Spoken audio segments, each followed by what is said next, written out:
I think we're about ready to start. Yeah, we ready? Or do you need Yeah. to? Do you have any questions? I guess you don't. I mean, you know how to play, so I guess you don't really need to ask me any questions about anything on the characters or anything, right? Yeah, I mean, it has been a few months since I played, but I think I've got a pretty basic, good grasp of the rules. Cool. All right, let's. How do we start the audio thing? Thronging about and chatting. Chapter before the mast.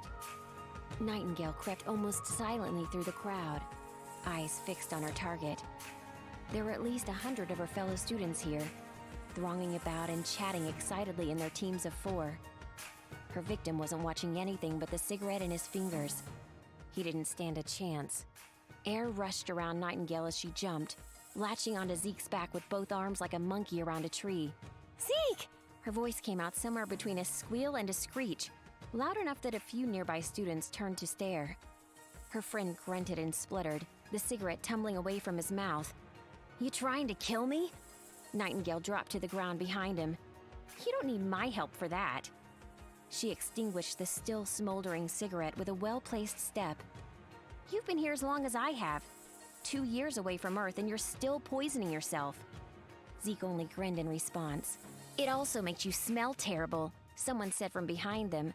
They both turned, and Nightingale's eyes widened as she saw her sister Shayla standing there. Nightingale was usually thrilled to see her, but today was different. Today, Shayla was one of the proctors on the most important test of their new lives, the Magical Aptitude and Skill Test, or the MAST for short. "Makes me smell terrible?" Zeke scoffed. "See, here I was expecting something like, 'It's so good to see you, Zeke,' or maybe, 'How'd you do on your written exams?' You know, friend stuff." "No favoritism today," Shayla said. She sounded stern, but she was grinning at them as she flipped through a few pages on a worn clipboard. "Oh, but look at that. Lucky you.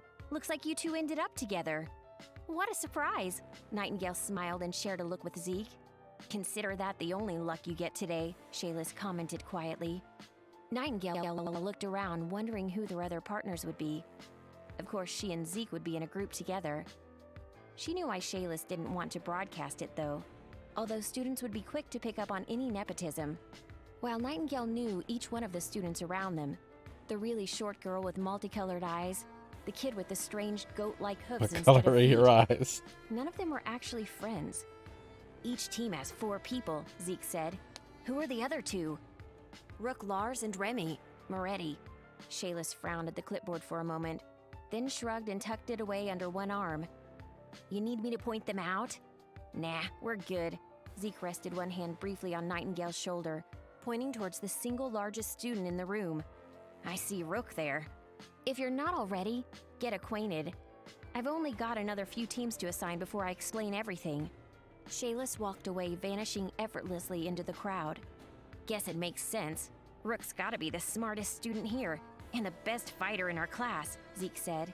They started walking towards him, Nightingale leaving it to Zeke to clear a path for them. She lowered her voice so that the other students nearby couldn't hear her. "Sure, Rook makes sense. Remy, though? Isn't her dad some kind of mafioso? Who thought it was a good idea to pair someone like that with royalty? Couldn't make it look like favoritism, I bet, so they pick us a boat anchor to balance out our shared awesomeness." Zeke shrugged. "Every team has 4. So long as she doesn't slow us down, we'll be fine." It looked like the other half of their team was already assembled. Rook was easily doubled the size of Nightingale, with hands like hammers and a beard like a lion. "Hey, Zeke," Rook called. They met with a bone-cracking embrace. Remy stood just behind him, arms folded awkwardly in front of her. She looked up, smiling politely and extending a hand. "Hey, I guess we're together for the test, Princess Nightingale Arson, ma'am." Remy peered at Nightingale through impressive multicolored dreadlocks. Her massive owl-like wings folded behind her, making Remy's small frame look a little bigger. "Just Nightingale," she corrected Remy, taking the offered hand. "The title gets old quick. You're Remy, right?" "Yeah." Remy looked past her, up to the gigantic Rook, who was still talking with Zeke. "I know I'm probably not The sort of teammate you were hoping for. Nightingale blushed, unable to meet her eyes. Had Remy somehow overheard her talking to Zeke on the way over? She didn't get a chance to respond, because at that moment her sister stepped up onto a raised platform at the edge of the hall and started shouting, "All right! Listen up, everyone!" They did. Shayla smiled. "Welcome to the Magical Aptitude and Skill Test. If any of you have doubts about your ability to complete the mast, the door's right there." She gestured behind them all, towards the towering double doors that led into the castle's main hall. A few stern teachers stood there, their armor polished and their weapons sharp. "You will be required to go through the Succubus, the Academy's training dungeon. The Succubus is the real deal. Don't think the force fields of the bellicose cubes make up for stupid mistakes, because they don't. These monsters will kill you if you're not careful." There were a few seconds of silence. Nobody left, and Shayla's expression grew more intense. "All right, we're going to walk through the doors behind the armory. Each of you is entitled to 1 pack of supplies. Choose wisely. If you get halfway through the test before you realize you didn't bring something important, too bad." She paused, waiting for her statement to sink in. "If you have any last questions, ask either me or another proctor before you get into the dungeon. Once the test starts, you'll only get my help if things go very wrong." She raised her voice, glancing once around the room. "For the sake of your grades, you do not want our help." There were no questions. Shayla's turned, hopping off the edge of the platform. "Please follow me to the armory."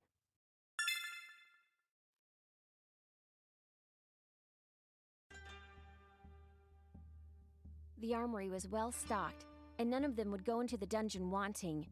After selecting their gear, they made their way to an old freight lift that was operated with pulleys and ropes.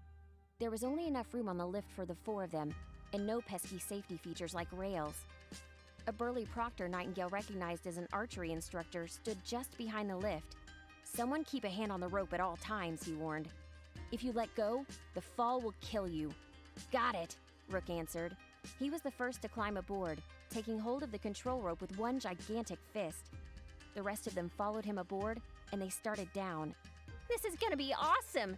Nightingale looked down at the firefly lights of the glowstones illuminating the carved stone patterns of the dungeon below. "Even if it's a trial dungeon, it's about time we get out of the classroom." Zeke nodded.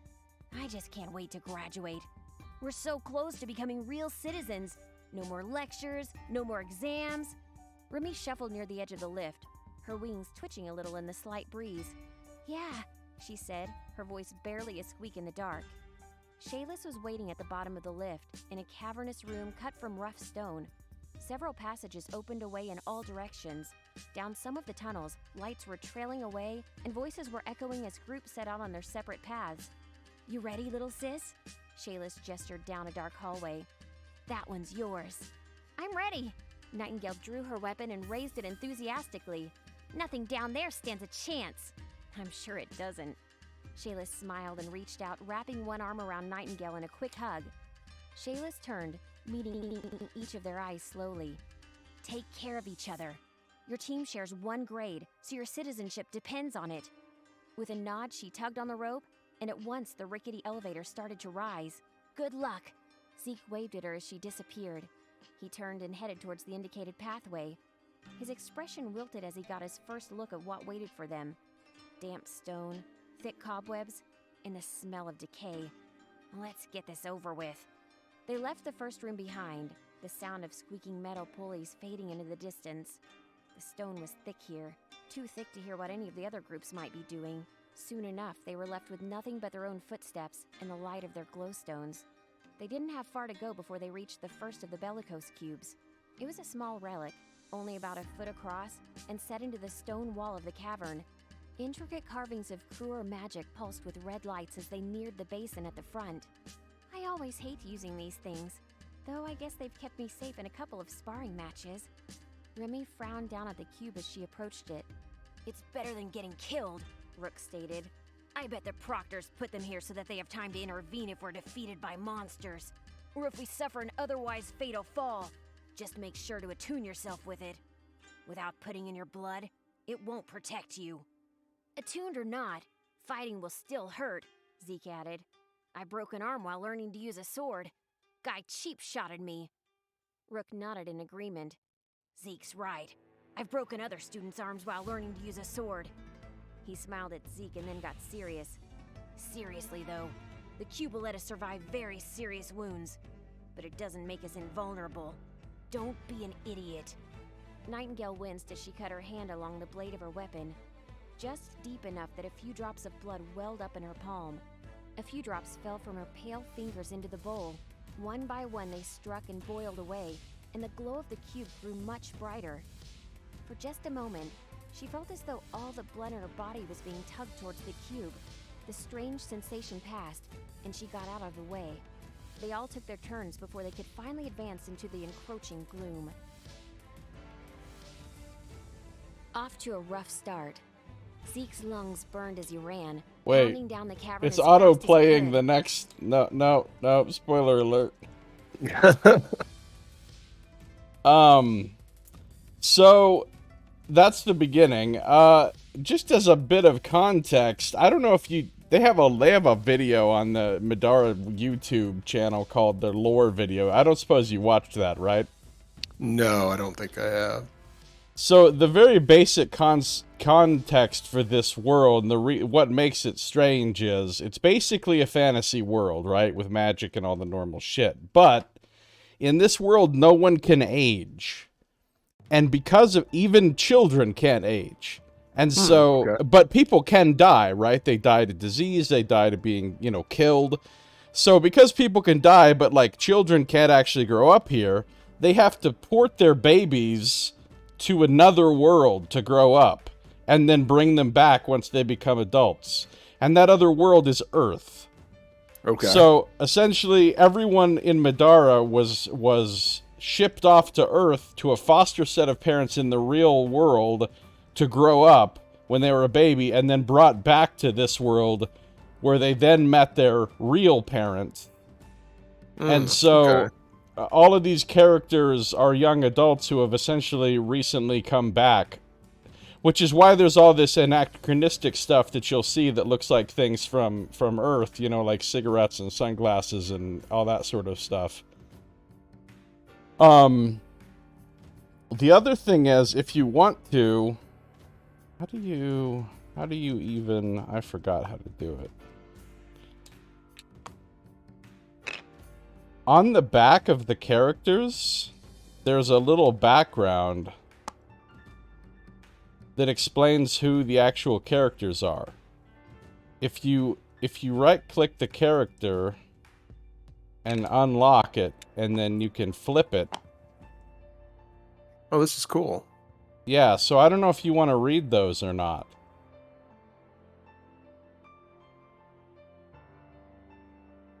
Well, yeah. I mean, I think you're going to need to step in on the narration here, bud.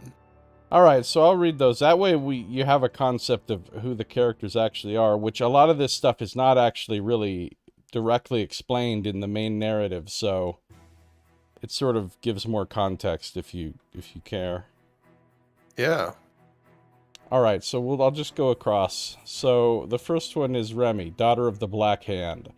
The Moretti family has a dark reputation. Together with the help of Grace Zhang, governor of Ramstead, Malik Moretti established Alenia's most notorious criminal organization, the Black Hand.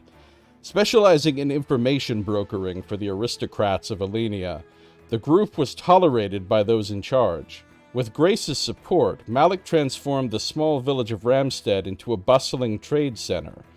It came as a surprise to everyone when the ruthless and cruel Malik Moretti had a daughter arrive on Middara.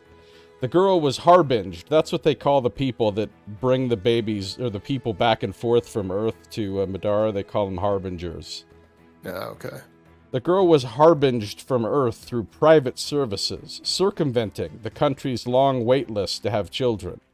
Many saw this as an attempt to keep the child secret, so the family's business wouldn't bring unwanted consequences for the girl. Remy's upbringing on Earth was one of hardship, something Malik had orchestrated to help build character.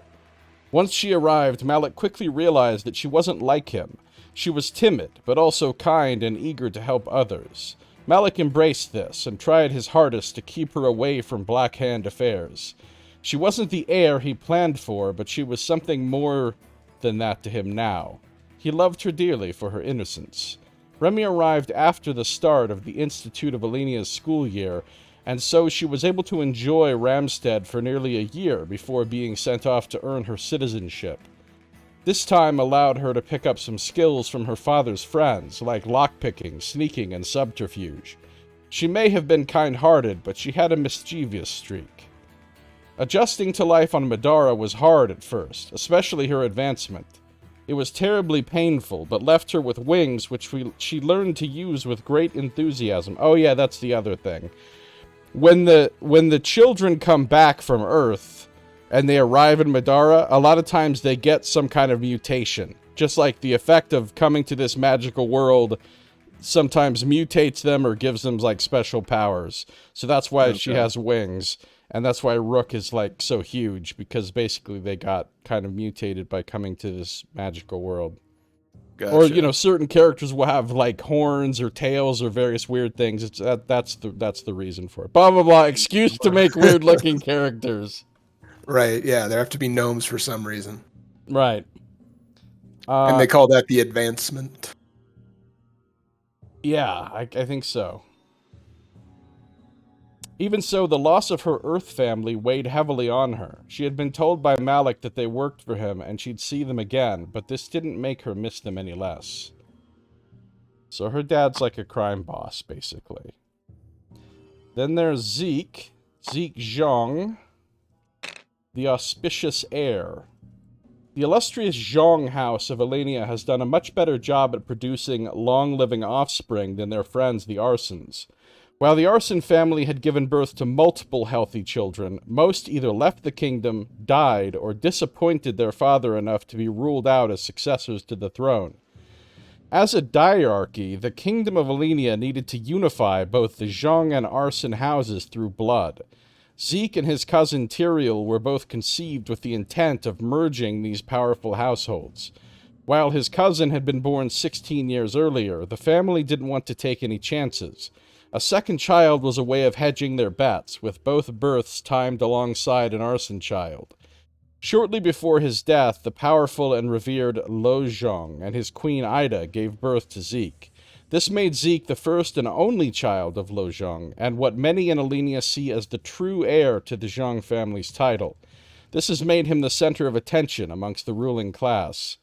Zeke's Earth life was supposed to be one of rigid rules and education, but thanks to a nearly senile foster parent, Zeke got none of those things.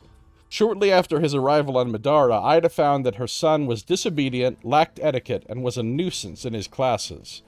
A magical world was supposed to be full of adventure, but instead Zeke found himself bombarded with all the things he hated most: responsibility, expectations, and rules. While he was told about his arranged marriage with Nightingale Arson, deep down he knew it would never happen. The two had a great friendship, but she was like a sister. Even so, he could tell his birth mother truly loved him, so Zeke aspired to become, if not a perfect heir, at least an acceptable son. Then there's Nightingale, who is arguably the main character of the story. A little more of a main character than everyone else, probably, or at least it sort of seems that way. She's the point of view that we're following? Well, no, the point of view actually switches between different characters. Oh, okay. But she's probably the point of view more often than anyone else. Nightingale was groomed for her role as a princess. The motel where she worked, the high school she attended, and even her foster parents were specifically chosen to produce the kind of child the Arson family wanted. However, the nature of raising children vicariously through the Harbinger program is prone to ruin even the most carefully laid plans. When Nightingale entered junior high school, she met a fellow student named Khufu Taiga. The two quickly became close friends and began doing everything together. This relationship blossomed throughout her high school years.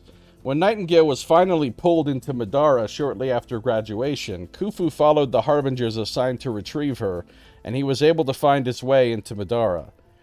These events didn't bode well for the Arson family. Her Midaran parents, Balthazar and Kezia, had intended Nightingale's arrival to coincide with that of the Zhang son, Zeke. Afraid that Khufu's familiarity with their daughter might threaten the relationship with Zeke they hoped for, Balthazar had Khufu move to Tima to become part of the Demiurge program. This move allowed Balthazar to keep Khufu away while still honoring Nightingale's request that he be allowed to stay in her life. To the Arsons' disappointment, their daughter was anything but regal. She was crass, loud, and rambunctious. She scored high in all of her classes, but got into trouble often and drove many of her teachers crazy. Despite this, she was personable and was admired by her classmates. What made her father the Furious was her desire to join the Demiurge, Alenia's special ops team. Balthazar's son Dominic had already died in their service, and he wasn't going to let his family suffer that kind of loss again. Oh, wow, progressive. We're all genders welcome in the special ops of Middara. Yeah. Super progressive. And that's also why, by the way, since nobody can age, every character you meet in the game looks like they're about 20, because no matter, even if they're, like, super old, you know, because whatever, like, it's some anime shit, right? But, like, they tried to come up with a lore reason for it. Prodigious student. Occasionally, the Institute of Alenia finds itself a brilliant student of great skill. It's not unusual that these students are recruited by the elite for purposes that require the most talented men and women. Rook never would have considered himself one of these chosen few. While his grades were good, he never understood why the Zhang family chose him to tutor their youngest son, Zeke. The two became fast friends, despite their very different personalities. Unbeknownst to Rook, his good fortune wasn't a coincidence. Rook was identified early on as an individual that excelled in both intellect and loyalty. For the aristocrats of Alenia, personality is more important than simple talent. Rook's selfless nature and level head made him a potential asset to the royal family, and the Institute could see it. Despite their close eye on his progress, Rook had a secret. Shortly after his arrival on Middara, Rook explored some ruins near his family's rural farming homestead.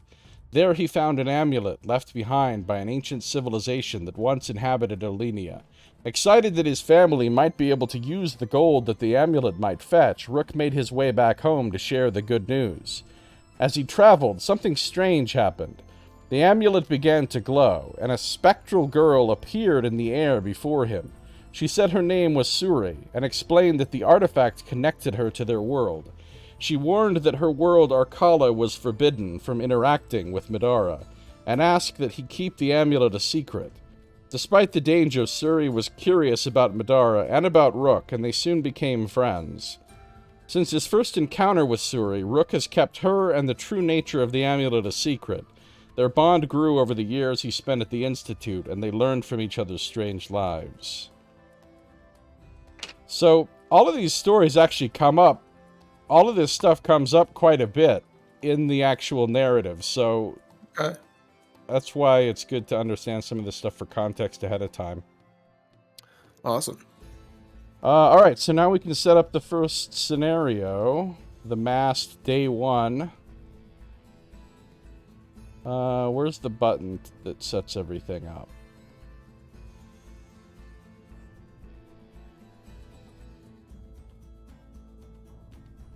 Oh, yeah, load page.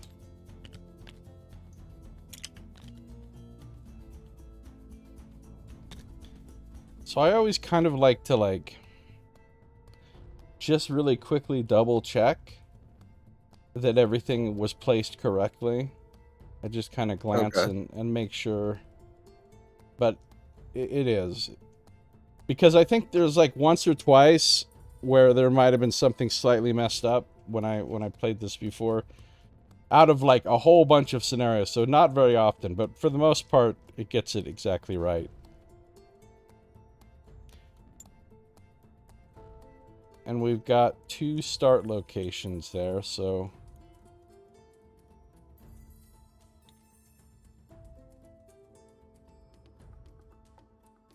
So looking at the way our characters are set up right now, Rook is kind of the tankiest one. Yeah. He's got that armor. He's got more health than everybody else. We don't really have anybody set up for ranged much. I mean, Nightingale does have Gore Shot, which she can cast at range, but she's still got a sword.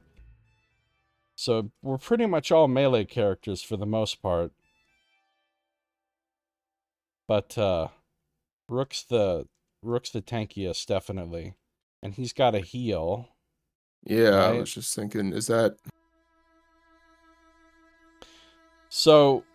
Oh, yeah, that's right, the heal tokens. You get the 2 heal tokens, and then... Now, those heal tokens will carry over to the next scenario as long as we don't, like, essentially take a long rest.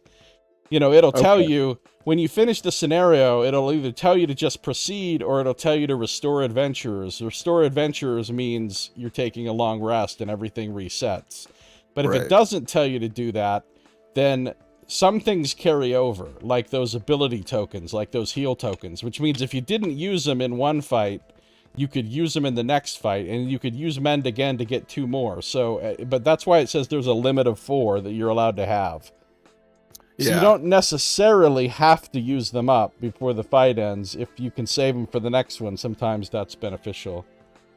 And then my characters are both pretty much just straight up DPS. That's how they're set up right now, I mean.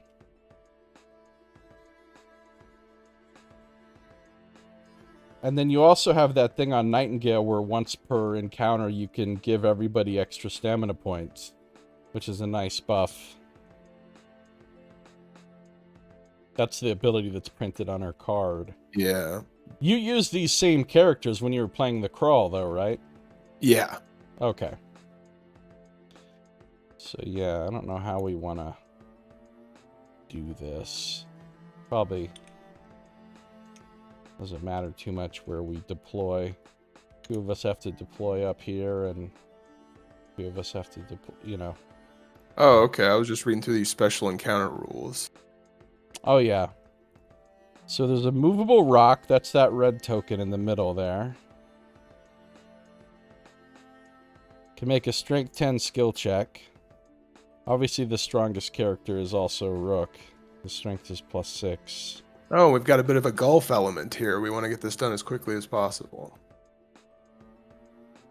Yeah. Oh, yeah. We have to keep track of our score during the mast. It'll affect what kind of rewards we get at the end. So we need to keep track of number of rounds it takes. The other things get read when they are revealed. So, let's see, it says, the damp, cold air of the cave chills you to the bone. As your eyes adjust to the dark, you see the faint outline of a large rock blocking the path up ahead. It looks as if a strong push could send the boulder careening into the pits on either side of it. In any case, it looks like the only way forward. So, let's see. Shuffle the initiative track. Alright, we've got our initiative. What else do we have to do before we can just start? I guess we don't have to do anything else.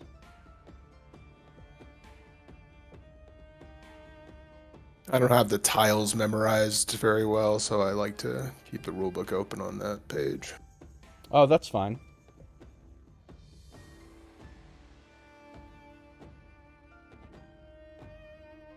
As far as the terrain types and things like that? Yeah. Makes sense.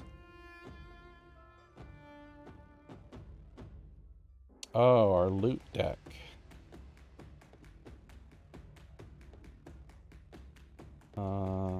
Create mundane loot deck. Okay. I'm gonna shuffle that. So we got our loot deck.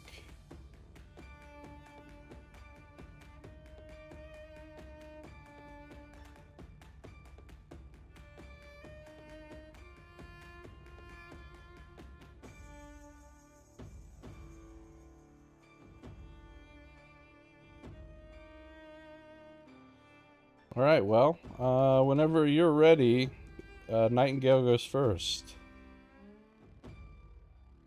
Okay, are we comfortable with these starting positions? Yeah, I mean,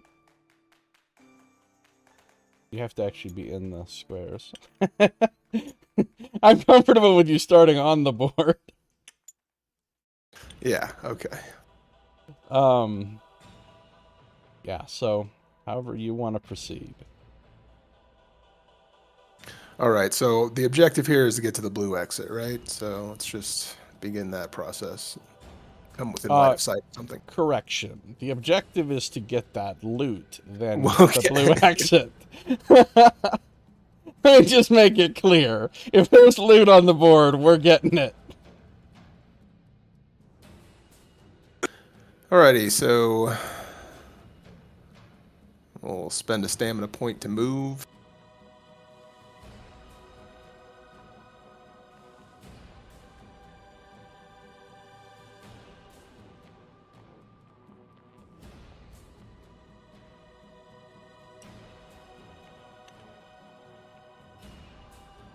No, I think I can see the blue totem.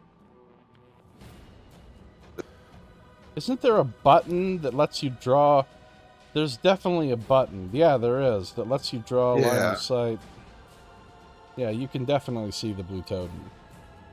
Yeah, but I think we're supposed to interrupt the movement when so the point where she first can. So let me see. Yeah.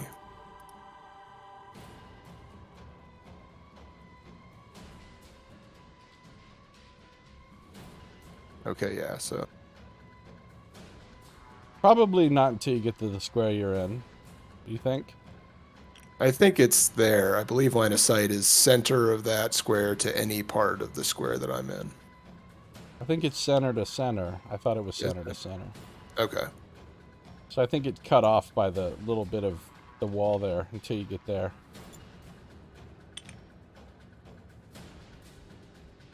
So blue totem, what do we got? You want me to read Yeah, it? go for it. As you approach the boulder in your path, a scurrying sound echoes from the other side of the chasm. Spawn 2 cave sickles on any normal terrain space adjacent to the blue totem. Your heart sinks as you hear skittering coming from behind you as well. You whirl around and find yourself facing 2 more cave sickles. Spawn 2 cave sickles on any unoccupied normal terrain space on the south side of tile UM11. So we got to get the cave sickles out. Let's get the initiative cards out for the cave sickles. And they take their turn immediately after her.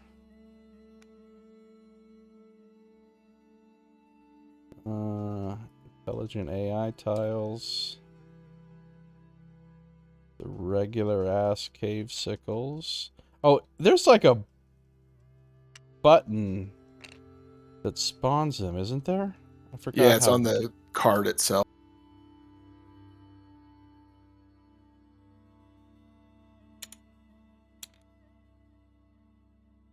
So we need 1, 2, 3, and 4.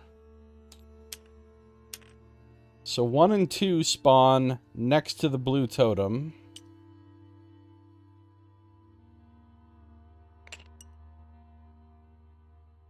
Anywhere next to the blue totem is fine. And then we remove the blue totem. 3 and 4 spawn right down here. Right next to Nightingale.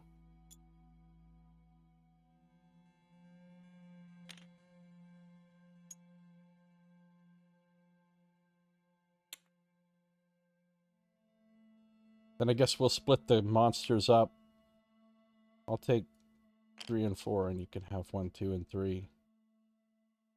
Okay.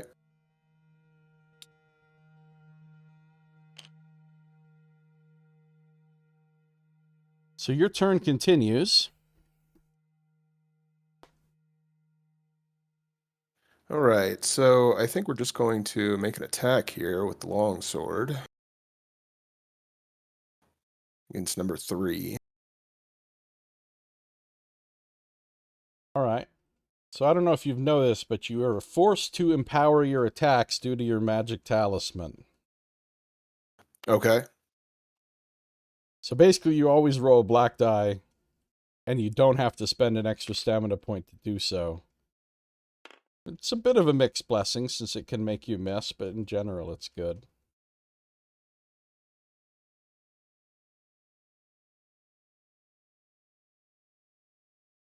Okay, how exactly does this work? I think we roll the hit die, which is orange here. Well, you always roll 2 dice to attack, based on your 2 Okay. equipped items. So the talisman's got a purple, so you're rolling orange plus purple plus black. All right.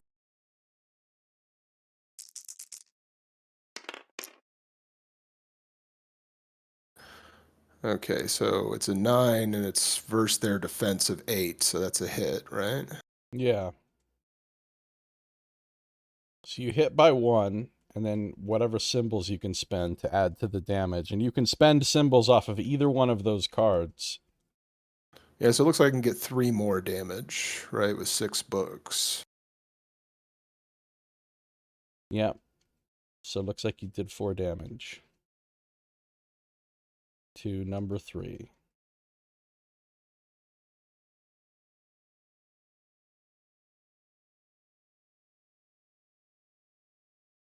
All right. And that's it for her. Nice. Kicking out the damages.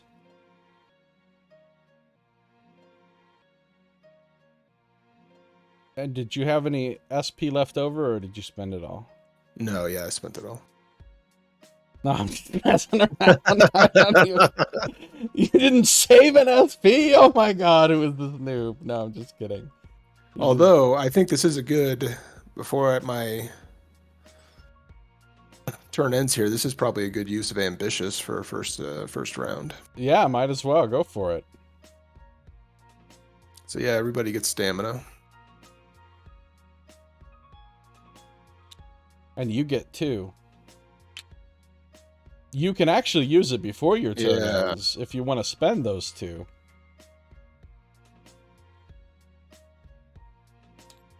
Yeah, because nothing prevents me from attacking twice, right? That's correct. You could attack again right now if you want. Okay, well, yeah, let's see if we can't clear the board of 1 cave sickle.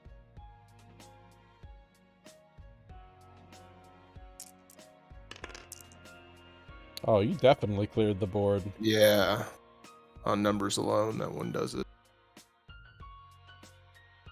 You killed one. Yay. We don't get loot until all 3 are dead, though, on the same card. Okay. Because they have the swarm tag. That's what the swarm tag means. Gotcha. Okay, good stuff. And you gave an extra SP to Rook too? Yep. All right, who's next? I usually just like do this with the cards that have taken their turn. Just a little tilt so we know who's gone. Okay. Is that good for you? What's the keyboard? Well, you have... Well, it's Q and E for me. I'm not sure what it is for you. Okay.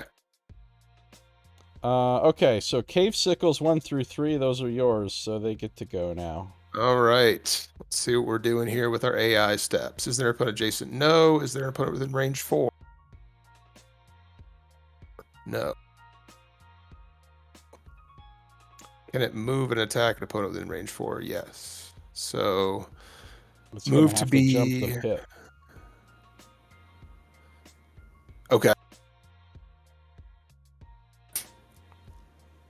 So move to be at up to range 4 from the nearest opponent, then make a ranged 4 attack.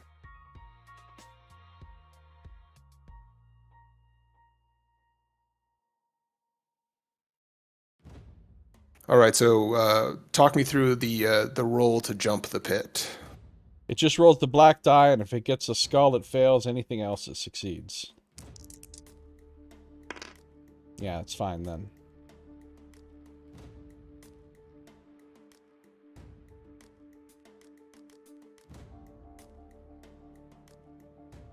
All right, he's got a movement of 6.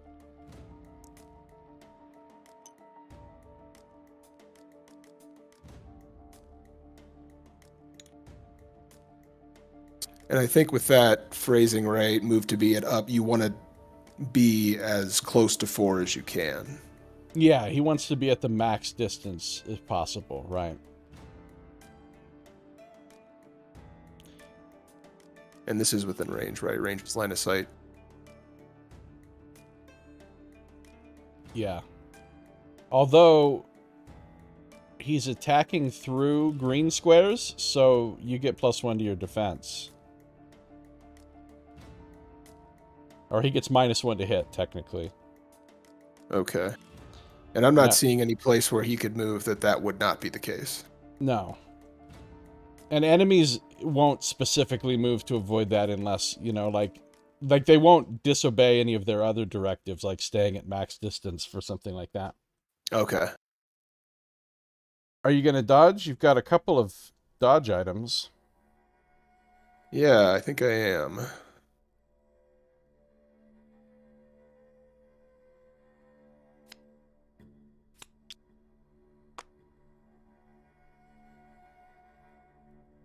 She's gonna dodge, and then we've got to get what? How many cave sickles does he have within SOI of him? It looks like... Actually, that red stone there, I think, blocks your SOI to that purple guy. Okay. So I think you only have 1. So it looks like you're rolling white-orange. Alrighty.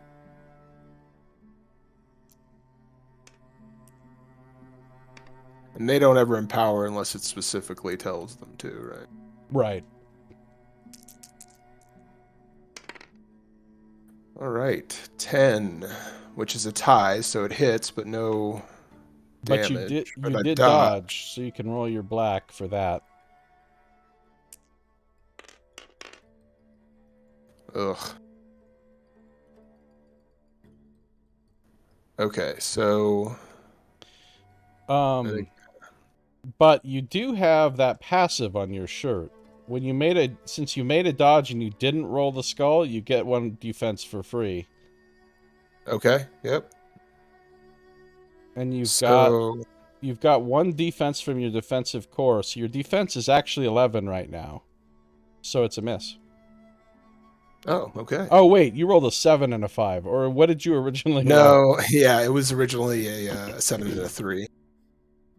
Yeah, so he missed. Okay. And then let's do the same thing with number 2.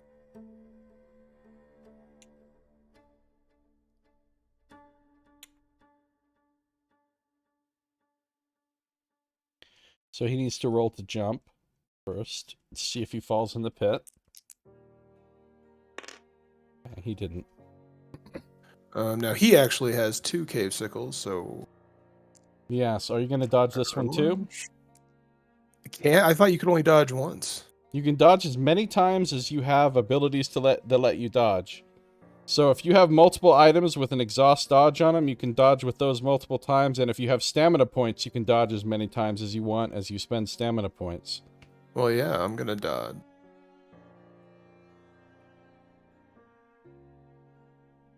Yeah, that's why it's nice to have multiple dodge items.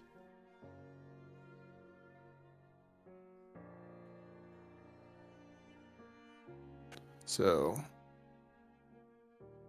Because those refresh as soon as your turn starts again, so... Right. You know, those exhaust abilities. So it's always worth using them. Unless you had a reason to save it for, like, a later attack or something. Right. Okay.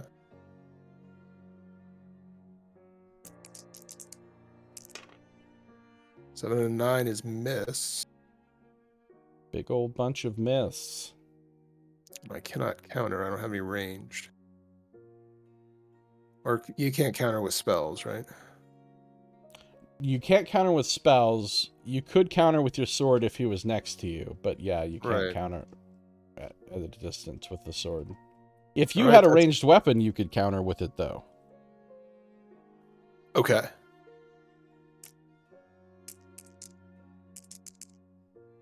And number 3 is already dead. Yep. So that does it for this group of cave sickle. All right, so number 4 is my little guy here. He's, well, he's obviously going after Nightingale because he can... There's not an opponent adjacent, but she's still within range 4, so he can make a ranged 4 attack. You know, actually, now that I say that, it actually probably would have been smarter to save your dodge because, as you see on the second part of his AI step, he's also going to walk up and melee attack you, and if he hits with that, he can inflict poison. So, no, yeah, I did actually, that the big... specifically because this one gives you a counter if you use it. So, Okay. Nice. So first he's going to make his ranged attack. He's got 2 within SOI, so he's rolling 2 orange. Are you dodging this? You're not, right? yeah, I'm going to spend my last stamina point to dodge it.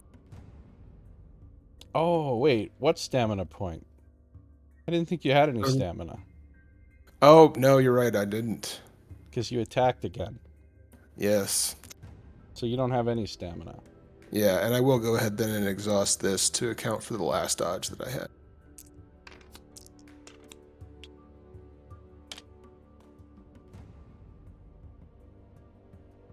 Alright, so he's rolling his 2 oranges.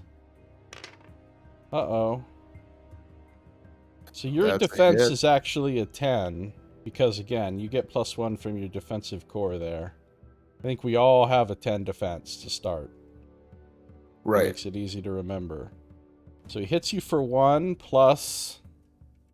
how many shields? Just 1 shield? So he hits you for 2. Do you have any armor? I don't think you do. No, I don't think so. So it looks like you're taking 2. All right. And then he moves to be adjacent to the opponent with the most damage, which is you.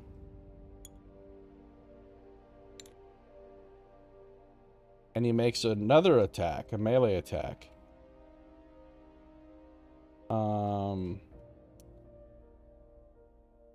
With also 2 oranges.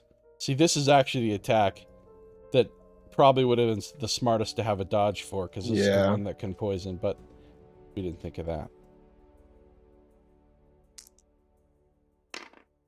Uh-oh. Same exact roll, isn't it? Looks like it, yep. So that's 2 more damage. And inflict poison force 9, so you have to roll conviction. Alrighty.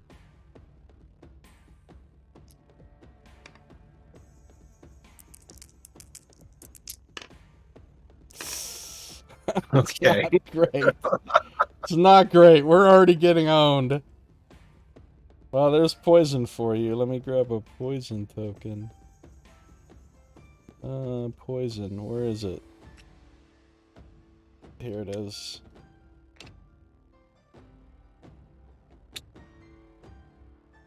Poison's pretty bad. At the start of your turn, you just take damage, and it lasts forever until something removes it, or until the encounter ends, or until you die.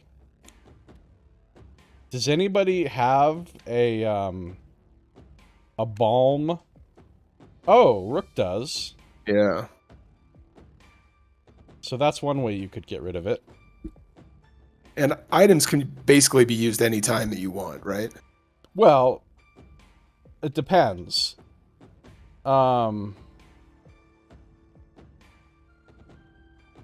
a good question, actually. I think they can be used anytime you want unless it said otherwise. No, they can't. I think it has to be on your turn unless it said otherwise. Like, if you look at this MF Fortitude that Nightingale has, that says at any time. So that could be used at any time. The other ones has to be used on your turn. But it doesn't cost you any stamina points. So on Rook's turn, he could use it.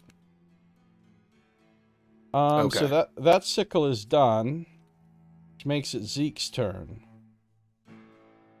And this is round 1, by the way. Zeke's turn. What's he got going on?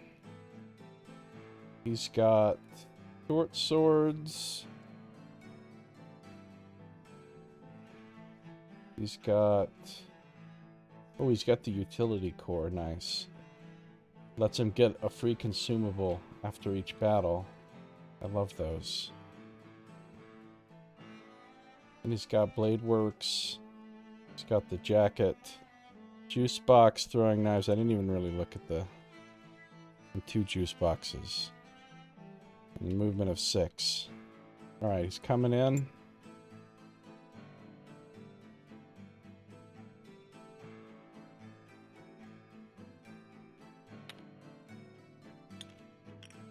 I'll move to here and attack Cave Sickle number...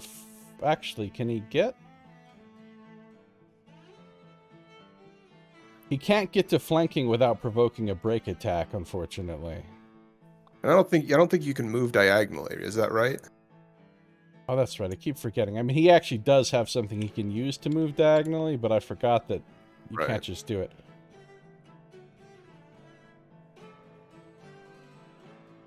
I guess he's just going to move here then. Actually, I mean, he does have these swords that can be exhausted to move diagonally. 1 space. And he could do it up to twice. So he could get into a flank, maybe.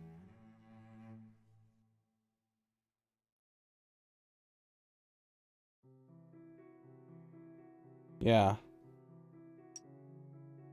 He could actually use his 2 swords. Yeah, that's right. It's free to enter hindering terrain, but it costs you to get out. Is that right? Yeah, it costs an extra to get out, but that doesn't affect free movement, which is movement granted by an ability. Oh, okay. It just affects the movement of your when you're actually moving your speed.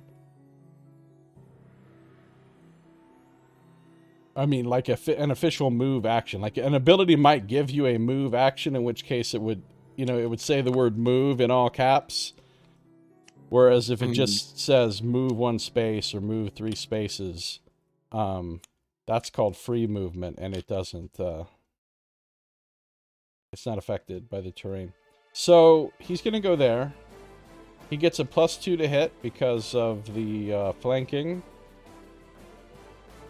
He's rolling 2 whites because he's got finesse white with the 2 swords. Where are all our white dice at?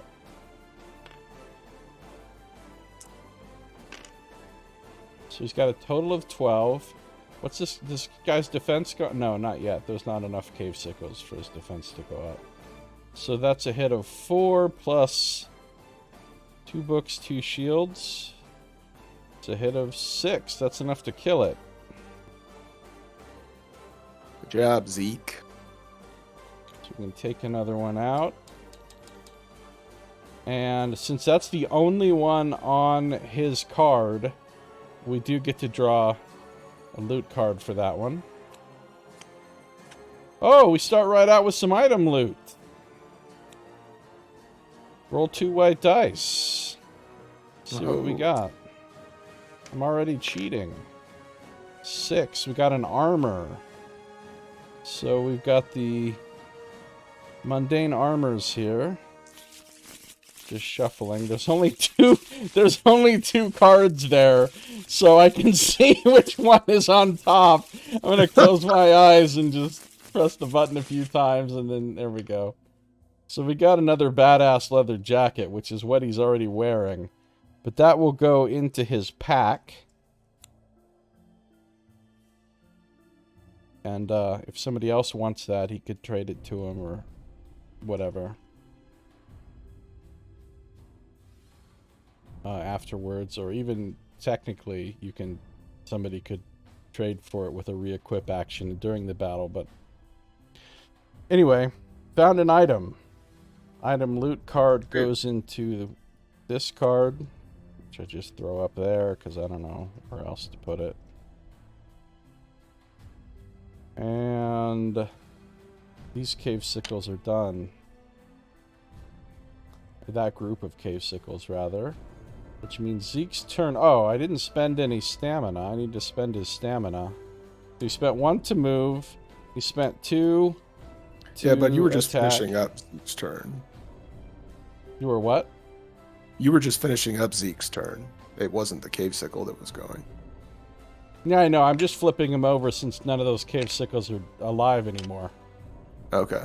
Of that group, right? It was just that one guy and he's dead, so I was just, I don't know. I see. Just like messing with components.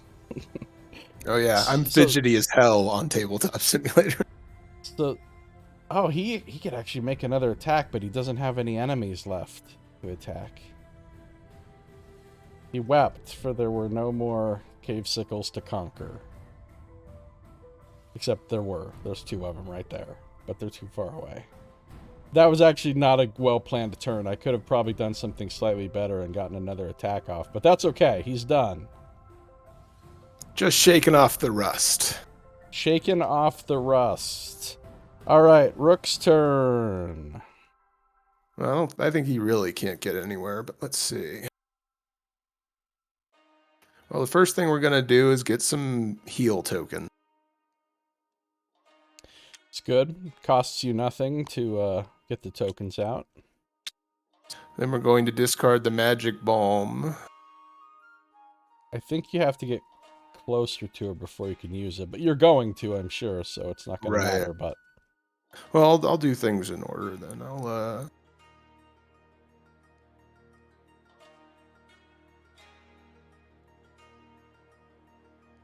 Yeah, if you get rid of it before it even damages her, that'd be great.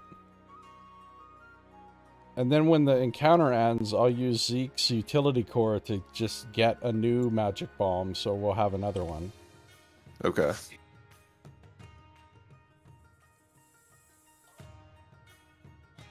Okay, yeah, so he's going to move there.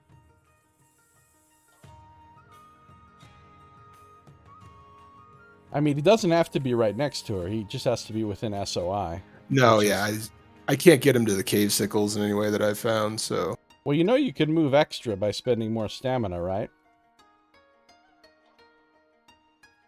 Oh, what? That's right. It's 1 stamina for 2 extra squares? Every extra point you spend is 2 more squares, yeah.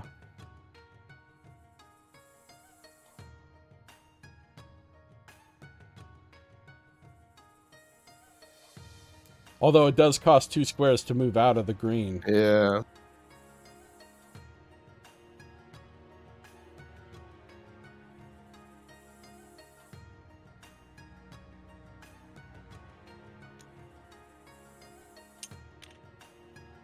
I can do that for 2 extra stamina.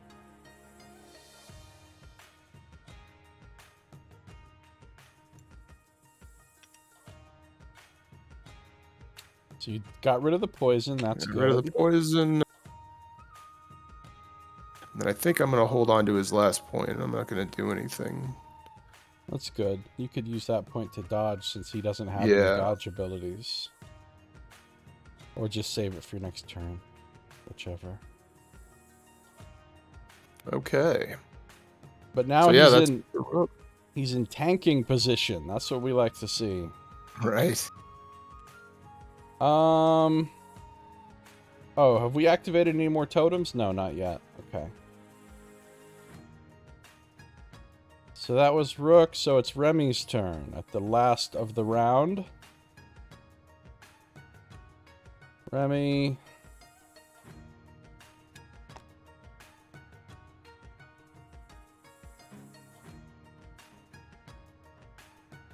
Is going to...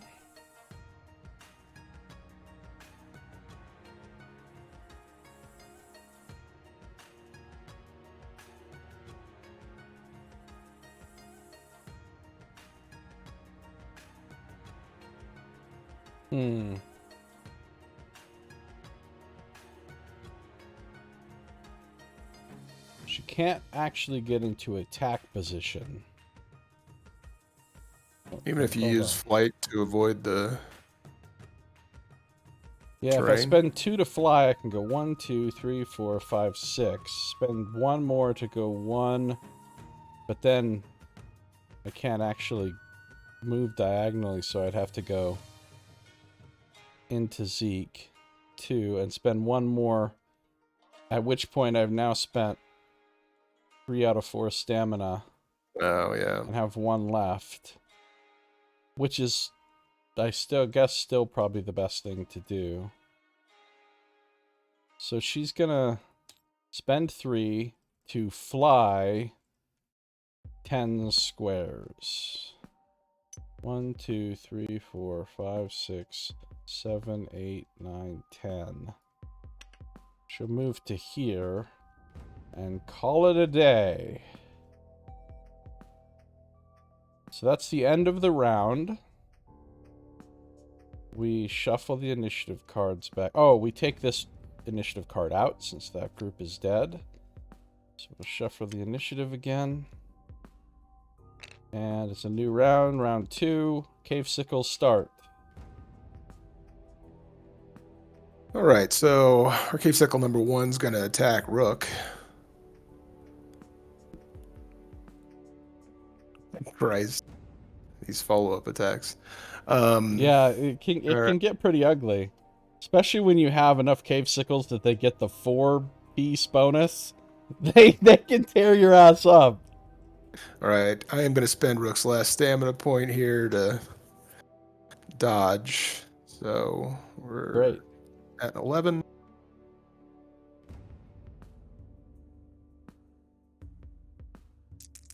Rook has a fuck ton of armor, though. 12 is a hit. Let's see. Another 1. So 13. Still nothing gets through. Did you dodge? No, the dodge failed. Oh, okay. I mean, I did dodge, but the attack succeeded anyway. Oh, wait, that's right. I've got to roll the stupid dice. I'm sorry, man. That's what I was asking. Did you actually roll the black die to see if you got any extra juice? Oh, you got nothing. Got nothing. So So yeah, it was 12 total. So nothing gets through because the armor is going to take care of it. Yeah. Sorry, 13 total. So the armor takes care of it, but he still gets to make his follow-ups because he did hit you. So follow-up. That time he missed. That misses. So now he does not get the 3rd follow-up because he missed. Right. But his buddy, Cave Sickle number 2, is going to be doing the exact same thing. We both have 0 damage, right? So you want to just do like a coin flip? It's based on initiative, actually. Oh, okay. So it's whoever's closest to the front of the initiative track is who's the tiebreaker. Which in this case would be Remy, yeah. Well, Remy does have some dodges on tap. So she'll dodge with her occult shirt. Let me roll that. She got 3, plus she gets a bonus 1 there as a passive, so she's got 4, so she's got a 14 defense.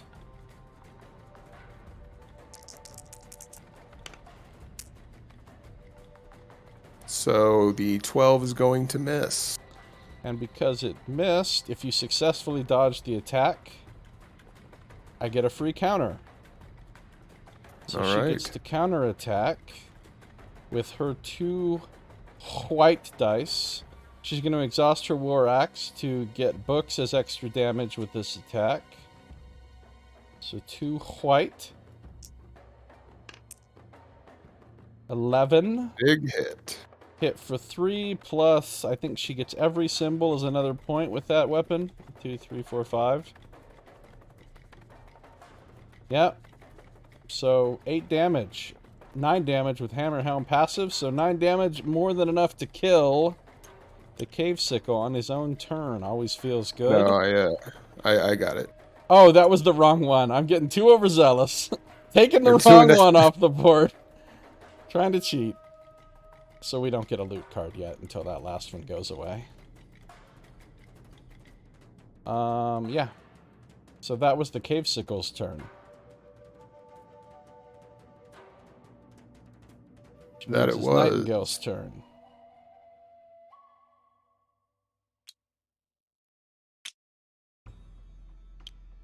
No, that stays exhausted. The ability on your Right. card That's stays. once per That's once per encounter. The 2 cards do on exhaust though. Yeah.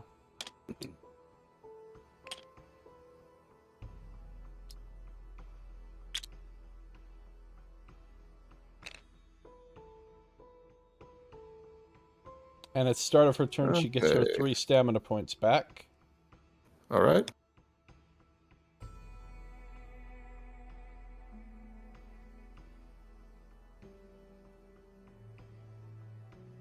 Let's go ahead and cast a spell just so I remind myself how that works.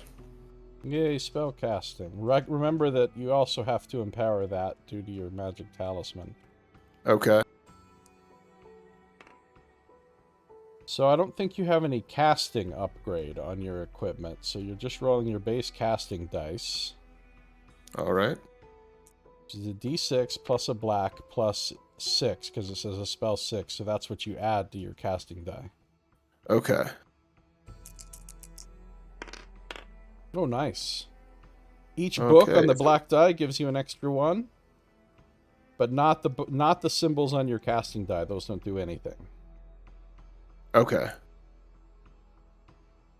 So And got a how do you total know of- that it's books that add? Where did you get that? Oh, That's the plus just- 1 management. That's what that's just what empowering does on a spell. That's just from the rules. Okay. So, you got a total of 14. 6 from the die, 6 from the spell, and 2 from the empowered die. So 14 is really high. I'm sure they won't resist that. Yeah, that's against their conviction dice. Yeah, so he has I don't to think roll they his can. conviction.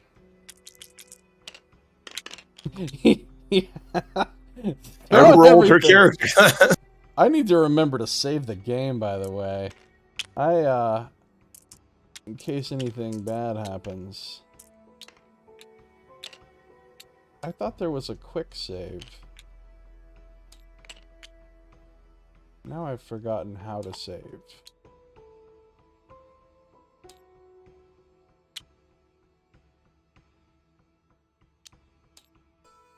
How do I save the game? Oh, like this.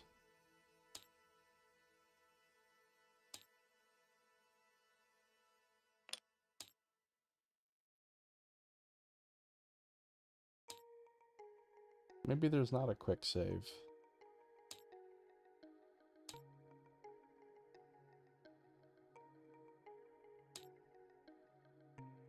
Alright, so you did your gore shot, right? Yeah, so I will go ahead and ding myself with 2 more. Cool. So that's 4 total damage to that guy. Nice. And that does not cost you any SP to use. Right. So you still have all your SP remaining. Hey, Saito's here. And he says, happy birthday, Tim. Thanks, buddy. How you doing, Saito? So what's your next move? Well, I think we're going to get her up in there, see if she can't just whack this guy out of existence. Whack 'em. So spending 1 stamina point to move.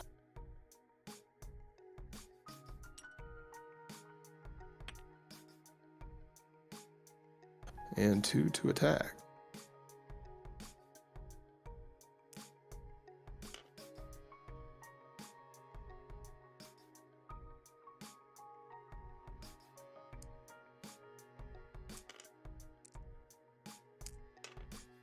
We are doing well. Well, I'm doing well. I think Tim's also doing well. All right, that's an 8. So that is a tie to hit.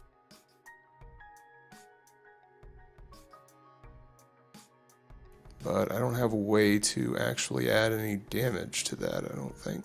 You can use the books Oh, on your yeah, magic talisman books. to add magic. And that's magic damage. That actually bypasses armor, which doesn't matter right now, but still pretty cool. So yeah, that is the 2 points of damage it needs to die. Yay! We're killing cave sickles in the first adventure. Don't we feel cool? You get to draw a loot card. Are we getting all the good loot immediately? What? Who shuffled this deck? I did shuffle it. I hit the shuffle on it a few times. This is hacks. I've never seen this. First 2 loot cards. So you get the monster loot for...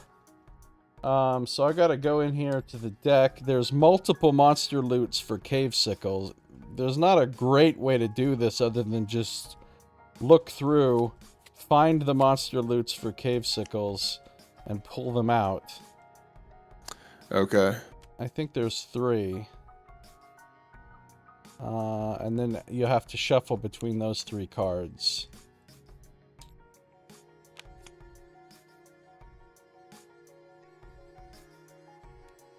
So however you want to do that. It's one of those 3.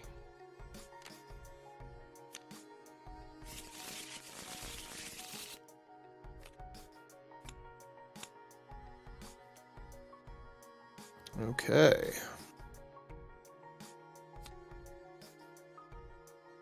So sickle venom. You can get a follow-up.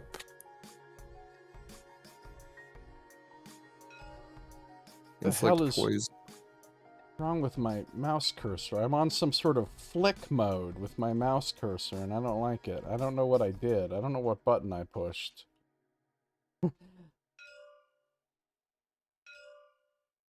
I want to be on just the grab, please. Thank you. What? So this monster loot material. Does this go into a certain equip slot? Yeah. So if you look at the back of the card, you'll see that it's a relic. Ah, okay. So it goes in right into your relic slot. You can equip it immediately, and it's quite good actually. Yeah. It can also be used as a material. At some point when we go to town to shop and train, this can be turned in to unlock an item upgrade if we choose. Or you can simply keep it to use... Or you can sell it for 25 gold. Okay. But for now, it'll come in handy. Yeah, that's really good. You're absolutely right, Saito. The art style and even the narrative style in this are pretty heavily anime inspired, although this was made by a bunch of white Americans. Well, I don't know if everybody on their team is white. I know the 2 main guys that are behind it are like 20-something white dudes.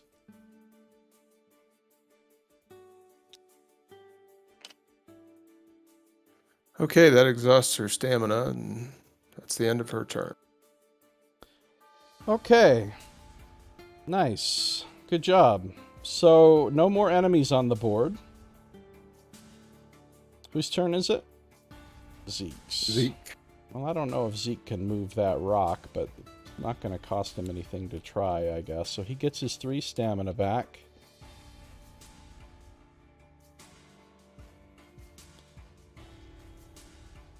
What does it say about moving the rock? Have to be adjacent to the thing, and it's a strength 10 check. Alright, so he'll move up to here. Spend a point of stamina to move. He'll try to make the strength 10 check. He's got +4 strength. He's rolling 2 purple dice. That's always what you roll for skill checks. So he has to get a 6 or higher total on the dice, which he succeeded. So he does move the rock. So the rock goes into the pit and falls away and is gone. And that's all Zeke can do, because you can't take another move action after... Oh, he could do his diagonal moves from his swords, but maybe he will just to kind of get out of the way. So he'll exhaust his 2 short swords to move diagonally twice to there. Oh, nice. And he'll call it a day. That means it's Remy's turn. Hey, Nox is here too. Moo. Hey, Nox. But is it a DC 20 perception check to smell what the rock was cooking? No, it's only DC 5 to smell what the rock is cooking. Anyone can smell what the rock is cooking. Remy gets some stamina points back. I think she might go flying for the loot, since she can get across the pit with no... yeah, she'll trigger the totem as soon as she crosses over, but... How far can she fly with all of her stamina? 6, 7, 8, 9, 10, 11. She could fly 12? 1, 2, 3, 4, 5, 6, 7, 8, 9, 10, 11. She could actually get next to the loot. Of course, she is going to trigger the totem on the way.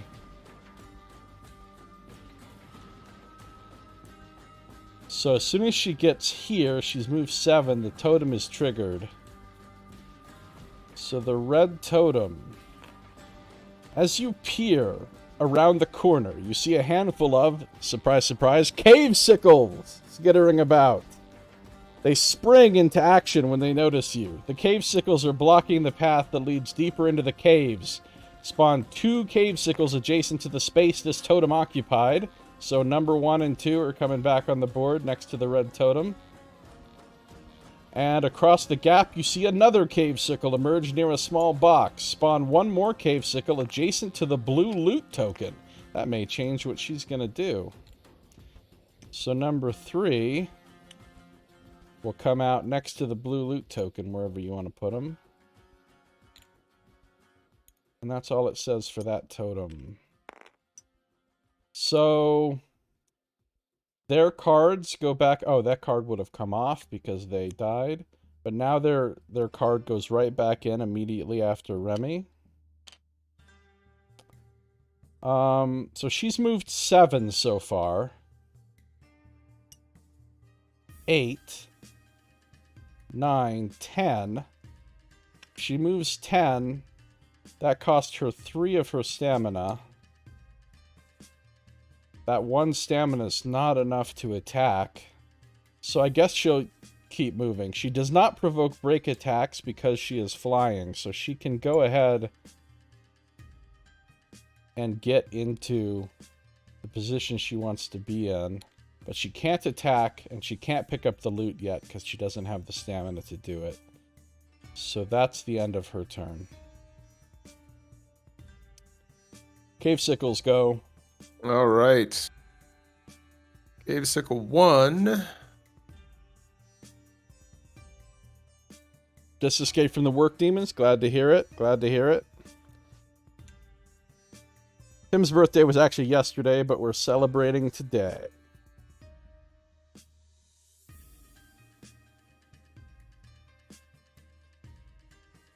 Oh, no way.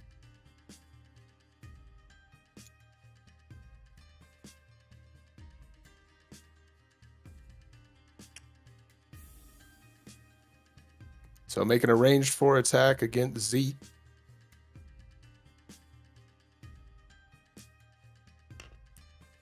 Alright, Zeke's gonna dodge. Using his badass leather jacket. So we've got 10. Which is a miss, I believe. With that dodge, it's definitely a miss. How old is Tim now? One cannot simply put Tim's age into numbers. But if one did, those numbers would be 41. Really? 41? Yep. Amazing. It doesn't feel real. Yeah. All right. So that is that all that Cave Sickle does? Move and attack. That's all that. So this guy's going to do the same thing.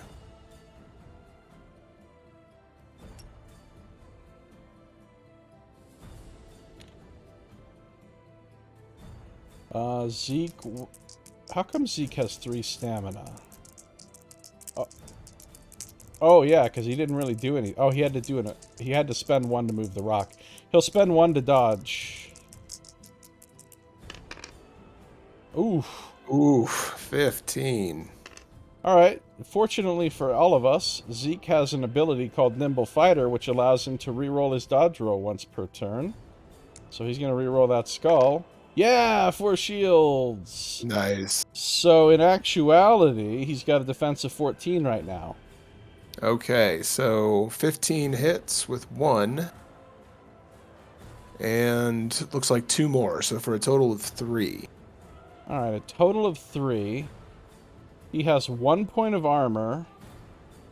He has reduced damage from melee attacks by 2, but that's not melee. So he's taking 3 and he has 1 point of armor, so he's going to take 2 damage. 2 damage for Zeke. And Cave Sickle number 3 has a very clear target next to him there. Remy's certainly going to dodge.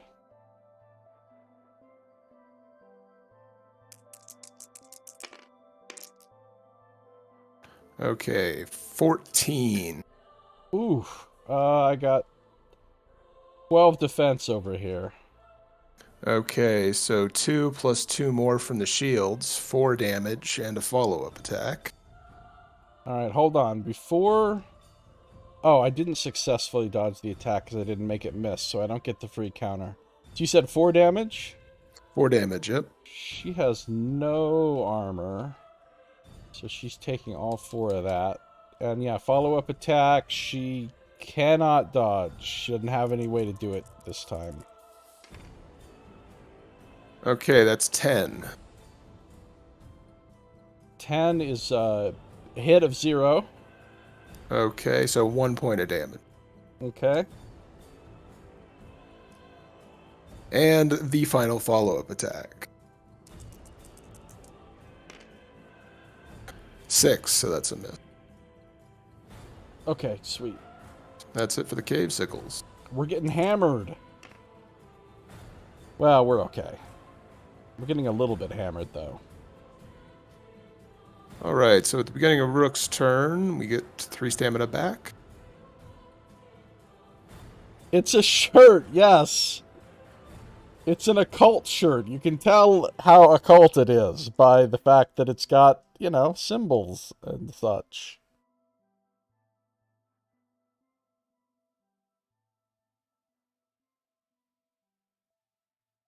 So what is Rook doing?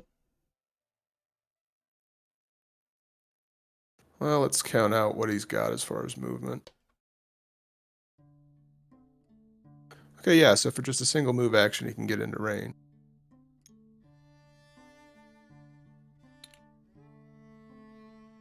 I'm going to go ahead and exhaust one of my Warhammers to empower an attack.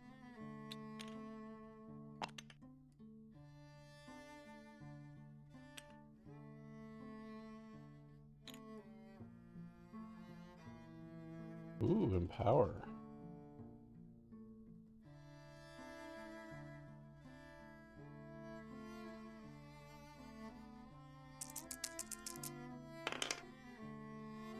Okay, 12. So that's a hit of 4. Plus a lot of symbols. Plus, yeah. 3 more. That's like 10 damage. Yep, so that's quite a bit. That's one completely smashed cave sickle. So cave sickle number 2 is done. Are we on turn 3 now, or still on 2? Nope, this is the end of turn 2. Alright, good. Hey, that's too scandalous, Nox. That's rude. Good pun, though. Good pun. I'll give it to you, but rude. Scandalous pun.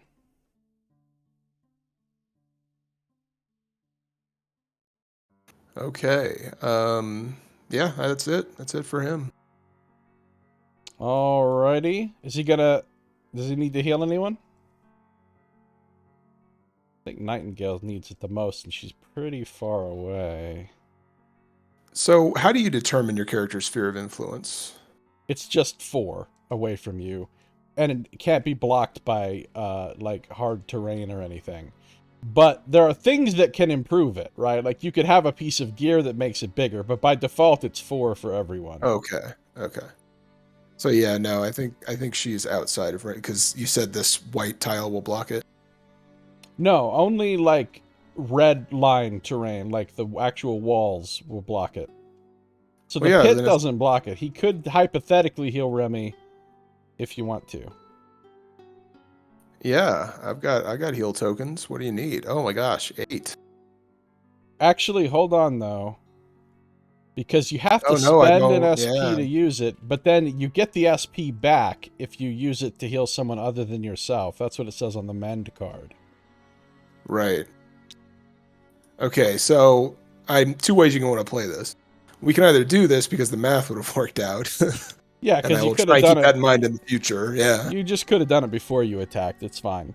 It wouldn't have Okay. affected anything. So Yeah, then heal 6. that'll get Remy back up to full. Sweet. Wait, what did Nox say now? You can't pull... You can't what? Pollute. Oh, pollute. The wholesomeness. He put the word lewd into the word pollute. That's Have like you no shame, sir? This dude is straight up just PhD level puns at this I point. know! Pollute! Amazing. Legitimately amazing. Alright, so is that it? For That Rick's pun turn? is by far the best birthday present I've received this year. Pretty good one. Alright, That's so it it looks for us, like yeah. we're reshuffling initiative. And we're on turn 3. Nightingale starts. All right.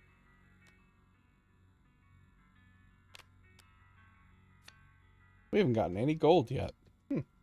Surprising. Too busy getting all these great items, yeah. Yeah. Oh, yeah. Don't forget about that sickle venom when you attack. Because it affects every time you hit somebody. It doesn't affect your spells, but if you hit with your sword. Right. Okay, so what is the range on spells? Is it just line of sight? It's sphere Or of sphere of influence. Unless it says otherwise. Okay. So we can spend stamina, one extra point of stamina to get there.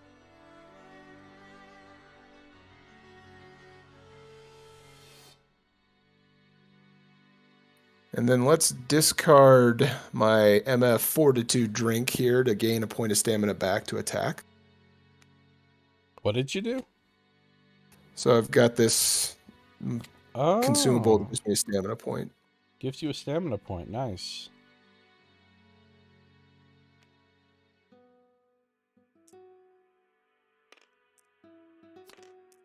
And technically, as soon as we use these, they go back to the consumables deck up here. Ah, missed with the empower. Oh, you got the skull. You don't have any rerolls, I guess, huh? No, no rerolls yet. From having played this game extensively, my sage advice to the harder parts later, the secret to this game is getting lots of rerolls on your characters. Okay. Like, I got to the point where every one of my characters could reroll their dice like 2 or 3 times every turn, and it helps a lot. Yeah, I saw that Wordle thing. I checked it out, Nox. It's pretty cool. Wordle TV Twitch stream. Oh, nice. Everybody gets to guess the words in chat and then, like, kind of play along or whatever. Or not play along, they're actually the ones playing. It's pretty cool. So, is Nightingale doing something else? No, I think we're not gonna. Actually, yeah, we're at least gonna try a gore shot here. Yeah, you might as well.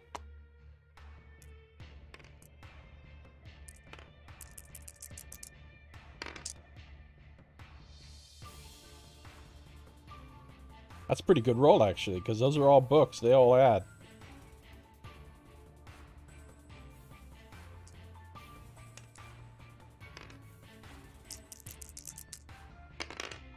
Ooh, 12. you still got them. Oh yeah. Yeah, because your gore shot gives you 6, plus your 3 is 9, plus 4 books on the black die is 13. Yeah. 13. Okay. We got him. And then, can we still spend those books to add damage, or? No, those you can't Okay. spend symbols normally on spells. The only thing that symbols ever do anything That's for on right. spells is specifically the empower die, and only in that one sense. Okay. So yeah, 2 damage. I'm not going to injure myself any further, but it's a start. 2 damage is good. That's it for Nightingale. All right, so it's Remy's turn. Remy gets her 3 stamina. She unexhausts her shirt. She had a very exhausted shirt. Not anymore. Alright, she's got somebody here that she can hopefully lay waste to. So, she'll attack with the War Axe for 2 stamina. Hammerhelm is such a great discipline. She already has a reroll. And she'll exhaust to do books as extra damage. So she's rolling her 2 white dice. Oh, that's such a kill. Yeah, that's nice.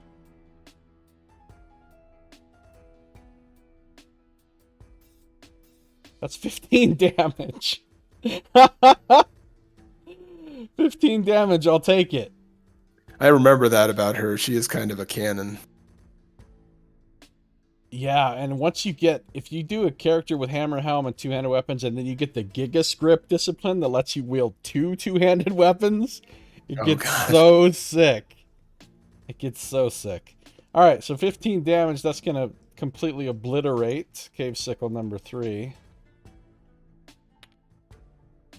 And then she has 1 stamina point left, which she can use to collect the loot. So blue loot token.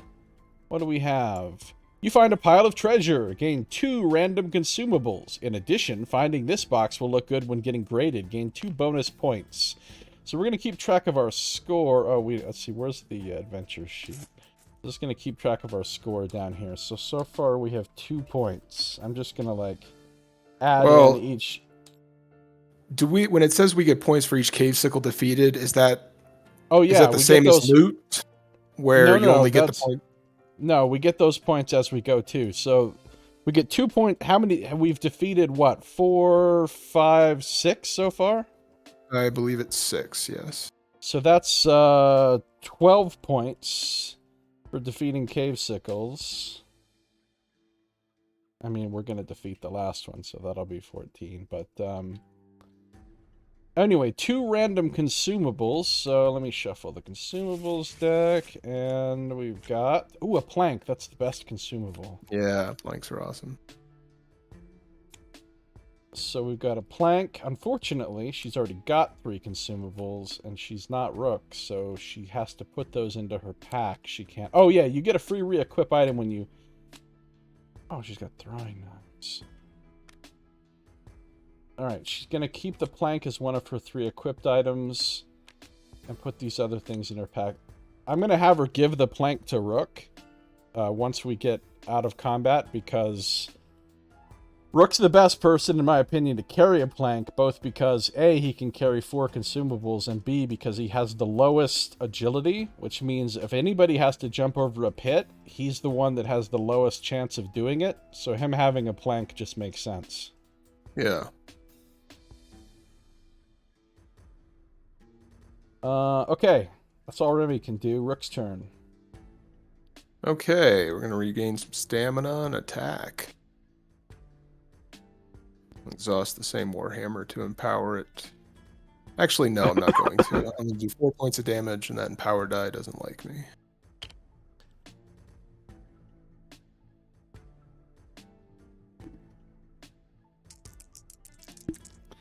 Yes, Saito. Rook has Suri, his extra-dimensional friend, hanging off of him in his picture.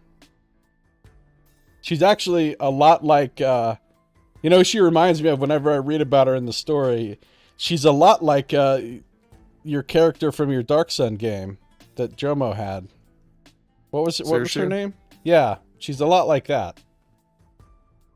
Yeah, it struck me. I had that same thought when you were reading about that earlier. Okay, so this is a hit for 0 with, we can buy 1 point of damage. And then I'm going to use my heal token to...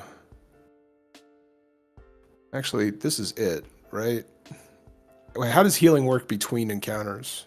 Or does it?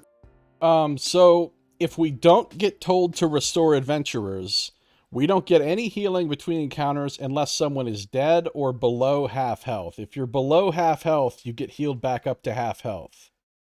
Otherwise, you don't get any healing unless we get restore adventurers, in which case it's a full reset and everything goes back to everything to Okay. full. Well, I think she's about to get targeted based on the AI, so I'm going to go ahead and heal Nightingale.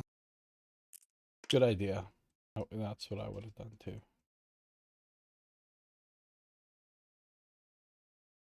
Oh, healed her right into negatives. Right?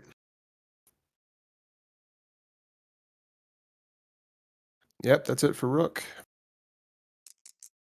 Okay. Cave Sickles. There's only one left. And he's going to try and eat Nightingale, I think.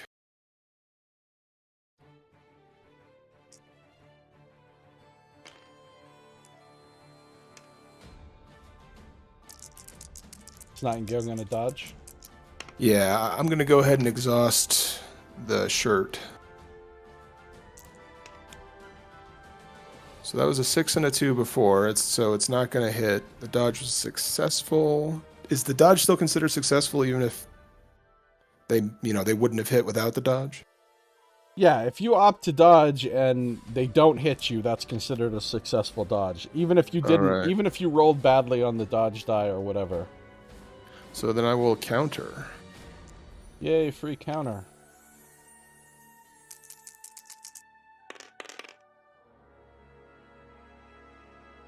I think you're rolling purple and orange, not white and orange, but I don't think it matters. Because you get orange from the sword and purple from the talisman.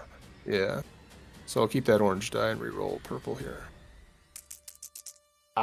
Darn it. You keep having everything selected. I kept making that mistake like a million times before I finally got used to unselecting the dice. Yeah. Okay, so that's a miss. Ah, okay. So then Cave Sickle is not going to do anything else, and that's the end of its turn. Did it have follow-ups or anything? No, because the first attack missed. Oh, that's right, because it missed you. Hey, Son is here. How you doing, Son? Hey, son. So Zeke's turn? Yep. Alright, Zeke, on exhaust, gets his stamina. I don't know if he can get in there to do anything, really. He does have diagonal movement from his sword. And 1 diagonal movement from the sword. Yeah, he can get there. So he exhausts 1 sword. He spends stamina to move. He's going to use Blade Works. He exhausts his card, and it just lets him make an attack for free without spending stamina. It's also one of the best first level disciplines. So he's attacking with double white. How much health does this guy have left? Only 3? That's it, yep. Okay, I'm not going to empower. Ooh, that's a terrible roll. So he misses with that attack. Which means he can now exhaust. He's going to exhaust his other short sword to use its other exhaust ability, which is reroll 1 of your combat dice. So here we reroll this one. Nope. Big old fail. But he's not done. He hasn't spent his stamina yet, so he can spend 2 stamina to actually attack now, not using Blade Work. So he attacks again. Oh, that's a kill. Oh, yeah. Don't even have to add it up. That's a kill. Any cat boys? I don't know about cat boys. Son says, congratulations on the anniversary of your gore-drenched womb emancipation. Tim, may the celebrations be forever remembered in song and legend. I love the Danes. Yeah. Them Danes. They're pretty nuts. But in a good way. We get loot card for that. Why is this not flipping? Because I'm hitting the wrong button. Hey, 9 gold. So we have this handy little gold tracker here where we can just keep track of it until we get back to town. So we've got 9 gold on the board. And I think we win, yeah.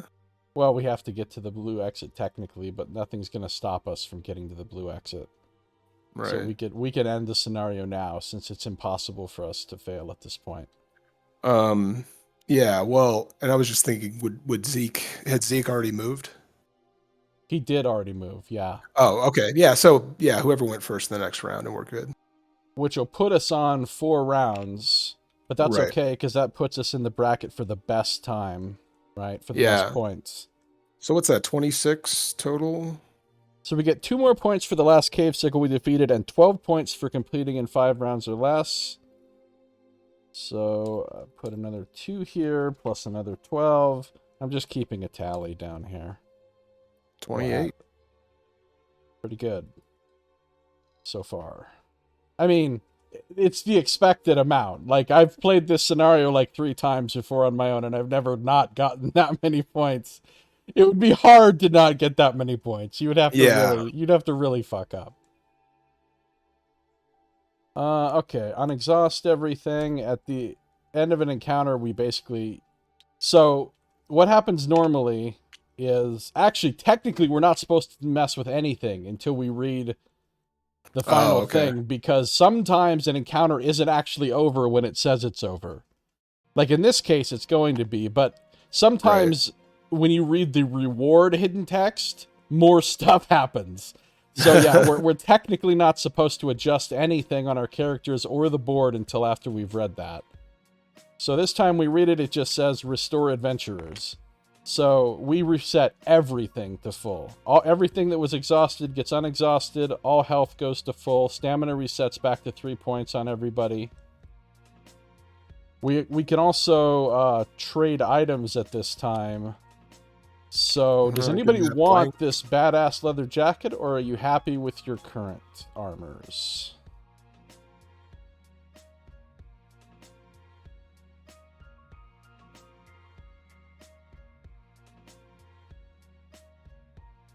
That might be better than Rook. I mean, this has got the per encounter ignore physical damage. I don't know. I think the Cuirass is... I mean, it gives you 2 armor and 2 health. Yeah, that armor is great.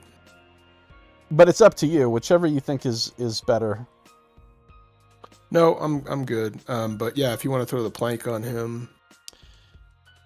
Yeah, okay. Oh, also, because of Zeke's utility core, you get a single consumable item of your choice. So I'm going to get another one of those balms for removing a condition. Nice. And I'll just give that right back to Rook.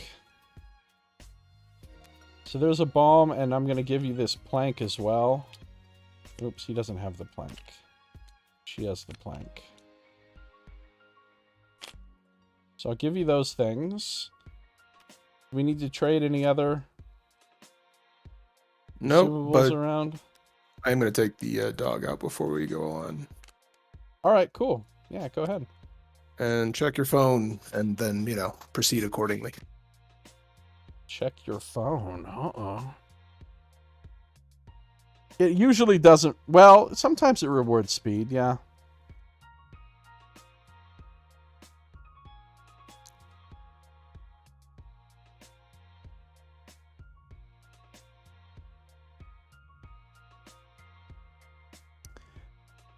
The number of scenarios in this game where things are basically timed or you have to hurry up are very rare, actually.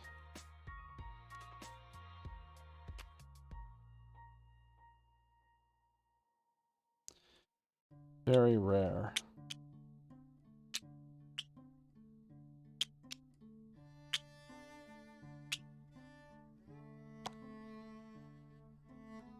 Needs more raised dead on the leather jackets.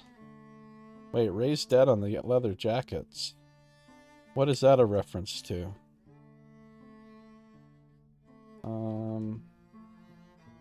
We can clear everything.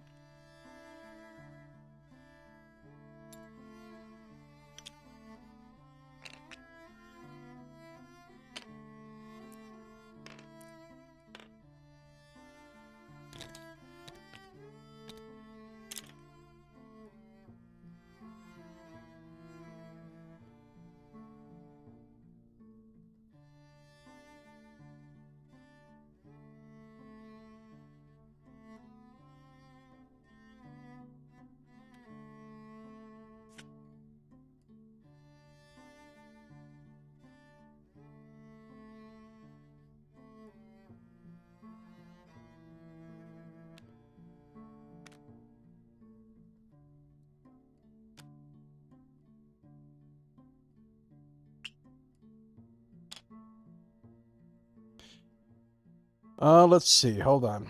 What do we got going on here in the chat? Catboys, no. Something shameful. Something shameful. Life that hidden away? I don't know what that means. I'll take the leather jacket. I need a new one. My leather jacket doesn't fit me anymore. I'm too fat.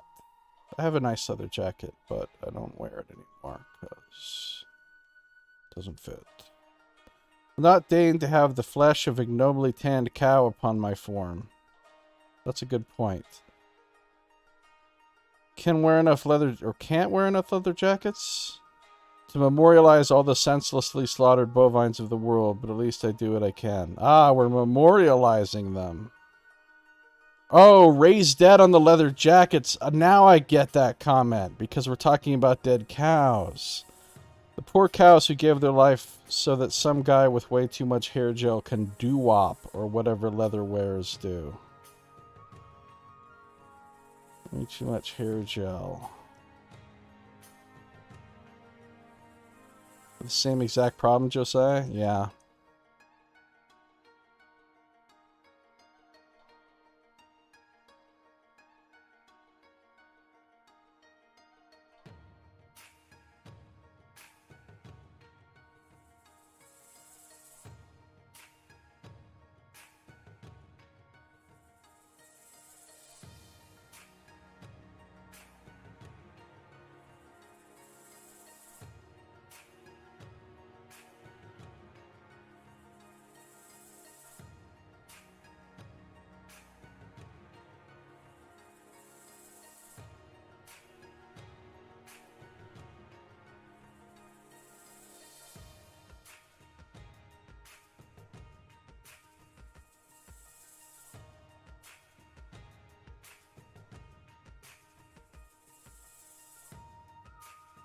Like me some doo-wopping? FYI, use gelatin. Gelatin? Jello hair! I don't know what doo-wopping actually is, really. Like, obviously I'm familiar with the term doo-wop as like a type of music. But what does it mean to doo-wop? What does it mean?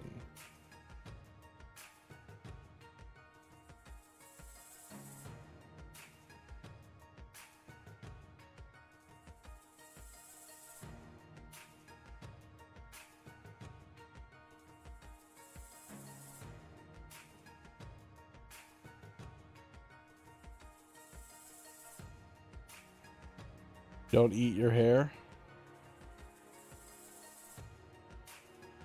But do you eat gelatin? I used to eat a lot of Jell-O back in the good old days of Jell-O eating.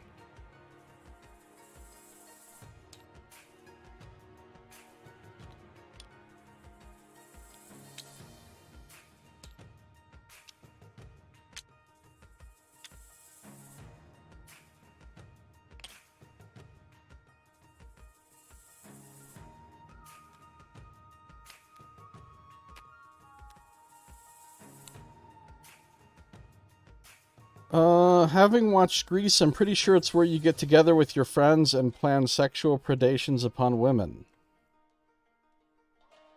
Wow.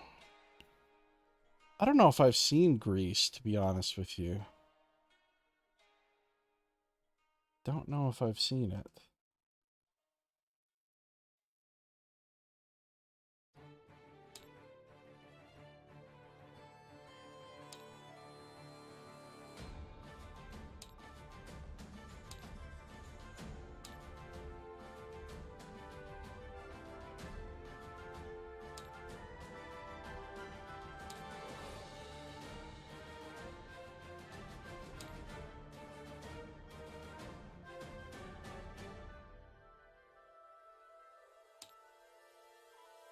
It's not a feminist positive film / play. Well, that doesn't surprise me.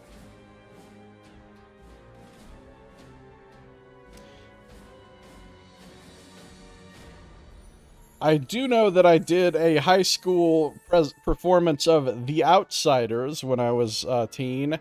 I played 2-Bit, which is the role that Emilio Estevez played in the film.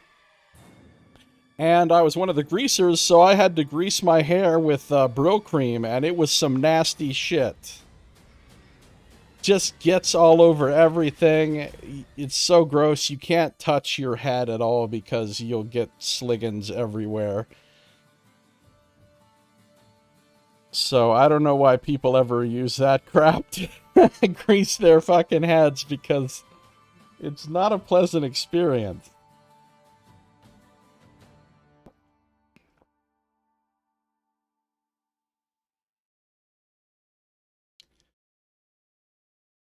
Okay, bud, I'm back. Welcome back. Thank WB. you.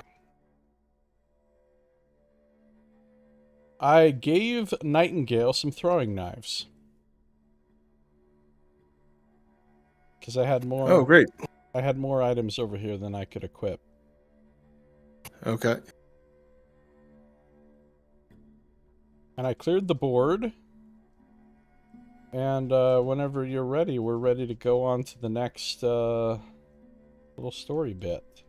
All right. So we're on Wrong Way. Off to a rough start is what you read if you somehow failed that encounter. I can't imagine, but...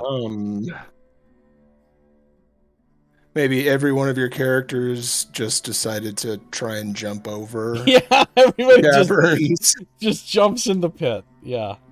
Here we go. Wrong way. Wrong way. Rook knocked on the thick stone slab with the butt of his weapon. The sound echoed like a massive stone drum. No way we're getting through that. Nightingale glared at the obstruction, kicking weakly at it. Damn it! Did we take a wrong turn? She glared. Hold on a second. I'm pausing. Have you noticed that the voice acting is not really the same as the book all the time? Yeah, I have noticed that. I don't know if stopped you're reading along. along. Yeah, I should probably not read along either, because it does get a little confusing. I don't know which they changed. I think this voiced dialogue matches up to the book, the physical book that I have, but they updated the digital book and changed some things. So yeah, if you read along with the actual text in here, it's not quite the same as the voiceover. So just listen to it. The only real substantial changes is it seems like they're trying to pump up Rook's, I don't know, image, character, or person as being this really great fighter and very capable person. Yeah, I don't know. That's in the written, what the book is written, but not in the audio. Oh, okay. All right, I'll keep going here. Glanced over her shoulder to where Zeke and Remy watched. Seems that way. Rook lowered his weapon. Remember, this whole thing is coordinated. Hundreds of candidates are going through the same test. The monsters aren't wild. They have to release them for us in each area, or we'll have nothing to fight. The twists and turns are just another part of the mast. It looks like they can seal up passages with these big stone panels. Zeke dug around in one of his pockets, coming up with a cigarette. Translation: we're too awesome for this test. They want us to slow down so they can spend time on the teams that suck. Looks like it. Rook grinned as he gestured back down the way they came. I think I saw a good place to camp back there. At least we aren't sucking, Remy offered, shrugging one of her wings. I'd rather be in the group they have to slow down than the one that fails. It is a little quiet, and it is at max volume. Setting up camp. Oh, we're not setting up camp yet. Calm down, music player. Okay, Saito, I have a biology question for this world of Middara that we found ourselves. Did you hear Josiah's explanation about how nobody ages in this world? I don't think he was here then. Okay.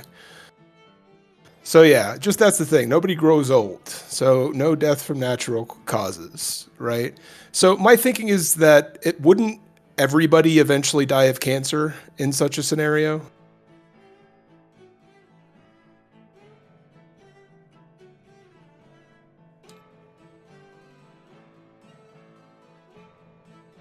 Well, if there's no aging, then there might not be things that cause cancer either.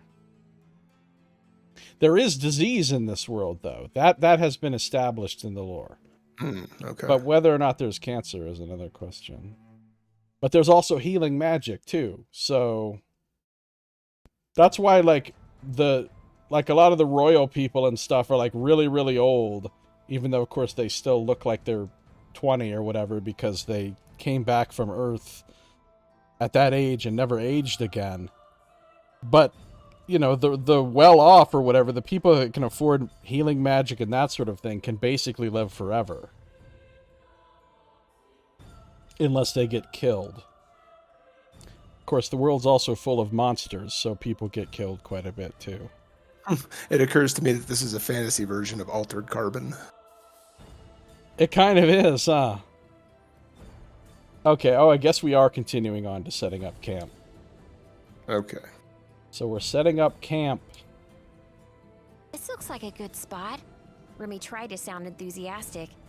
The cavern they had chosen to spend the night in had a ceiling at least 20 feet up. Damp stalactites glittered in the light of their glowstones, occasionally dripping water. Even so, most of the floor was dry and flat enough to serve their needs. I like it. Rook gestured ahead with one meaty hand. Only one other way out. Should be easy to keep watch. We don't have to stop. Nightingale hurried past Remy into the cavern. Wouldn't it be sweet if we were the first team ever to finish the mast in just one day? Yeah. Zeke stopped right in the middle of the cave, sloughing off his heavy pack. It dropped with a dull thud at his feet. But we won't. If we try to keep going without resting, he shook his head. Better to finish a little slow and keep all our limbs. Remy needed no further encouragement to drop her pack, tossing it to the ground. She closed her eyes, letting her massive wings stretch and flex. It felt fantastic. At least until she felt them smack something. Ow! Zeke yelped. Sorry, Remy blushed, retreating a little. I didn't mean to. Nah, it's nothing. Zeke shrugged, wiping a feather off his cheek. It's better than being slapped by Knight's Tail. I haven't done that in ages. Nightingale frowned at him. He returned her scowl with a wide grin and she turned away, looking around. Guess I'll start the fire. I can help. Rook set his bag down at his feet, fishing around for a few seconds before pulling out a set of flint and steel. I'd like to do it, Nightingale said with excitement as she took the tools from Rook. The mast is supposed to prepare us for whatever Middara can throw at us. That means no shortcuts. Rook then pulled out another set of tools, some sticks and tinder. No shortcuts? He asked Riley, holding the objects out towards her. Nightingale sighed. Flint and steel counts as a shortcut, huh? Rook only smiled back. Okay, fine, she said, swapping what she had with Rook. Then she got to work getting the fire started. Remy frowned, thinking desperately of what she could do. The other members of the team all seemed to know each other already, but they barely knew her name. She was determined to pull her own weight through the rest of the mast. I could set up the sleeping bags. Remy looked down at their little pile of supplies. Sure. Zeke was the last to separate, weapon in hand. I'll scout the rest of the cave just in case. So, what did Saito say? It depends. I mean, if no one ages, then that suggests the underlying mechanics of apoptotic failure, making words up, which are a major factor in cancer, is no longer at play. Depends on how robust the cell repair and genome maintenance systems are for these immortals. You know, I don't think they cover that in the lore. I don't think they go into that depth.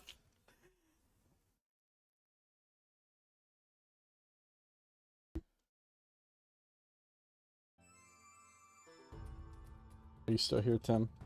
Yep, I'm still here. Okay. I do realize that I wasn't holding my button down. But yeah, thanks, Saito. I appreciate it. If you want to turn push to talk off, you can. It's fine. Oh, my dog is a little excited, so it would be a lot of... Oh, a lot of dog sounds. Yeah. There's no gene gnomes in the lore. No, and there's no any other kind of gnomes, which is what makes it a good fantasy setting. Okay, so we have to make a skill check. Because Zeke is scouting the cave for traps. So Zeke has to make a perception 10 check. And his perception is 6. So it should be pretty easy to make this. Don't fuck up. Okay, I made it. Yeah, okay. So, since we passed, we get to continue to check out the loot, page 9. How are you feeling about the narration? You like it? Yeah, I do. How are you feeling about the narration? I think it's good. I think it's good. I'm a little disappointed that she doesn't do any real, like, voices, but, I would, you know. yeah. I'd like a little bit more of a zhuzh in the accents and voices, but... But she is a very good narrator, obviously. A professional. Yeah. So we're going on to check out the loot. Check out the loot. Zeke walked the perimeter of the cave, scraping along the rock with a wooden pole he'd taken from their camping supplies. Where the gloom concealed, he used the pole to check for danger. There was no way to guess what the proctors might try to throw at them. Giant rats set loose into the camp while they slept? Pipes to flood the cave? Whatever the Alinea Institute had planned for them, Zeke intended to be ready. He didn't find any secret passages, hidden traps, or insidious ways to torment them in their sleep. As he neared the end of the search, he struck a section of rough wall that thumped strangely when he just hit it right. "Hey guys, I think there's something here," he called back before dropping onto his knees and feeling around the wall. After a few seconds, he felt a little lever give way under his touch. Zeke flinched, half expecting a trap, but instead a thin facade retracted from the wall, revealing a tightly wrapped bundle. He kicked gingerly at it, sending it rolling out of the opening and onto the floor in front of him without exploding, shooting acid or sending spikes at him through the floor. He grinned, lifting the tightly wrapped bundle of burlap and holding it up for the rest of his team to see. "Hey everybody, I found a care package." "Nice work," Rook called, not rising from his work around their makeshift fire pit. "They must have hidden some supplies like this for the groups who actually pay attention." 4 random mundane consumables. That's not nothing. Yeah, that's a Cozy lot. Fire.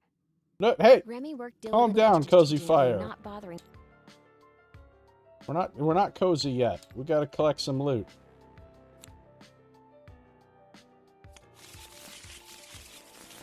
Shuffling, shuffling, shuffling.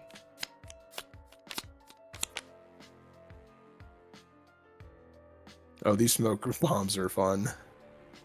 Yeah, yeah. Those bottle blessings are really good. That's one of the best consumables too, because you can do some good stuff with it. So we are allowed to equip any of these that we want right now. So if you want to... And of course, remember, you can have 3 consumables equipped and 3 items in your pack. And you can have 4 equipped if you're... 4 consumables if you're Rook. So feel free to take whatever you want to take and distribute it to the characters as you desire.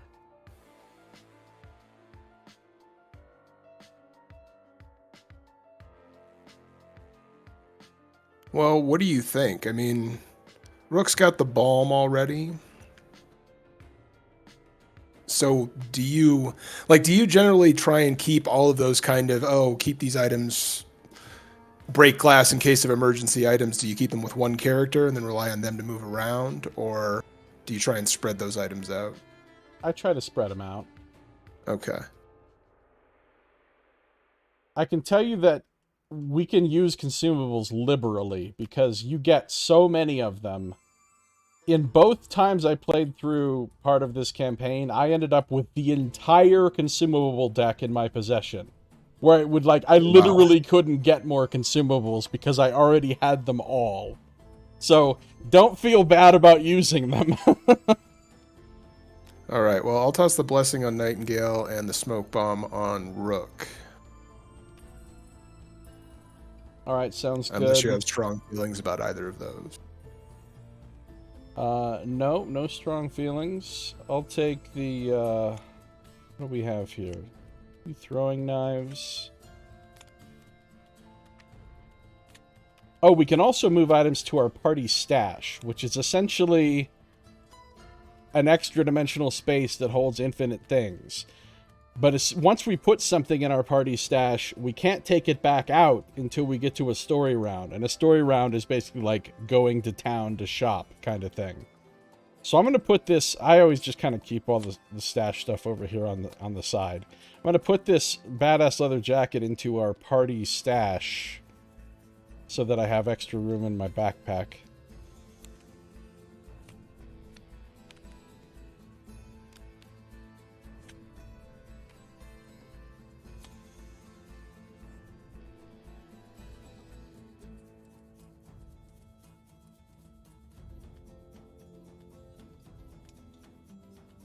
All right, so are we're all hooked up? We are. I'm debating whether or not to Google this term Saito's throwing around because, well, this is just an opportunity to learn something new about a friend.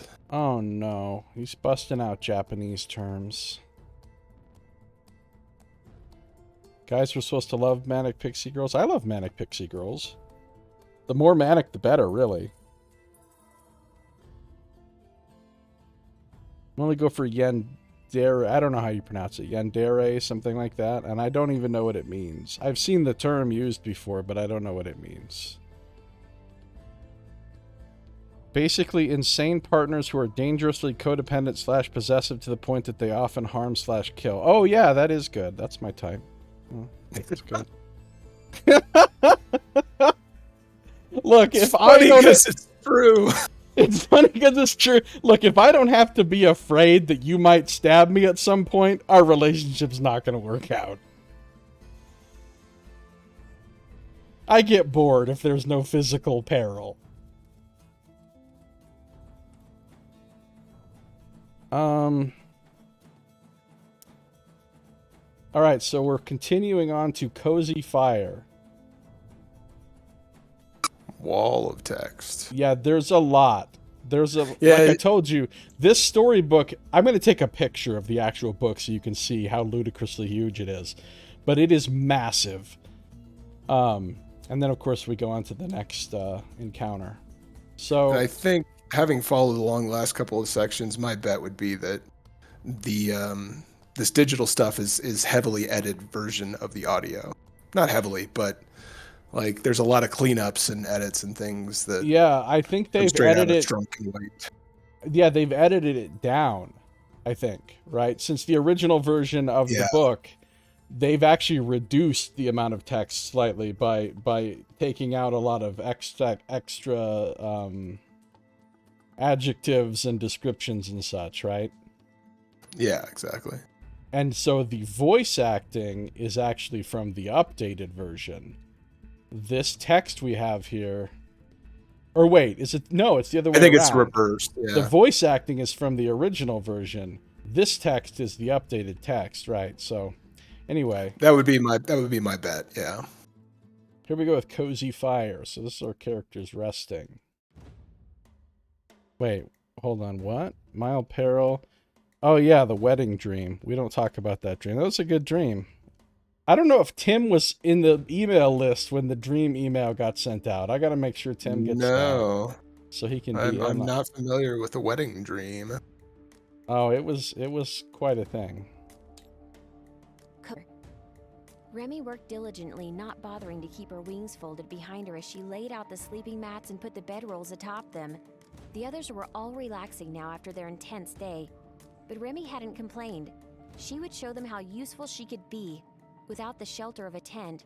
Remy laid tripwires across each entrance. She didn't think the Institute would plan an attack in the middle of the night, but she wasn't going to rule it out. Rook's voice rumbled from the fire circle. That's right. Not too much. He sat on a large rock, watching Nightingale. She puffed on a ball of smoldering kindling, and soon the fistful of plant fibers started to smoke. Get it into the rest of the wood, quick! She did, and soon the little fire roared to life. That wasn't that hard. Nightingale wiped her hands against her shirt. Is roughing it always this easy? Easy? It took you 20 minutes to light the fire, Zeke said. Since returning from the scouting excursion, he'd watched as Nightingale and Rook struggled to get the fire lit. Nightingale only shrugged and grinned at him. Another 20 minutes later, and they were all gathered around the fire, resting on a ring of rubble they'd made and sharing bowls of camp stew. Remy felt much better with hot food in her stomach and a merry fire crackling nearby. Nightingale smiled appreciatively. This is great stuff, Remy. I never thought camp food could taste this good. Remy looked away, though she couldn't keep the pride from her face. I used to cook for my little brothers and sisters all the time. Half the time we had less in the cupboards than the Academy gave us to work with here. Nightingale looked up, understanding in her eyes. My family back on Earth didn't have a lot either. And now we're in Middara. Zeke's voice was more subdued as he sipped the broth from his bowl. What we had on Earth isn't what we have here. Another few days and we'll be citizens. We'll be able to leave the Academy whenever we want, buy anything we want, choose where to work. Maybe your mom will, Nightingale muttered. But Balthazar and Kezia? It feels like I'm just a tool to my parents here. Being royalty just makes me and you nothing more than pawns. You're a princess, though, Remy said, meeting her gaze. Isn't that exciting? Nightingale scoffed. If you like being cooped up for the rest of your life, being whisked away to a fantasy world should be about this. She gestured at the dark cave around her. Adventure, danger, monsters, and traps. Now that's exciting. Remy frowned and took another sip from her bowl. Nightingale patted Remy on the back. Don't sweat it, Rimdog. I thought being a princess would be much cooler, too. Rimdog? Remy grimaced at the moniker. She hoped that it wasn't something Nightingale was going to keep calling her. Zeke shifted on his log. I don't know. It's better than being poor. His eyes flickered towards Rook. No offense. Rook waved his hand dismissively and kept eating his stew. But my mom, or should I say Lady Ida Zhang, he spoke her title mockingly. Get past all her bullshit formality and politics, and I think somewhere in there is a heart. I bet your parents are the same, Knight. I doubt that. I'll be lucky if this isn't the last time I'm in any kind of danger, Nightingale said. It's not like it's unique to royalty, Rook replied thoughtfully. My parents here on Middara are just farmers. They're great, but I don't think farming is for me. I'd rather do something a bit more exciting, too. Nightingale made a grunt in agreement, and there was a long pause. Remy looked up and found all three of them looking at her, and she shuffled uncomfortably under the weight of their stares. What about you, Remy? Nightingale finally asked.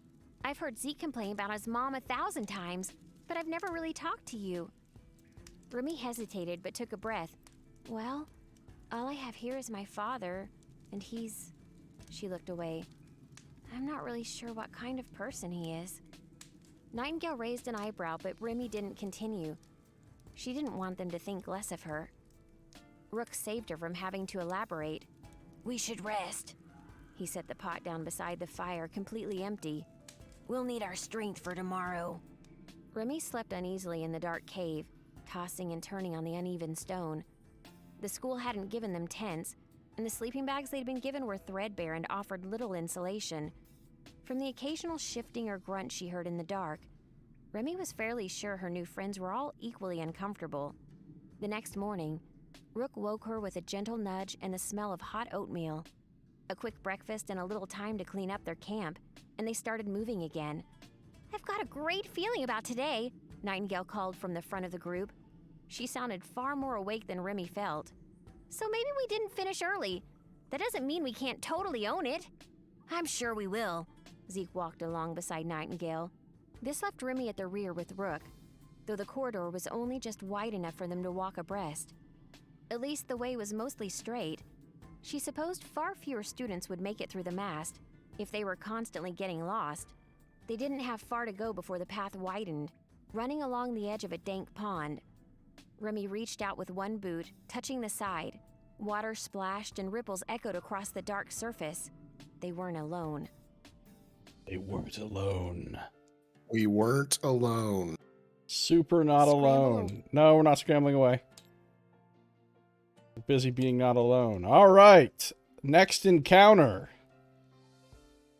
Yes, I had a dream about Saito, Nox, and Jen, and myself at a wedding. And many strange events did occur. And Saito really liked his part in it.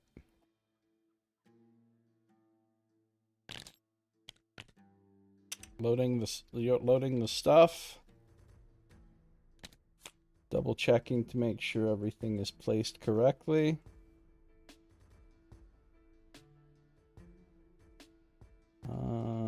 Looks good. Let's see what we've got. The Mass Day 2. There's no second page. Special encounter rules that we will be graded, but not on time this time. We don't have to worry about time. We just get graded for how many enemies we defeat, or if we get defeated, we lose points. A small pond stands between you and a ferocious Gévaudan. I have it on good authority that it's pronounced something like that. Apparently it's a French thing. I'm sure I pronounced it wrong, but I pronounced it closer to right than if I just said, like, Gavaden, which is how I used to pronounce it before. Yep, that's what my brain was doing when I was playing. I don't know where I learned... Oh, I learned it from watching a YouTube video. That's right. Your sudden approach must have drawn its attention, and the creature now growls in your direction. In the dark, you can hear the clicking of cave sickles somewhere in the distance. Hopefully, if nobody gets too close, the cave sickles won't even realize anyone is here until the Gévaudan has been killed. So this is, we start getting into the interesting tactics of these scenarios, where the exact way that you do things affects how things can play out, right? We've got cave sickles, they're up on an elevation up here, right? Which means if we don't get close enough, they're not going to activate, right? Right. If we go like up the right side, we could possibly kill the Gévaudan before the cave sickles even start doing anything. Alternately, we could go up the left side and fight the cave sickles and try not to activate the Gévaudan, or we could go right up the middle and fight everything at once. Yeah, Leroy, right into the center. So our starting squares are these four right down here. So we can deploy as we wish. Obviously, I think Rook should be in front. I always kind of tend to put Remy in the back just because she has more mobility and thus doesn't need to be in the front so much. And I guess Zeke can take up the front next to Rook there. All right, looks good. Anything else we need to know here? Oh, we need to pull... Oh, the monsters are out. Oh, yeah. Who's going to control which group of monsters? I don't care. I'll take the Gévaudan, and you can have the cave sickles again. So we put them into the initiative. We shuffle the initiative track. There we go. And Zeke's going to go first, it looks like. So, how do you want to do this? Yeah, I mean, let's try and avoid activating the cave sickles until we're ready for them. So stick to the right. But there's no totems or anything. Oh, that's right. There's no exit tile either. We have to defeat all opponents to win. Okay, so we're gonna head up the right side then. Now the Gévaudan has reach, and he'll move and attack with reach and generally be obnoxious. Yeah. The other factor is, ideally, it's not good to stand in water when you're fighting, because you can't dodge if you're in a water square. So, I'd like to draw the Gévaudan out of the water and fight him kind of over here on the land if we can. Okay. Of course, if we keep him in the water, he can't dodge, and he is a creature that dodges. So if we can ideally set things up so that the Gévaudan stays in the water, but we don't, it'll give us an advantage. But that isn't easy to accomplish. What's he going to do? He's going to move and attack up to reach 2. But then he's going to move again and attack the farthest opponent. Yeah, he's not going to stay in the water. We would have to position ourselves extremely specifically for that to happen. Yeah, and you've got to figure out where the cave sickles would trigger from. Well, that's what I was just thinking. Like, their AI step is they get 6 squares of movement to make a range 4 attack. So unless we're careful with line of sight, I think there aren't many squares on the map, if any, where that isn't going to be triggered.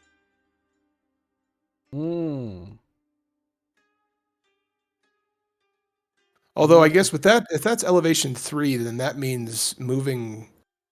What does movement cost to get off that elevation? It's 2 difference.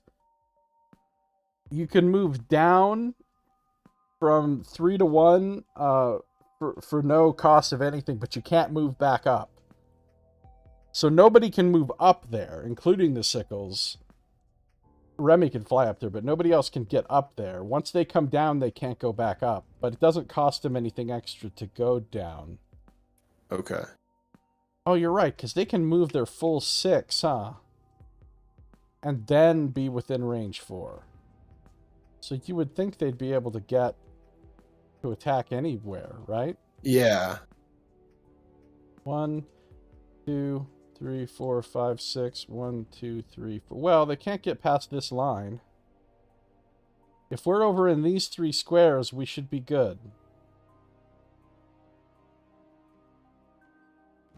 Oh, yeah, I wasn't doing diagonal movement. Okay. Because you can't do diagonal, right? So this is the farthest that number 1 could get. I don't think... Can you ping the map? I don't know. But you can see my little hand. This is the farthest that 1 could get, and 1, 2, 3, 4 squares from there. This is the line, I think. So if we stay on the right 3 columns of the map, we won't trigger this cave sickles. Alrighty. Alright, so Zeke is going to go 1, 2, 3, 4, 5, 6. He's just going to move to here for now.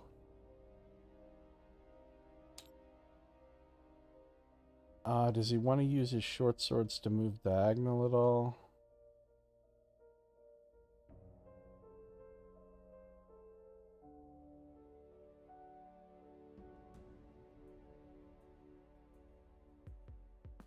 Maybe he'll move here and save those other 2 stamina points and call it a day. Okay. So the Gévaudan. First time it's attacked, it dodges. When it dodges, it gains courage. It'll counter. There's not an opponent adjacent. There's not an opponent within reach 2. Can it move and attack an opponent within reach 2? It's got a movement of 6. And it doesn't avoid special... It doesn't have anything special to avoid the water slowing it down either. So 1, 2, 3, 4, 5, 6. Yes, it can do that, actually. No, it's 2 movement to get out of the hindering terrain, isn't it? Oh, it starts in hindering. You're right. 1, 2, 3, 4, 5, 6. Then it doesn't have the reach. So that means it's not going to move at all. Because it has no true AI steps. So it's just going to sit there for now. So yeah, we're going to be able to set this up pretty well, but we're going to get an urgency token, right? Yes, we will get an urgency token unless somebody manages to hit it. Like if you gore shot it or something, we won't, but I don't know if that'll be possible. But it doesn't matter. We can afford an urgency token or two, because once the fighting starts, it'll be Yeah. all the way to the end, so it won't matter. All right, Remy's turn. Oh, Remy's turn. That's also me. All right, Remy will move. I guess she'll fly. She might as well. 1, 2, 3, 4, 5, 6. She'll go to here and post up and stop. Nightingale's turn.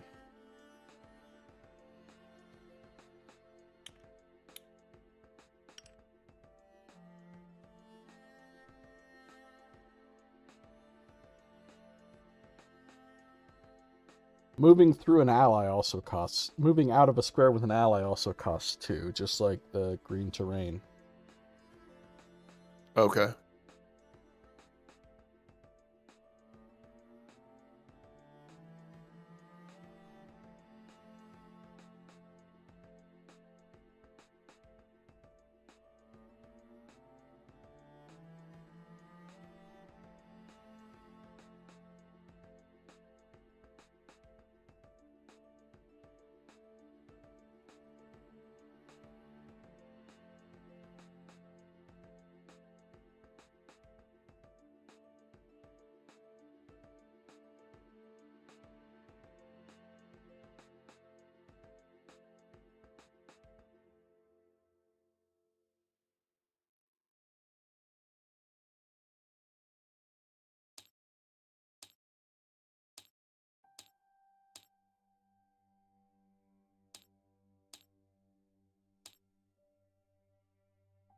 I should get back in the habit of saving at the beginning of every encounter.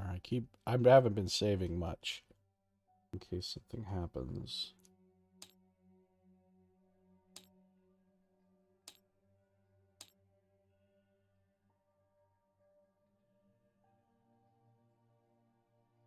Yeah, it looks like I don't have the option to save.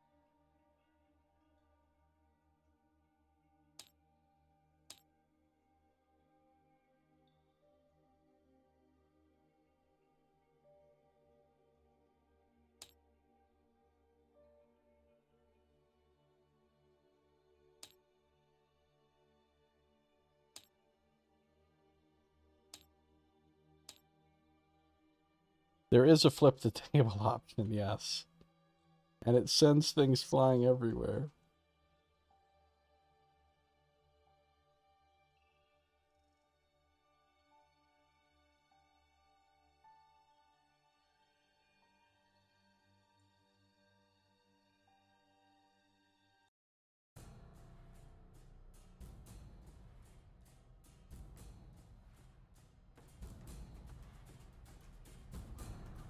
Oh, it's my turn? Shit. I'm sorry, bud. I had no idea. Oh, yeah, it's Nightingale's turn, yeah. So, okay, yeah. Delaying actions. How does that work? And can I do that? No. There's no delaying. You just either take the Okay. turn or you don't.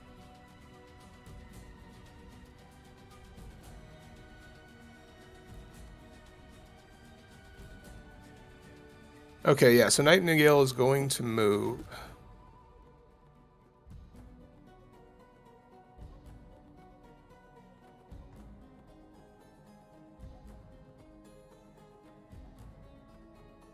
Yeah, she's going to have to spend 2 extra stamina. So she's spending all 3 stamina to move.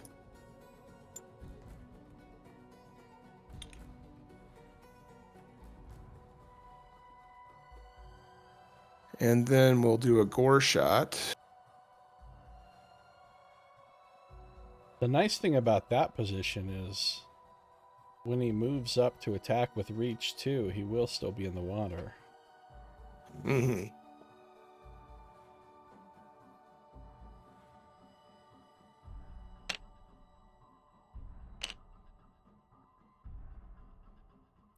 Okay.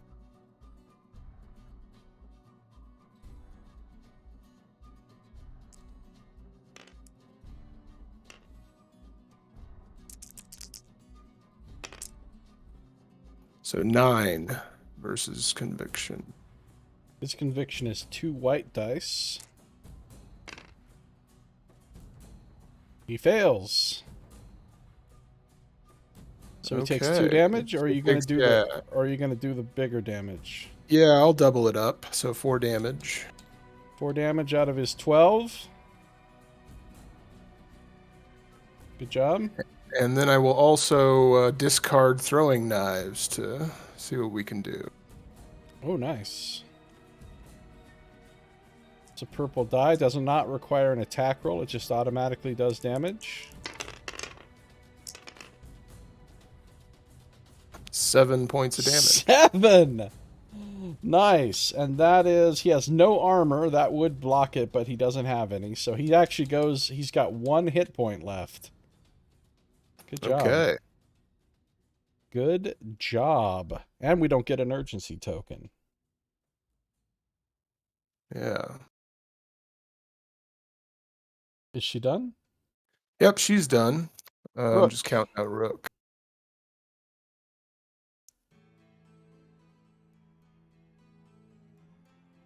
Okay, he can spend 2 points here.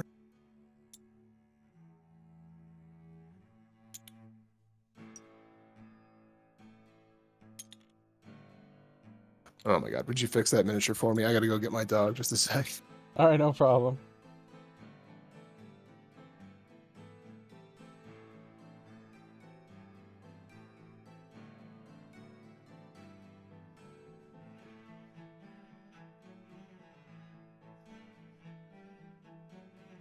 The minis in the actual board game do not come painted, so whoever scanned this,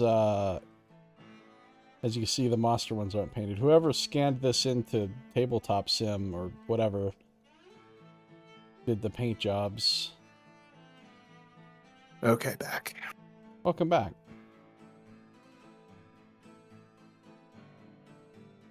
Yeah, so he's going to move up there for 2 stamina and activate Mend here, and I think that'll be it for him. Sounds good. Alright, the cave sickles are not going to do anything, I don't believe. Because they don't have any true AI steps. So that should end the round. We start back off with Zeke. Can he actually kill that thing before it gets a turn? Well, he has 5 stamina to work with, and he does have some throwing knives if it comes to that. So let's see. He could use one of his swords to get a free diagonal move out of the stuff. Then he could move 1, 2, 3, 4, 5, 6. Yeah, so he uses a sword to move there. Then he does his regular move to here, which puts him in the water, but hopefully that won't matter. So he's used one of this, and he's exhausted one of these. Now he can attack with Blade Works. The Gévaudan, the first time it is attacked each turn, it will dodge. So the Gévaudan's dodge roll is a skull, so it gets no additional defense, but its defense is a 10. He's rolling 2 white dice. He got a 5 and a 3. He will exhaust his second short sword to reroll one of his combat dice, to reroll the 3 into a 6, giving him an 11, which is enough to kill it because it only had 1 hit point left. Gévaudan is already dead. We do immediately get a loot card, which is 9 more gold. Will put us up 18 gold we've found so far. Now, Go ahead. Do we still have the same loot deck, or should you create a new one for each encounter?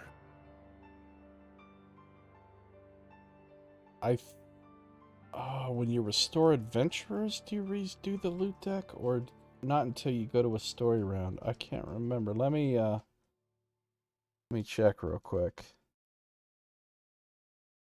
Where's the thing about the loot deck? Jevu dance partner. Nice. I forgot exactly when we refreshed the loot deck.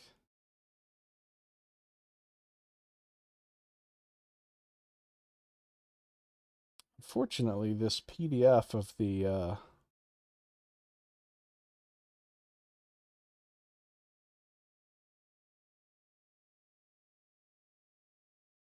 PDF of the rulebook doesn't have any bookmarks. It does have an index, though.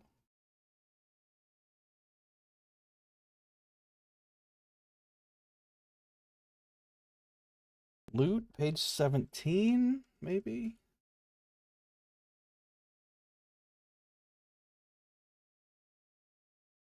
That's not what we wanted. Loot level, the combatant loot deck.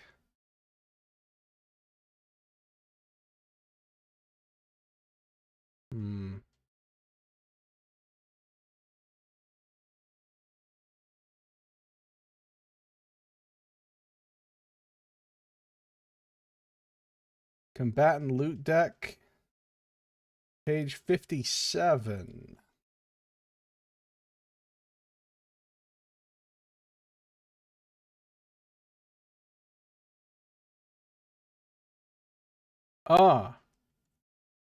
Restore adventurers is when we refresh the combatant loot deck. You're right. So we did restore adventurers. So in actuality, we didn't necessarily get 9 gold. All of these cards go back in here.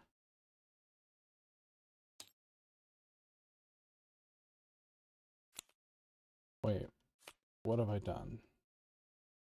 Did I screw this up? I don't think so. Item loot. Because these other cards are still sitting there. But I guess it's 30 cards. It's supposed to be 30 cards. So these cards here just go away. Okay, so this is good. So we're going to draw a random combatant loot. What? What is this hack? There we go. We are some cheaters. This is unusual luck to get an actual loot card 3 times in a row, or 3 times out of what, 4 draws? So we got monster loot for the Gévaudan. Where's the monster loot? Let's see. Which things go to him? It's a little bit of a pain to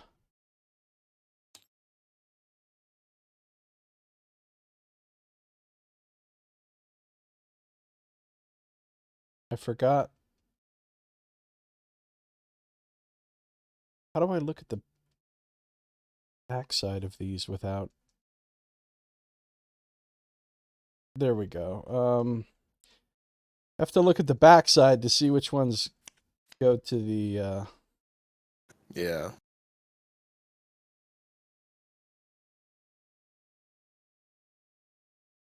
Oh, I think it's probably just those 2. For the Gévaudan. Did you fight Fragors in the crawl mode? No. Oh my god, those fucking things.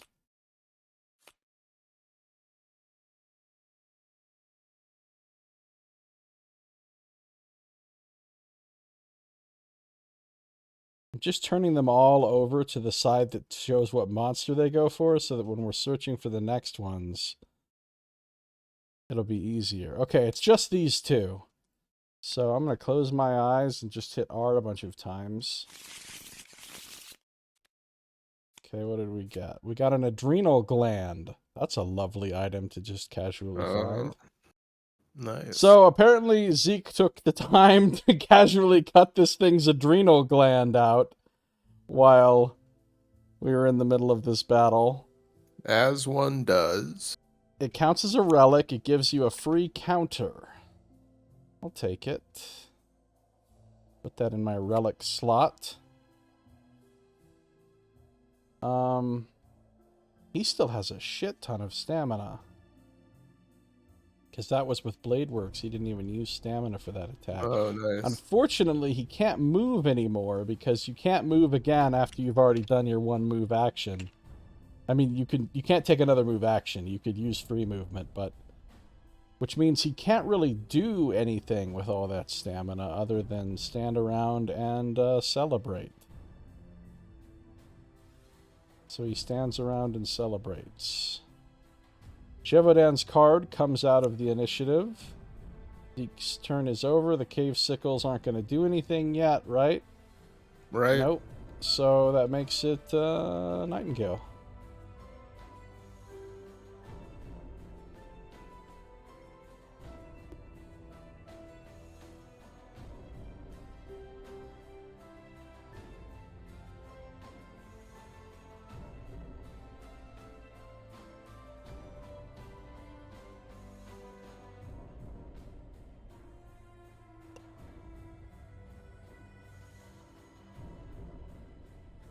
Not really going to be able to do anything other than just move into range. Yeah, we're too far away to really do anything to them. Plus, we don't have line of sight to them since they're not on the edge of the... Right. So all we can do is wait for them to jump down. Make sure you position yourself in such a way that they will jump down, though. We don't want them standing up there on the ledge just doing ranged attacks on us.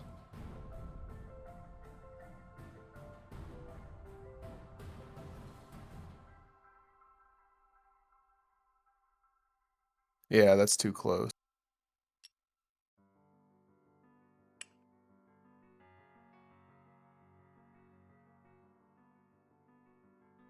Okay, yeah, so she'll just move there, and I mean, I think that's it. Join Zeke's celebration. All right. Remy gets 3 staminas. Stamina-mana-manas.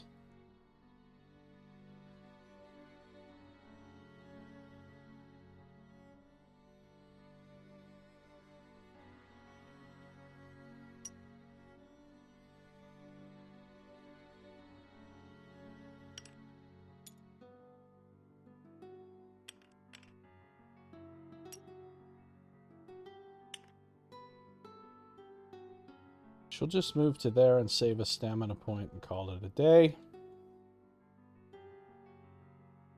How do I get rid of this notes thing?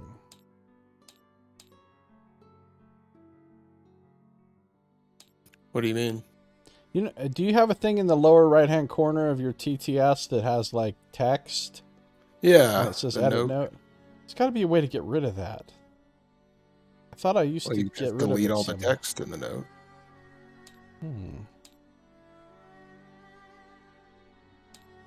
Okay, good. It's gone. Hopefully we didn't need to know that. I didn't actually read what it said. It was just info for like Discord and bug reports and shit. All right. It's Rick's turn. Okay, I think he's like everybody else, gonna move into position and wait.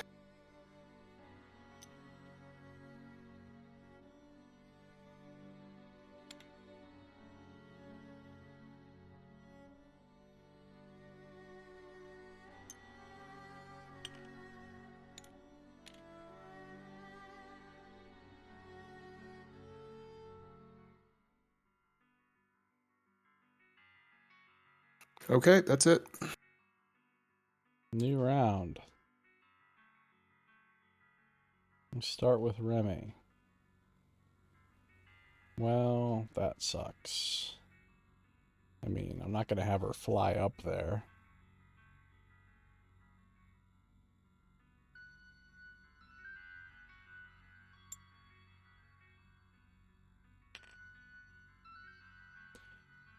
She'll move here into the green.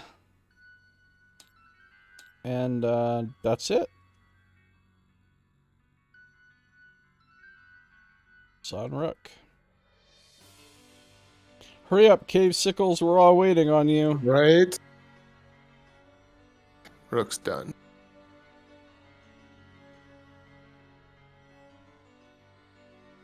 Zeke.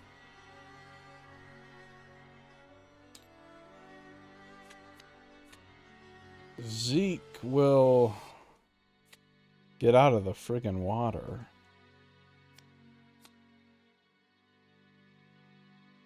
One, two, three, four, five, six. Okay. He'll move to here and also be done. All right, Cave Sickles. Finally. Our AI step is going to be moving to attack within range 4. So if it has more than one opponent equally near, it will go after the top of the initiative track. But I don't know. Zeke's probably the nearest now, isn't he? Yeah.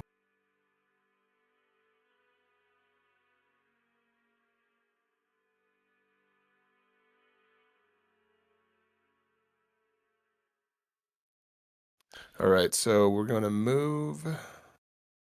The water is 80% Brill Cream, yeah. These tiles look really nice in the physical game because all of these parts with the water and stuff, they have like this shiny reflective coating on them that makes them look, and these are nice thick tiles and they're nice and have a nice coating on them. They're nice components. So shooting after Zeke or what? Yeah, we're going after Zeke. Now, the nice thing about this is I don't think either of those guys are in their sphere of influence right now, right? With that elevation? No, they're not. Or is that? So we're gonna just be attacking on base dice. Yeah. He's not gonna dodge. He does have you have a -1 for the green terrain, so yeah, you have a -1 to hit. Okay, 11. So 11 hits by 1. All right. And 3 more on top of that. So 4 damage. Ouch. He's got 1 point of armor. So he's going to take 3. Maybe he should have done. All right. Next. Cave Sickle number 2, unfortunately, is doing the same thing. This time I'll dodge. Oh, I should have dodged. I have all this stamina. Why didn't I dodge last time? Anyway, this time I'm dodging with Badass Leather Jacket. All right. Oh, nice. So, there we go. 13. That'll miss. All right, and then I think this last guy is going to do the same thing. Yes, the tiles are nice and girthy, Saito. Zeke now has Werehyena Lycanthropy. I don't get it. Werehyena Lycanthropy. He'll also dodge this using a point of stamina.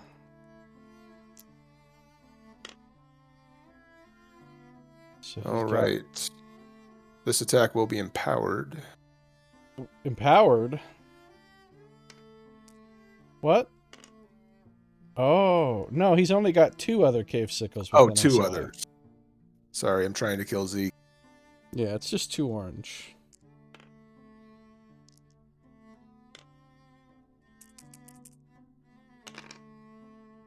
$11. Did you take a -1 for the terrain? I did not. All right, it's a 10. miss then. That will be a miss. Okay. That's it for the Cave Sickles. Sweet. Nightingale.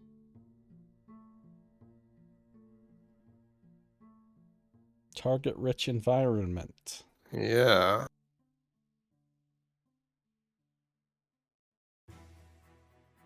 What do you get? 3 stamina at the start of every turn?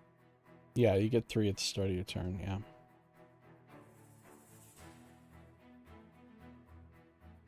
And if you wanted to, you could spend some, then use your ability to get 2 more. Oh, So yeah. you could have a big turn, as they say. So, she's going to move right there.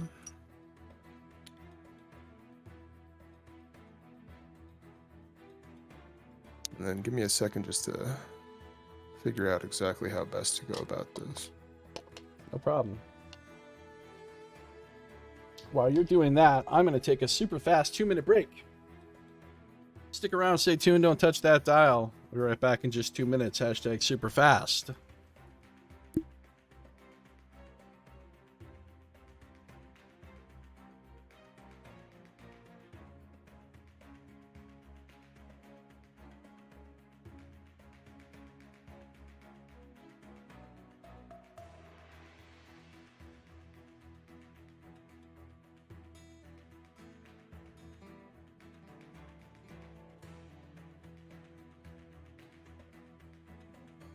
Oh, that's right, Saito. I remember we were failing those, well, the constitution checks, left and right.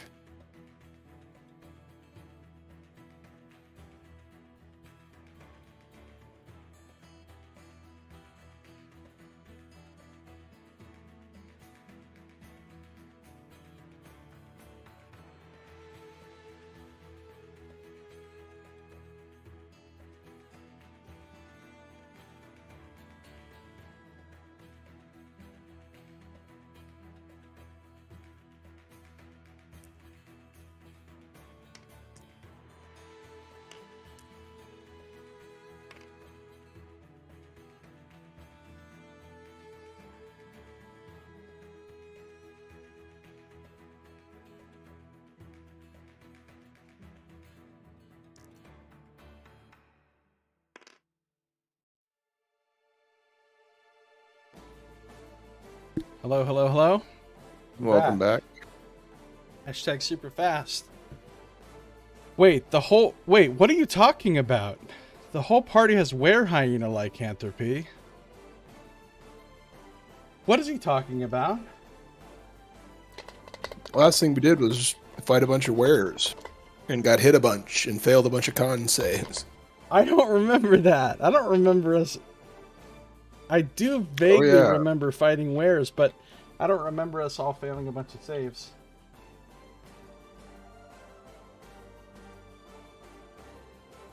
Okay, she's moved into position. I'm going to start attacking. We're just going to target the top. So against number 3. Sounds good.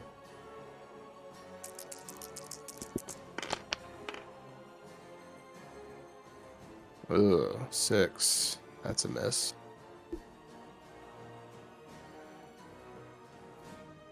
It does seem to be a miss. Something So is a we will miss, and it's your attack. try again.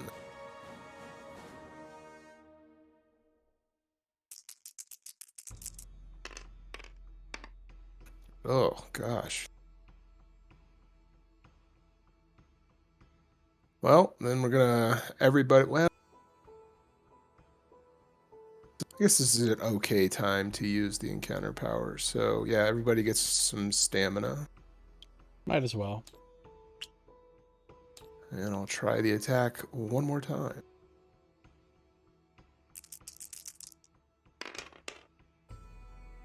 Nope. So 3 solid misses. I still think you're rolling the wrong dice. I think it's orange-purple that you're supposed to be rolling. Oh, that's right. And white is a slightly better die than purple, so you're giving yourself a tiny advantage. Not much of one. But if you re-roll that die, you might hit. Yeah, no, I will. I'll go ahead and not do that as a penalty for using the wrong dice. But I am going to try and just do gore shot, see if we can't do something. Cool.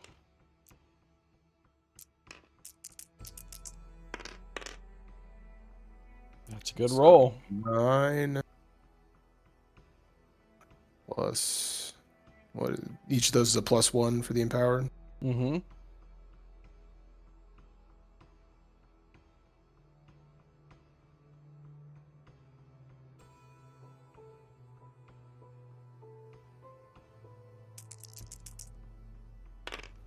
So yeah, 13 versus 6 hits. I am not going to take the extra damage. Oh yeah, hell, why not? You only die once. Hell, why not? He says.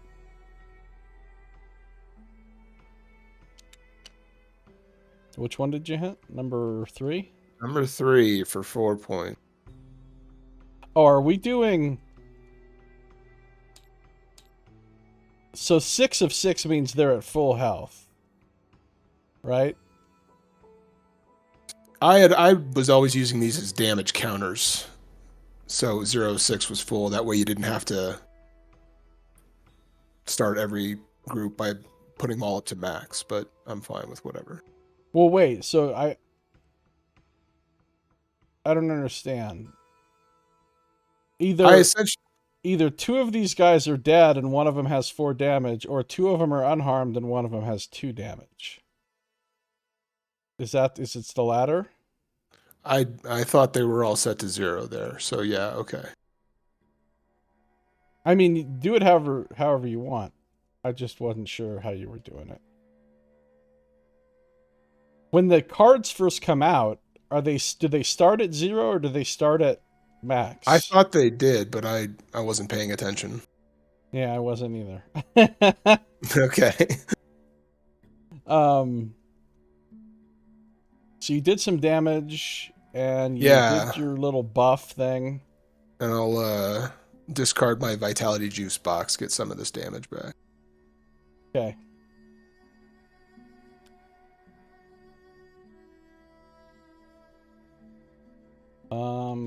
That's it for her. Okay. Guess it's a new round. Yay, the cave sickles go last, which means hopefully Thank we goodness. can just kill them before they get to do anything. Nightingale again. All right, recovering stamina. And yeah, I'll just well, here, I'll start out with a gore shot against the one that's already injured. Yeah, because you could take him out with that if you succeed. I'll roll his conviction. He failed. Okay, so yeah, He dies. he's gone.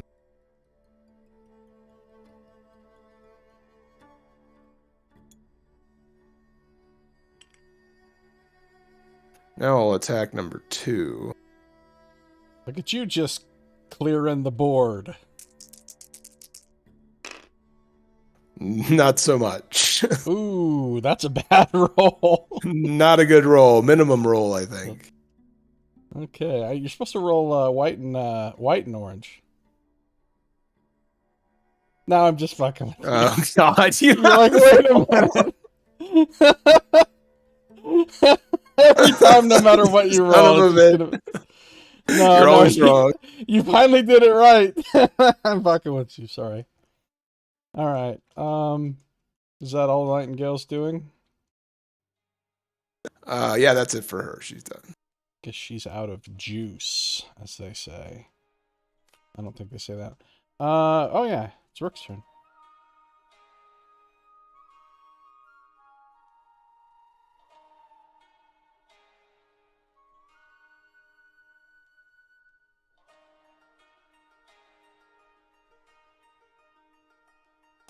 The one thing that I don't love about this setup is you don't have anywhere to record. Oh, I'm stupid. Yes, you do. You can click these little things, which you've probably already done, or they've already done it for us. Yeah.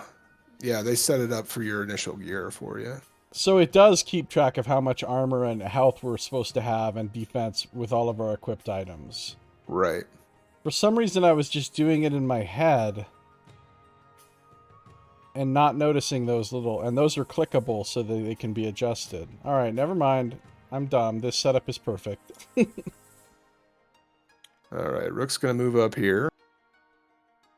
Actually, that's great because there isn't a way to do that in the actual tabletop. With the physical components, there's no way to track beyond writing it down.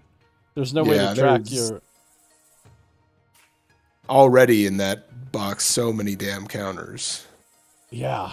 Stamina, all the stuff that we're doing with stamina, I guess those are counters or tokens that you're swapping out. And tokens for all the damage you take instead of that conveniently clickable thing. Yeah. Yeah, it's a mess, and it takes up a ludicrous amount of table space.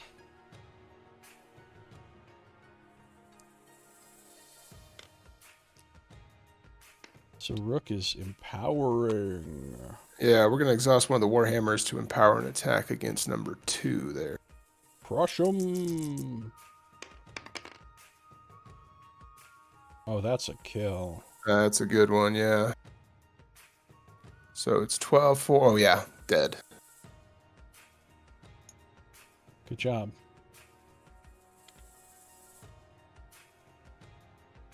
And then why not? We'll try the same thing again against number 1. Why not?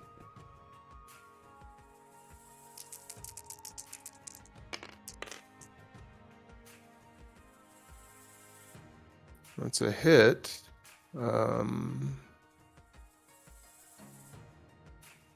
That's a kill too. So 12.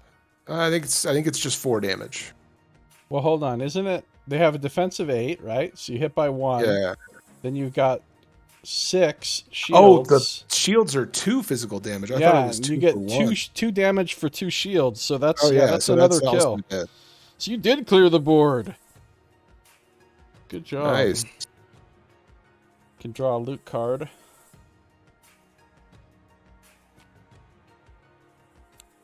$7 gold. And I'll add that to the gold counter up here.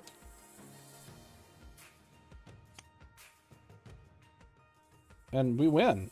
That's it. That was really easy. So technically, before we do anything, we've got to read this. But all it's going to say is, restore adventurers. Again, do not get used to this. This is not how it's going to be. Restoring adventurers after every encounter. This is not how it's going to be for very long. Then the heal tokens go away with the restore, right? They do, but all the damage goes away too. Everybody resets back to 3 stamina. Anything which is exhausted or flipped gets unexhausted and unflipped.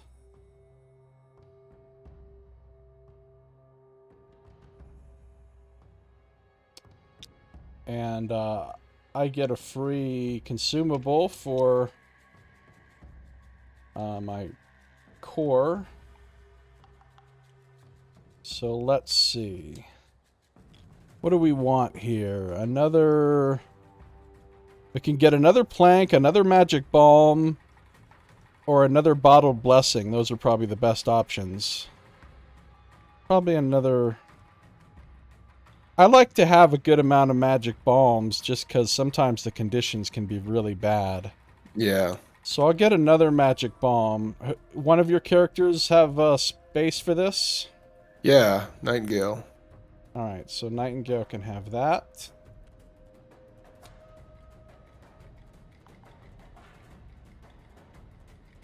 And we are victorious. No XP so far, but we'll get a bunch at the end of the mast. Game over, user wins. That's right. Hey, what's up, Dennis? How you doing? Hey, welcome. Dennis, how's it going? All right, let's see. What did we get for our score? We defeated 3 cave sickles. We get 6 points. And we defeated the Gévaudan. We get 5 points. 11 points. And we did not lose anyone. So we are up to, what is that, like 39 points? We basically win the game. All right. Now, after having 2 encounters in a row where we score the maximum number of points, I can only assume we're going to hear a lot more about how we're barely scraping by in the narrative. Yeah, like, oh no's. So then you can click clear here, and it will get rid of all the stuff off of the board. Put it away. Which you hope works. Occasionally, a component will get lost. And then you've got to go through some whole big process to to restore. Did you ever have to do that? Yeah, I ran into that a couple of times, and mostly just loaded up a new instance of the game. Okay. Oh, I should keep remembering to save.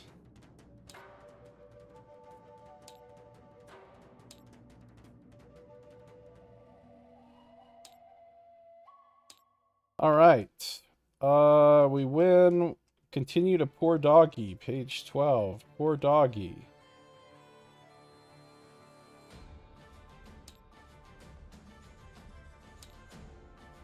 We don't have to listen to Scramble Away because we Poor didn't doggy. fail. Remy sighed, forced herself to look at the slain Gavaden. I don't suppose. Apparently, she did not get the Gévaudan memo. Apparently not. That's probably not even how the creators of the game actually pronounce it, even though it was based on the word that's pronounced like that. Suppose anyone has a shovel. I feel like we should bury it. She couldn't help her wings from drooping a little. No matter how excited the rest of her friends were at their victory. Nightingale rose from where she'd been rinsing her hands in the dark water. I don't think you can dig a grave in a stone floor. I guess, Remy said. I suppose it just reminds me of a dog from back on Earth. I used to have pets back before I came to Middara. Remy turned to follow the group as they left. Yeah? Dogs or cats? Zeke asked, but he kept talking before she could answer him. Cats, right? Yeah, actually. How'd you know? Remy said, surprised. You look like a cat person. I bet you had a dozen, Zeke said, poking her in the shoulder playfully. Remy wasn't sure if he was making fun of her or not, but she replied seriously. Only one, actually. Zeke laughed and lit a cigarette.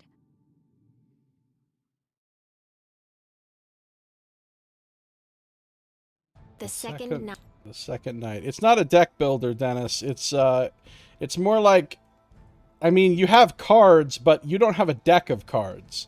You're never randomly drawing any cards. You just have cards which represent your gear and your abilities. But it's more like D&D, where you build your character with set abilities, not with a deck that you're like actually drawing from ever.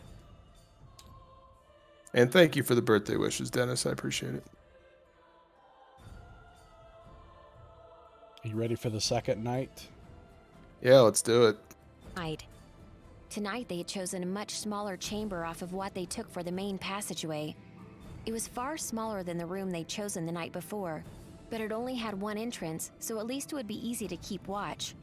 Nightingale was put on scouting duty this time. It was nice to have something mindless to do.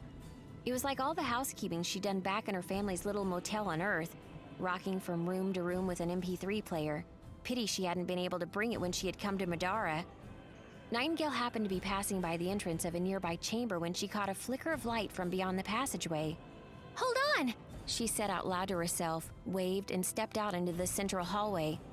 Like much of the rest of the cave, this shaft was square with faded geometric patterns cut into the floor and walls. She grinned, drawing her weapon. The light was growing quickly, down from a direction they hadn't explored yet. Nightingale... All right, have a good one, Saito. See you later, buddy. See you, Saito. Take care. Thanks for the follow, Smart Kate. Appreciate that. gripped her weapon tightly, preparing for a fight. Another few seconds and the light and footsteps resolved into a man, stooped with the weight of a heavy-looking sack. The man's armor was tattered, and he looked like he had just gone through a fight. In the faint light of his glowstone, the thin man looked triumphant. "Oh!" She lowered the weapon, striding casually into the hallway in front of him. "Thought you were a monster." "Nah," the man said, pointing back the way he'd come. "Our group just killed a tomb guardian back there. The thing was loaded with too much loot for us all to carry." He gave her a smug smile and continued. "This is my second trip, actually. Looks like we are doing better than the royalty is." Nightingale's smile faded. "Oh, yeah?"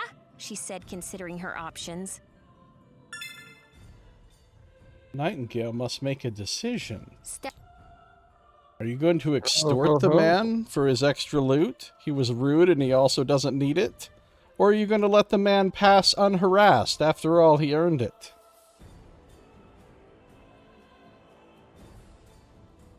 I mean, I feel like if you're royalty, you kind of have to abuse the rules and steal loot from the common man. So let me take that for you. Let me take that for. I feel like you kind of have to, huh? Welcome, Smart King. Yeah. You're watching YouTube on Pathfinder Guardian. Yeah, I've watched some gameplay of it. It looks really fun.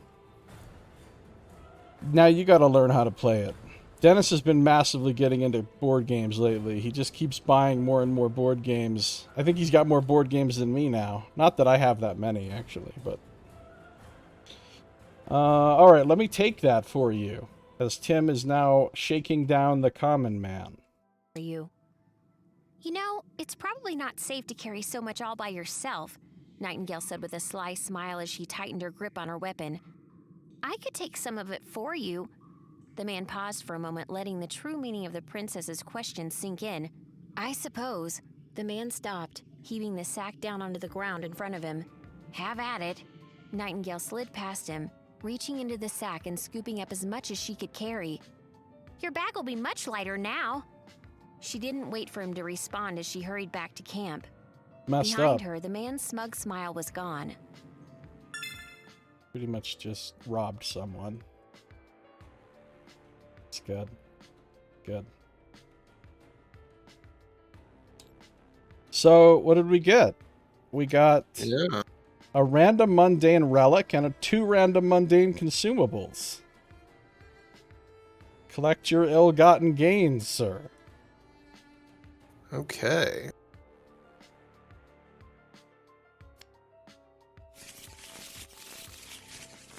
It was 2? Yeah.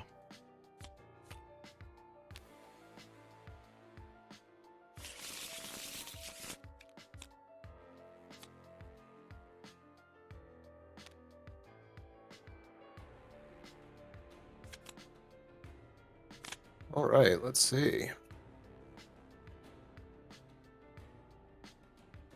Oh yeah, I like this. This is the reroll like you were talking about. Oh yeah, once per encounter, reroll any of your dice. And it's a conviction upgrade, which is nice. Yeah.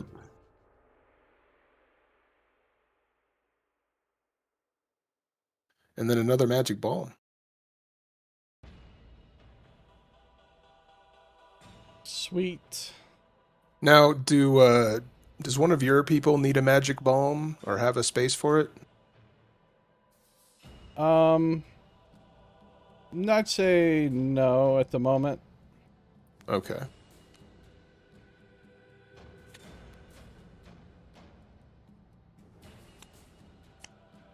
Balmy. All right. It's getting balmy in here. I think we now own all the magic balms. Okay. Completely robbed that dude. Pulled a Redrick. That guy was just walking along with his coal miner's boots. And you're like, That's right. clearly that's druid loot. You ready? Ready. Sleep tight. The little room heated much better than the vast chamber from the night before. And soon enough they were all toasty around the fire. The conversation was less subdued than it had been the night before. Everyone looked significantly more tired. I'm not really sure what I'll do when I graduate, Rook was saying. I mean, I couldn't just go back to the farm after spending all this time at the Institute. What? You don't like farming? A little cloud floated around Zeke, mingling with the smoke from the fire. He hadn't put down a cigarette since finishing his meal. Rook shrugged. Nothing wrong with farming. My parents are good people and they do important work, but... He paused. We're not getting older anymore. And I'm no Cincinnatus. I think if I had to stay on a farm for eternity, I'd go insane. My idea of Elysium is a little less pastoral and more actually doing something. Nightingale chuckled and nodded, even though she had no idea who Cincinnatus was. Well, I've got a suggestion, she grinned, resting one hand on the weapon at her side. When I graduate, I'm going to join the Demiurge. You know, Elenia's special forces. Every day's an adventure after that. Why don't you join too? Her smile widened. I've got a friend who's already in. I'm sure he could put in a good word for you, with the way you fight. We'll see, Rook said dismissively. My parents are expecting me to help out on the farm. Farming Climbing is so lame, Nightingale said, tossing her legs up onto a nearby rock. We all have our roles, Rook said flatly. There were a few moments of silence then, as each waited for the others to speak. Nightingale turned slowly to look at Remy. What about you? What are you going to do with your shiny new citizenship? You're the only one without familial expectations, right? Remy looked away, shifting uncomfortably. I don't really know. They waited, but Remy didn't elaborate. We shouldn't give up adventuring after this. Nightingale tried to look as reassuring as she could. If we're here, we might as well enjoy Middara's advantages. We could live forever exploring ancient ruins, rescuing artifacts of unimaginable power, saving the world. Zeke looked doubtful. Can't live forever if you get eaten by monsters. Like that would happen. Nightingale raised her twig-like arms and flexed. Have you seen these guns? Yeah, we'll see. Zeke rolled his eyes. There's still one more day left in the mast. Plenty of time to find something big and hungry enough. They'd probably have to eat 5 of you to fill up, though. Or 1 rook, Nightingale smiled. Rest came easier the second night, though Nightingale awoke a little sore from all the walking and fighting. They didn't stay long. Another breakfast of trail rations, and it was back to the cave for their last day of the mast. It was a little annoying how their travel distance each day was restricted, bookended with impassable hallways and convenient campsites. Even less faithful to adventuring was the regular presence of the bellicose cubes. Nightingale doubted very much that she would ever see one in any of Alinia's ruins. She couldn't wait for the next fight, but there was no bellicose cube as they proceeded. Confused, Nightingale glanced around the cavernous chamber. That's strange. Nightingale kept walking forward. I don't see a bellicose cube. You think we're almost done? I was really hoping to fight a couple more monsters before we finished. That shouldn't be the case, Rook replied. They didn't want any of us to get seriously hurt. Nightingale skipped further into the darkness. If Rook was right, there had to be another bellicose cube nearby. Behind her, Rook stooped and studied the ruined remains of a silver basin. He scowled and looked back up. We'd better be careful. It looks like something happened to the cube. I doubt that the proctors would have intended this to happen. As he said this, Nightingale screamed. Rook spun around to see her being charged by a huge stone monster. It hit Nightingale with a boulder-like fist, sending her sprawling near a treacherous gap in the cavern's floor. The creature advanced on her, threatening to crush her beneath its massive weight. Nightingale held her weapon up in a vain attempt to block it, but it was futile. Nightingale! Rook yelled as he darted across the room, his huge frame pounding with desperate fury as he rammed into the creature. He knocked it aside moments before its massive stone arms came down on Nightingale.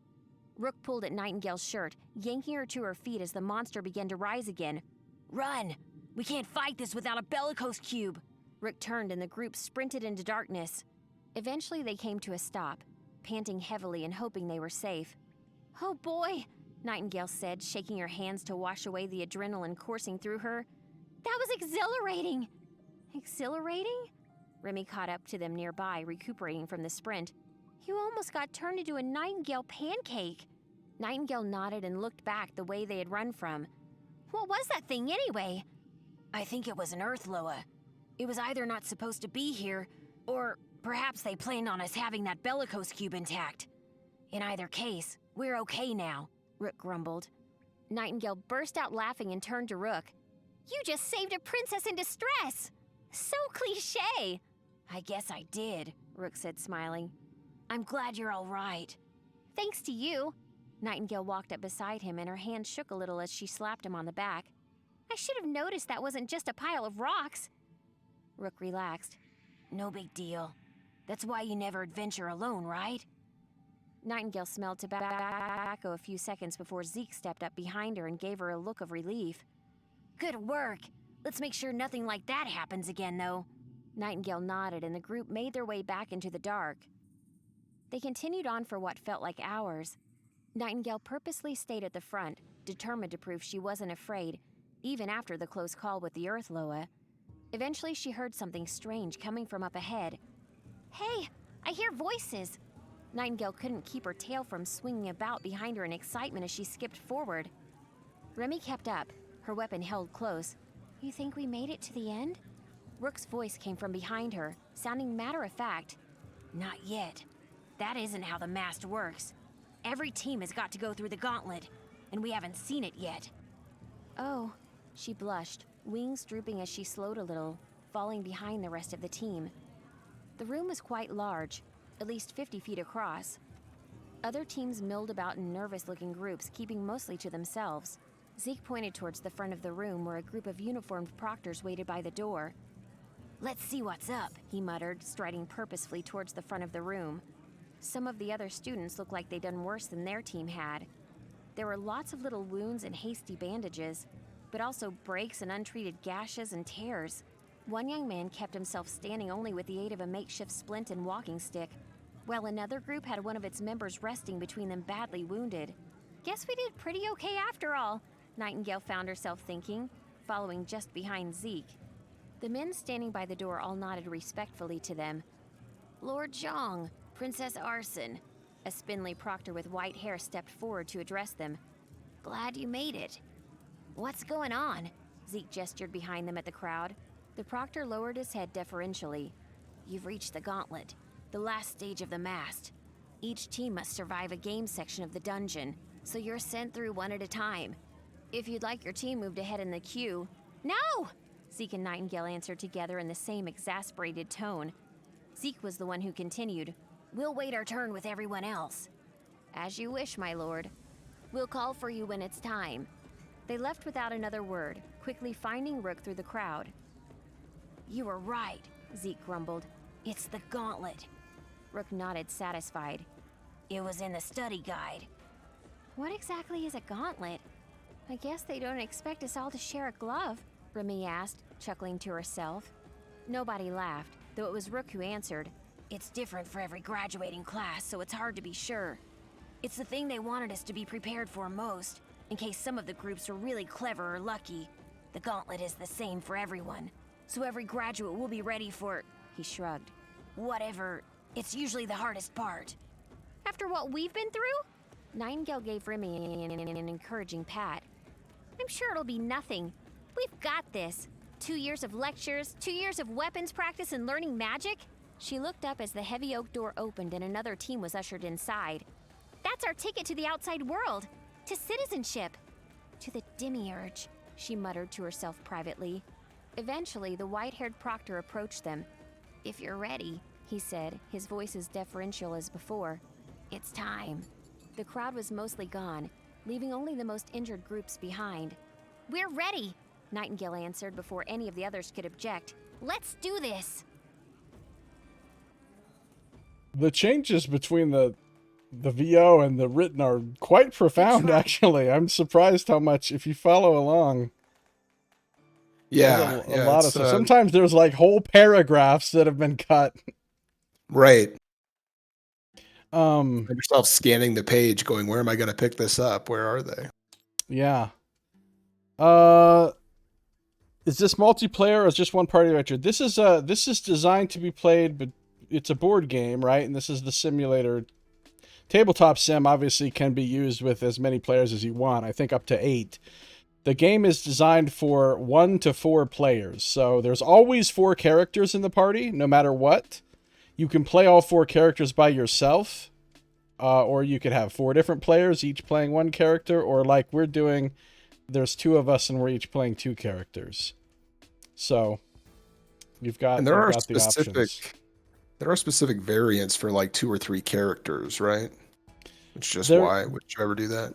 Yeah, there are variants where you use these other cards up here to replace the full characters. I mean, narratively, all 4 characters are still there, but you would only have to control 1 or 2 of the main characters, and you'd use these other little cards to make up. But it seems like a terrible variant. I would never play it that way.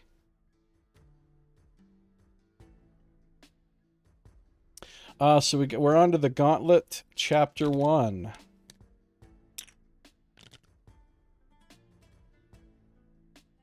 Like I said before, Tim, it starts off slow. You know, things are both quite easy, and also, you know, the story is kind of doing its whole introductory, real kind of tropey thing in the beginning. But It gets more interesting later on.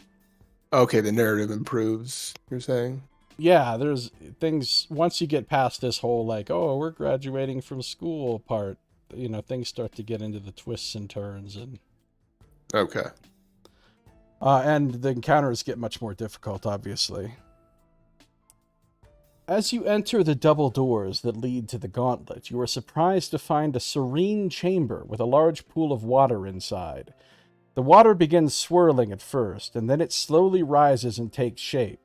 It forms into two female figures. They stare at you with glowing eyes. After a moment, the monsters scream, summoning balls of glowing water in their hands. Special encounter rules, we will be graded again. We get points for killing, we lose points for dying. There's no timer on this one. We need to reach the blue exit. This also continues on the next page. Oh yeah, and then there's loot and totem things to read. So everything's correct, right, with the placement? It looks like it. I think we do need to generate another combatant loot deck.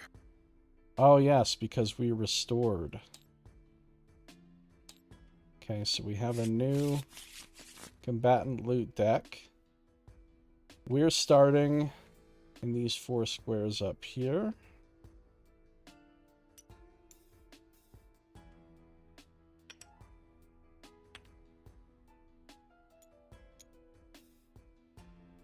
It is extremely complex.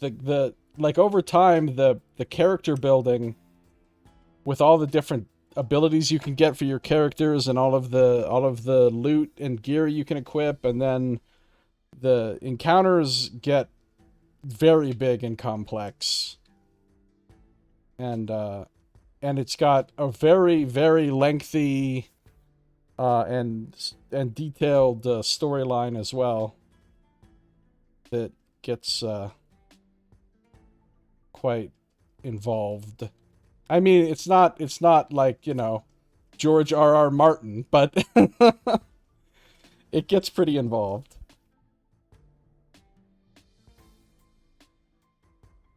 You mean we're not going to have descriptions of what each character eats for every meal? Not every meal. So what do we've got here? We've got some water loas. Got a couple of water loas. So their initiative card joins the track. Do you want to control the water loas, or shall I? You do it. I'm still finding my grounding here. Okay. Grounding? No. There's a possibility that they won't be the only enemies. Shuffling the initiative track.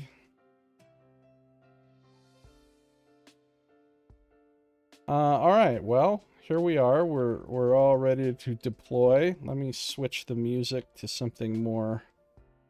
Of course, you can't really hear the music, Tim, but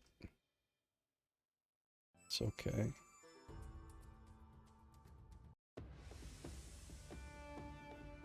Something more encountery, yeah. Oh, thank you so much for the subscription, Smart Kid. I appreciate that. That is very kind of you. Thank you. Dennis says, I have a hard time navigating around TTS, but I guess it depends on the game. Well, it just takes time. You get used to it. You get used to it. And then it makes it so easy, because you can shuffle cards just by pressing R. You can flip things over just by pressing F. You can zoom in on things. You can flip things. You can roll the dice, really easily, and then, zoom in and out, move around the board, shuffle decks, look through decks. Everything it's actually a lot easier. I own this board game. This physical board game. I own it. And I still prefer to play it on Tabletop Simulator, even when I'm playing alone, just because it's so much easier and faster than playing it on the table. I mean, if I had friends to play with in real life, I would play with them with the real game, right? But anyway, we're starting with Remy. Alright, water loas are kind of a pain. They're sort of hard to damage if you don't have magic. Yeah, I believe you can order this from Succubus Publishing's website directly. You can't get it on like Amazon or something, but if you Google Succubus Publishing, I believe you can still order the game from their website, and they'll ship it to you. It's not cheap, though. It's a huge box. An absolutely huge box. What is Remy doing? Well, we've got a totem down here. Now, just so you know, Tim, my playstyle, my preferred playstyle, I always, 100% of the time, want to pop every single totem before leaving the map. Just because not only is it more fun to do all the encounters and stuff, but also because, you know, that's always more opportunities for loot and stuff. So, and sometimes extra XP even. So, I never go straight for the exit. I always clear the map. That's just me, though. Yeah, definitely do that. All right. Well, I guess she's gonna fly.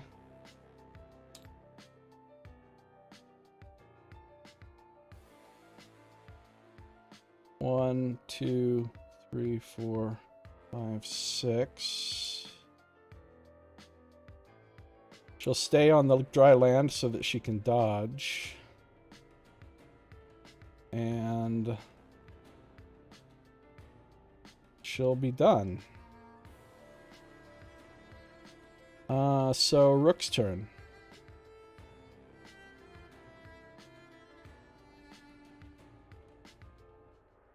I'm glad you're enjoying the Lone Wolf series. Smart Kate. I had a lot of fun doing those. So Rook's going to do something similar, just move into range.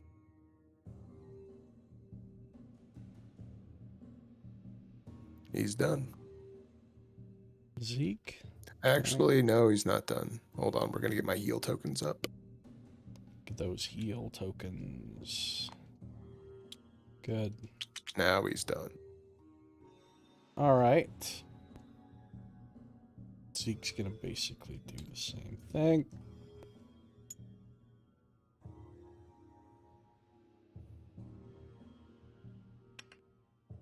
And we'll see what happens. He'll save his other 2 stamina points. That makes it the Waterloa's turn. Waterloas have Arcane and Elusive. Arcane is an obnoxious ability.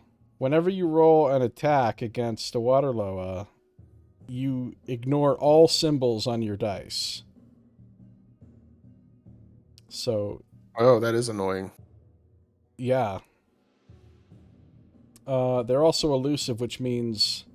You know, the old Waterloa card, the card that came in my box, actually explains what these things are right on the card. And then on the new version of the game, they just put these keywords on there, and you have to look up the keywords in the rule book. But elusive basically means that it's gonna dodge, I think, and I think it doesn't provoke an opportunity attack or a break attack when it. It's not affected by water terrain and may never choose to leave it. And it also spawns a water token when it attacks or casts a spell on you. So is there a figure within SOI with an effect? No. Is there more than one opponent adjacent? No. Is there an opponent within SOI? No. Can it move and attack an opponent at range 6? Yes. Can it move to be up to range 6 with the nearest opponent? The nearest opponent is, I guess, technically Remy.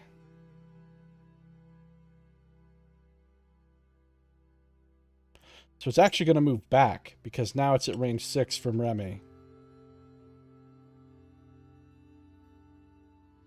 So it's going to move back 1, and it's going to make a ranged attack against Remy, who will dodge with her cult shirt. So Remy will dodge. Where's the black dot? Oh, good. She got 4. She got 5. She's got 15 defense. The Waterloa is attacking with 2 purple dice. 10 is a miss. So nothing happens. Oh wait, books add to the attack roll on a water Loa. So that's actually a 12, but that's still a miss. Okay.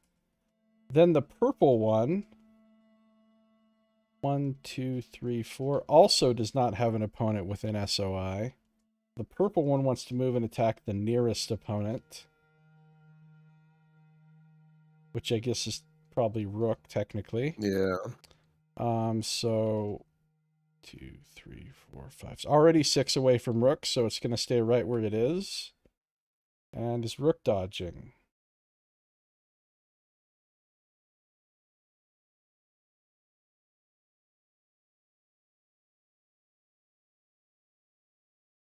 No?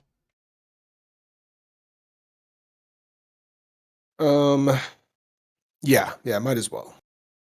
Might as well.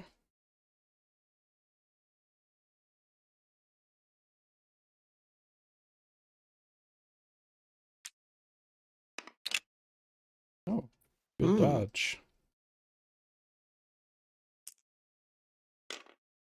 Big old bunch of miss. So that's all for the Loas. They did nothing.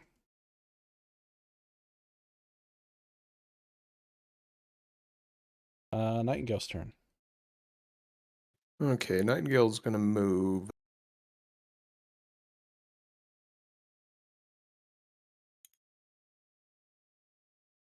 Spend an extra stamina point to get to there.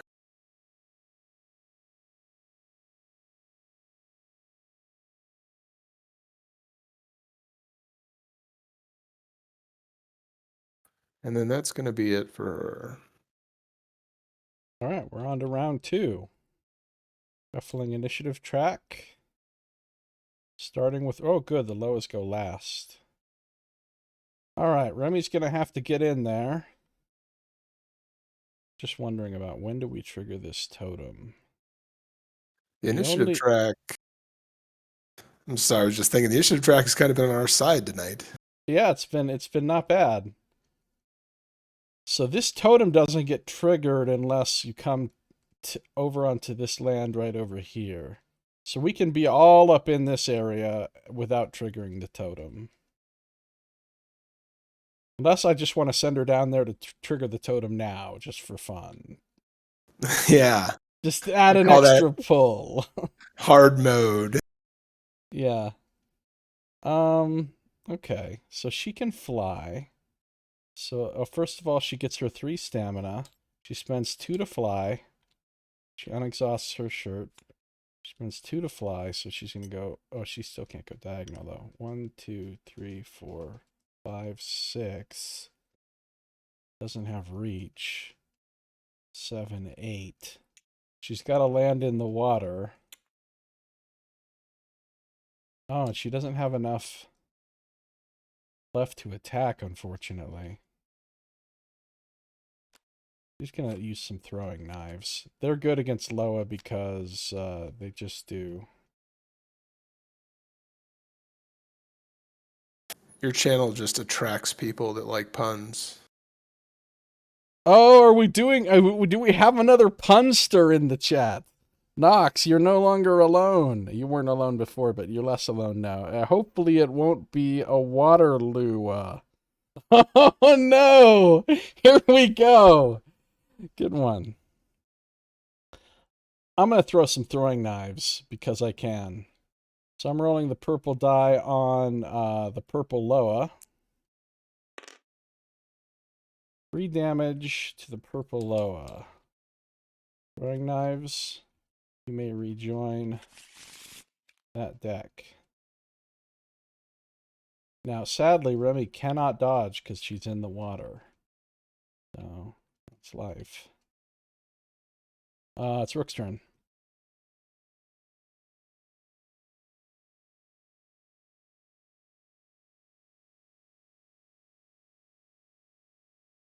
All right, so we're going to regain some stamina. I don't think I can effectively reach the water Loa this turn. You can jump over squares of water at difficult terrain. I mean, Rook's terrible at jumping, but yeah, somebody can jump over them.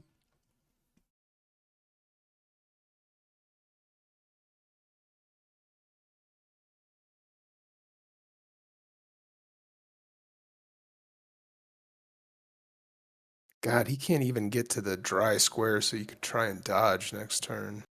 Yeah, all this water is a pain in the ass. Get used to this. Yeah, treacherous water. Get used to huge maps full of tons of water that you have to cross. Don't think this is the only time you're going to see this scenario.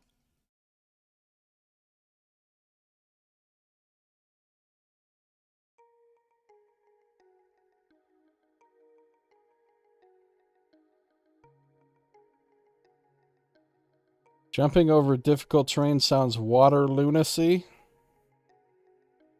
Water lunacy. Nice.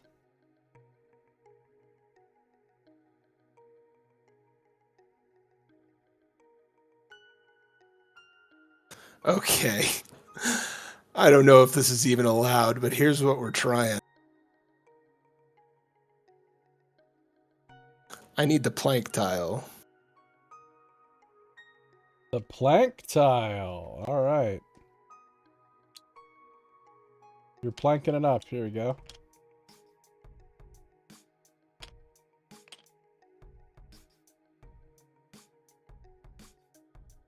So I guess the question is, can I discard in the middle of my move turn? No. I looked this up. You have to either put it down before you start moving or when you're finished moving. Okay.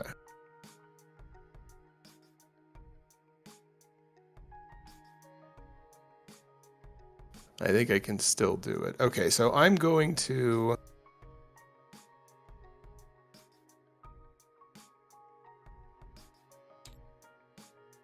place the plank.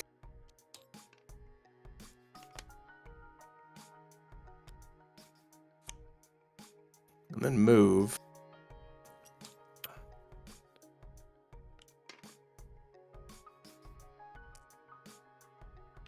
There, with an extra stamina point to get 8 spaces. Nice. Yes, you can throw stuff off the board into oblivion.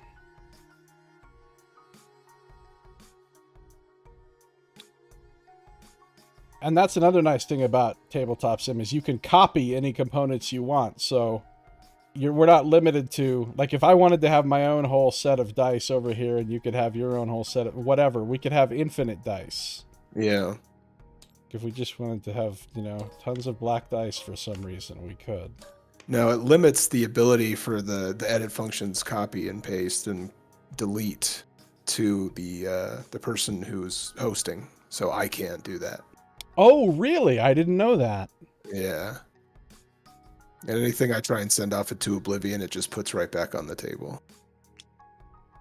So you got some hosting privileges there. Wait, what do you mean? Damn it, Josiah, what? Only one way to find out: buy TTS and play with us. Damn it, Josiah. What? I don't get it. What did I do? So Rook's done? You can change that in the settings? Hmm. Configuration.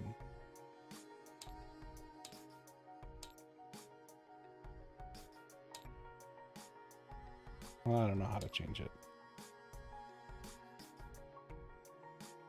You said you were done?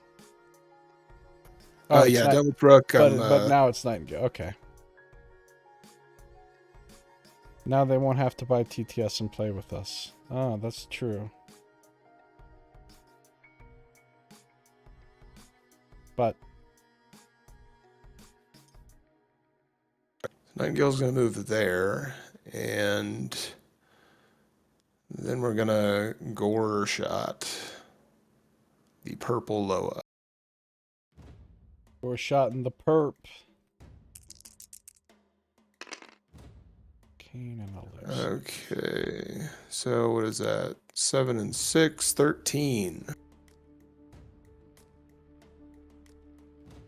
Sorry, I was just looking up those keywords real fast.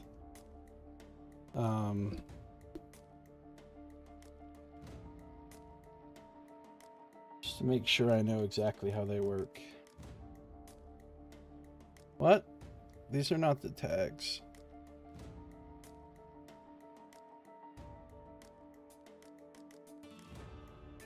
Where are the tags?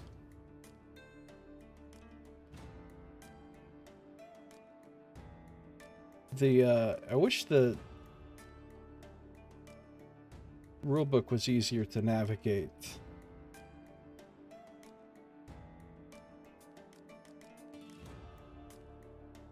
All right, here's the tags. The index is on page 88, and then from there, all those page numbers are correct. That you can just throw it into whatever PDF viewer you're using. Okay, so Arcane says when making an attack, not a spell, when making an attack against a figure with Arcane, book, shields, and stars rolled during the attack roll are considered non-existent.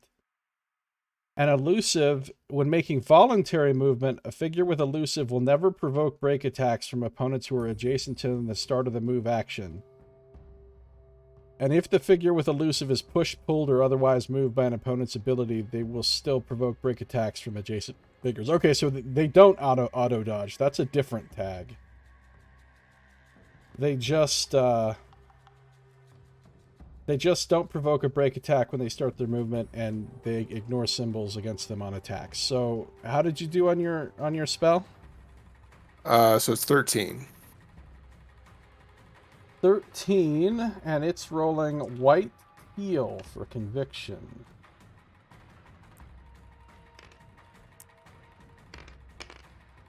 It does not succeed. All right, I'll give myself a couple points of damage to deal 4 to her. Okay, that's 7 out of 12 on the purple Loa.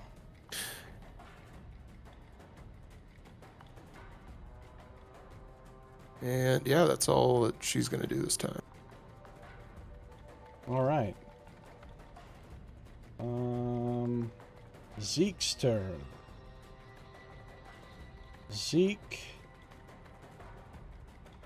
has 5 stamina to spend, but he's really far away. He can use his free sword diagonals to good effect, though. 1, 2, 3, 4, 5, 6, 7, 8, 9.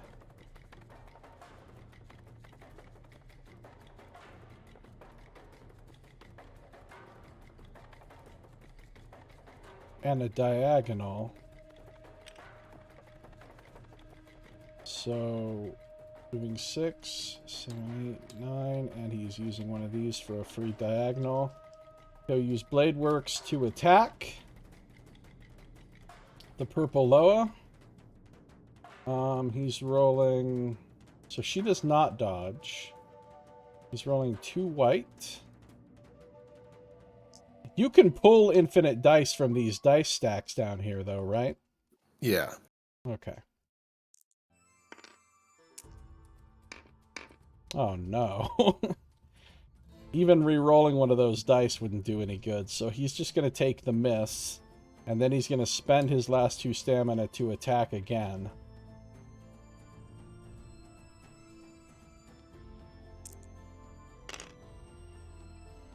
Alright, that's an 11, which is a hit. I think he'll use his short sword to re-roll the 4, hoping for something better. Slightly better. So that's a 12. All the symbols are completely ignored, so it's only a 12. We have a 9 defense on the Loa, that's 3 damage. Not enough to kill it. And he is done. Unless he wants to try to finish it off with throwing knives. No, I think he'll hold on to those for now. So, oh, but they're about to get their turn. Yeah, he will try throwing knives, because if we can take one of them off the board before it... Yeah, nice. Because it only takes 2 damage, I think it'll automatically... Yeah, okay, cool. So that Loa is dead. That Loa is dead. Throwing knives go back to the pile. These do not have the swarm tag, so we get a loot card for every one of them we kill, even though they share a card. So nice. 8 gold. 8 big gold. We're up to 24. And Zeke's turn is done. Now the 1 water lower remaining will go. Is there a figure within SOI with an effect? I don't believe so. More than one opponent, Jason. No. Is there an opponent within SOI? Yes. Cast a spell 6, prioritizing the opponent with the lowest conviction value. Everyone's within her SOI except for Nightingale. So what's everybody got for conviction? Remy has 2 purple. That's the lowest you can have. So Remy has the worst conviction. So we're casting on Remy. Casting die is a white. It's 5 plus 6 is 11. 11, and she's only rolling 2 purple against that. This isn't going to go great. That's a tough roll.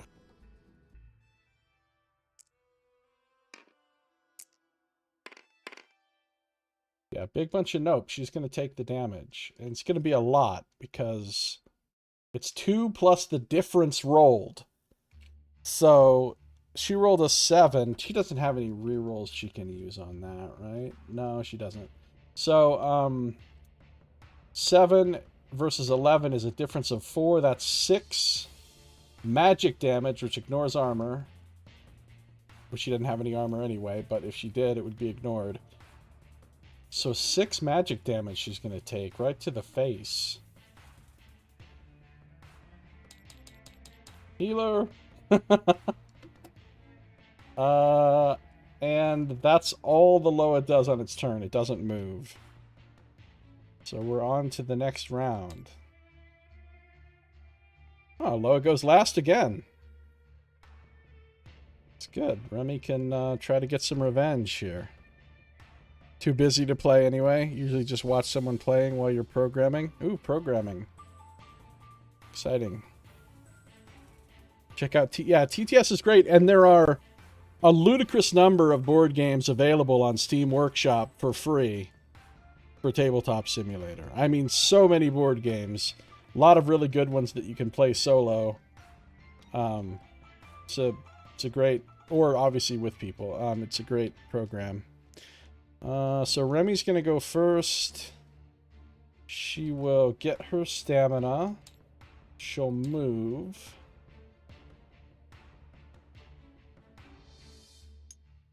Here.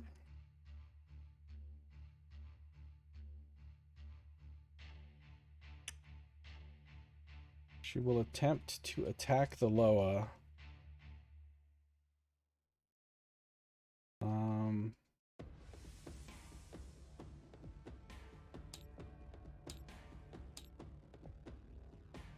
She's not going to use her ability on the War Axe because symbols don't matter. So it's just a straight roll. Nope. But she does have Hammer Helm. She's using a 2-handed weapon. She can re-roll any dice in her combat dice pool. Re-roll them both. Even worse. It's a big nothing. A big fat goose egg. Hate to see the Hammer Helm fail like that. I hate to see it too, yeah. Oh, I forgot they added this shady training to her. She didn't have this in the original edition of the game either. She's got an exhaust ability on her card to move 1 space in any direction, including diagonally. Huh. That's pretty cool. I mean, not much she can do with it now. But, nevertheless. Nightingale's turn. Alright, I think we can get into range here.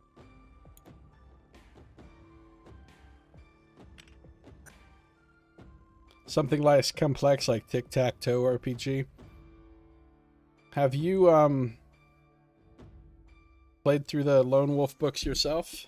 I assume you're a Lone Wolf fan if you were watching the Lone Wolf things on YouTube. Good old lone wolf. Gore shot to start.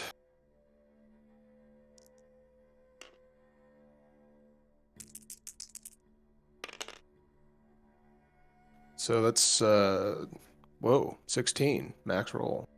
Yeah, I doubt she's gonna convict that. She did not convict that.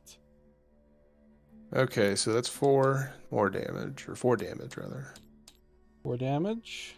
And then I'm going to spend the last 2 stamina points to make an attack.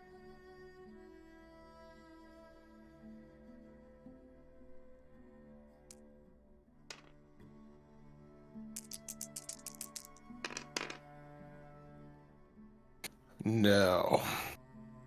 Yeah, okay. I'm going to go ahead and use the encounter power here to re-roll that.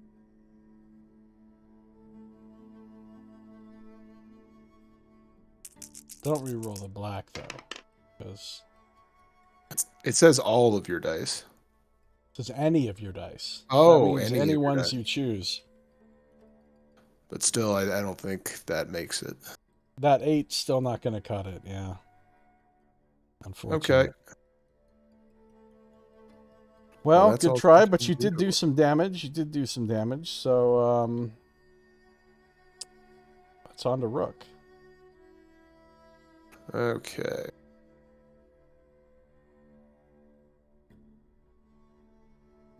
Now, does difficulty stack here? Am I going to have to spend 3 movement points to get through Zeke in the water? No, those... Oh! No, those don't stack. Okay.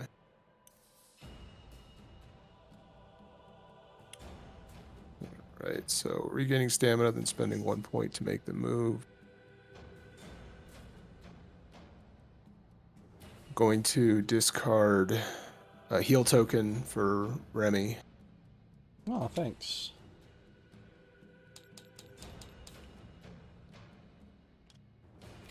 Back I'll down exhaust to the no Warhammer. damage. Empowering won't help you, because she ignores symbols. Oh, that's right.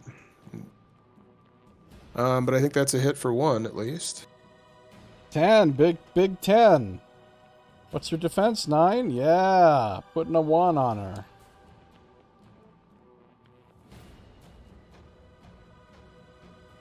Okay. And that's everything he's going to do. Actually, try again. We'll just do the attack a second time.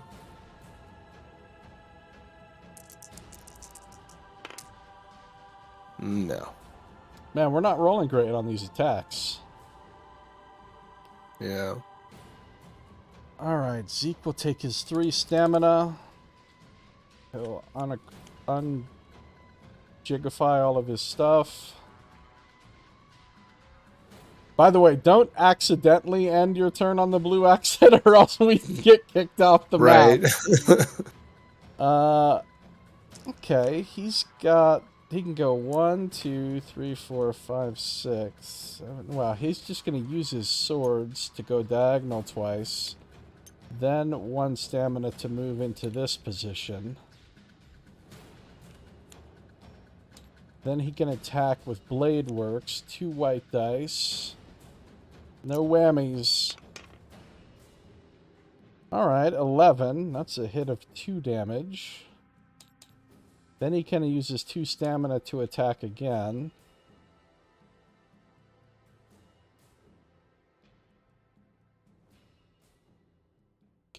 Get out of here.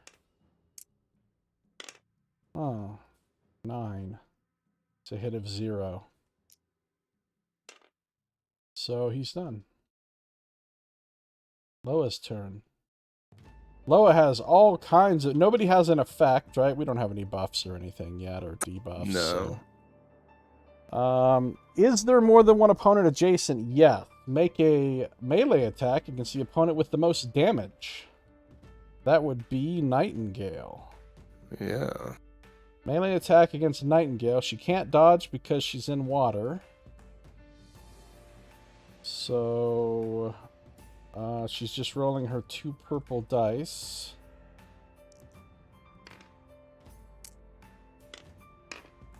That's an 8. That misses. That's a Wait, miss. wait. What do her symbols do? Books add to the attack roll. That's a 10, actually. Oh, so that's a hit with, or I should say it's a match. So it's a hit but a tie.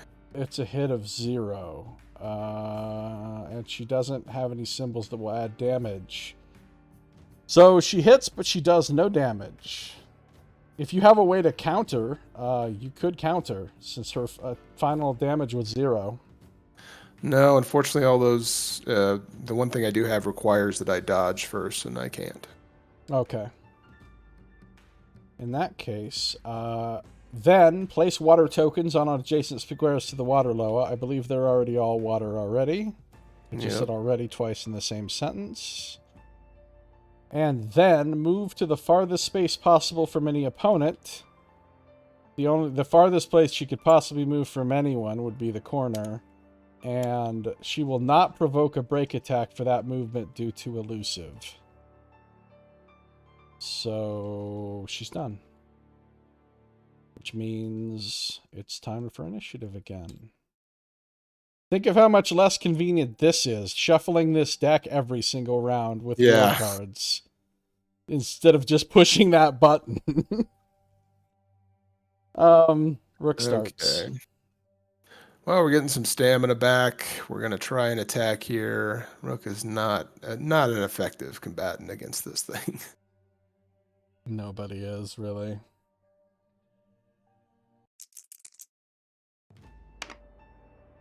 So 9, that is a hit of 0. Fun. Can you do anything else? No, I am going to go ahead and move out of the way, though, so we can give Zeke or whoever else needs a shot at her in melee. If you move, you will provoke a break attack. Oh, that's right.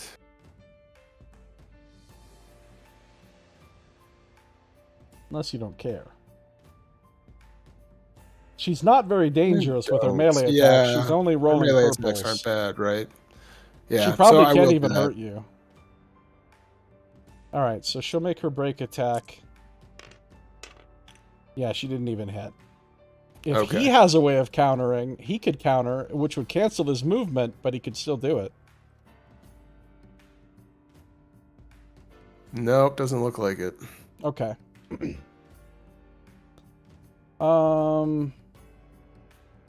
He's done? He's done. Nightingale. Okay, now Nightingale. She is not going to be effective either.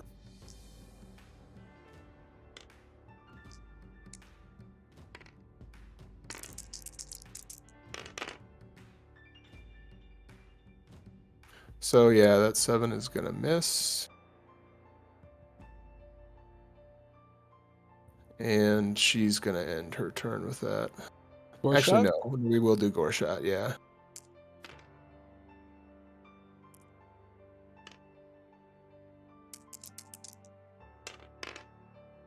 Okay, so 12. You got her. Whittling her down. We will go ahead and double it for 2 points of damage. So you're doing 4? Yeah. Okay, so she's got 1 hit point left.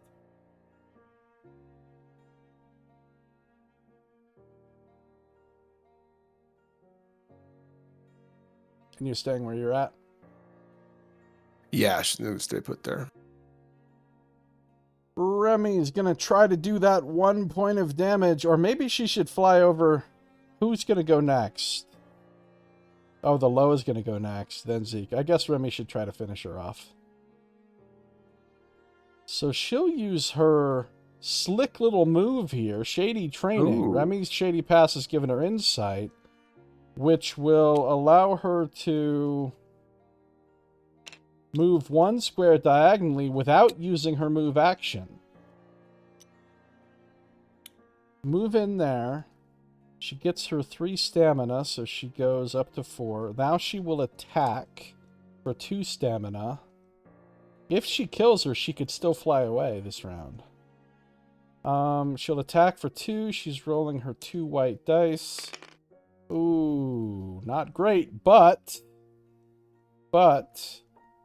actually that's a kill because it's 0 damage, but Hammerhelm's passive gives her +1 damage.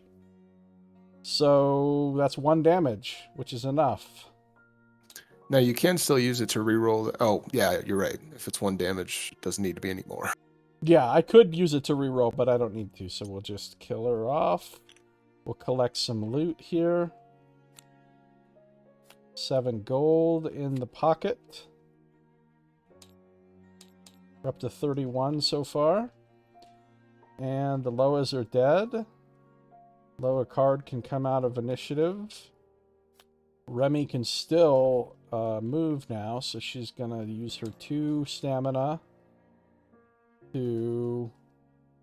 Actually, I didn't exhaust that. She's going to use her 2 stamina to fly 6 squares. Over here. 1, 2, 3, 4, 5, 6. Is that going to trigger the totem? I think it is. Yeah. All right, blue totem. Let's see what we get.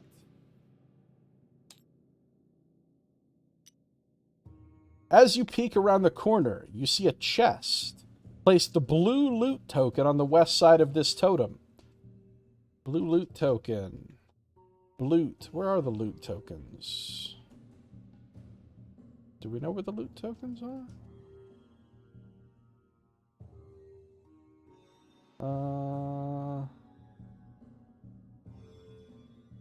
Shouldn't they be up here?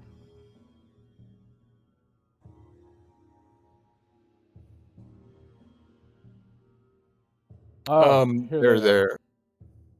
So the blue loot token on the west side of this totem. Totem comes off the board, but we're not done. Unfortunately, your joy is cut short as you hear clicking and chattering from the far side of the cave.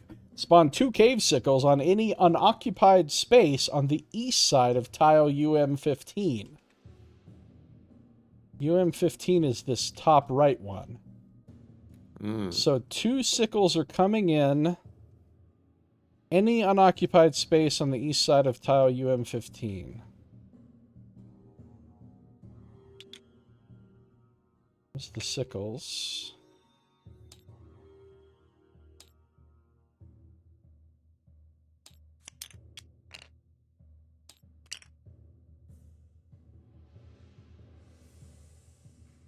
So you can put them where you want them.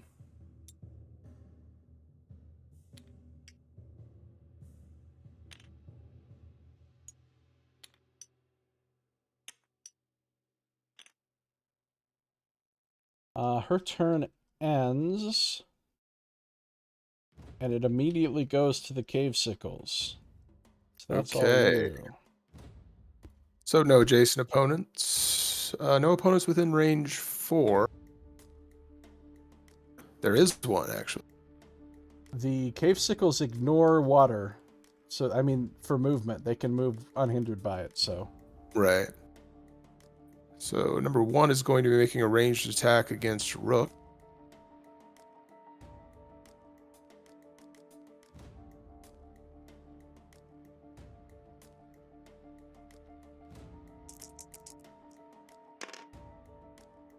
That's a miss. I believe it should be rolling white and orange because of the hive mind. You are right.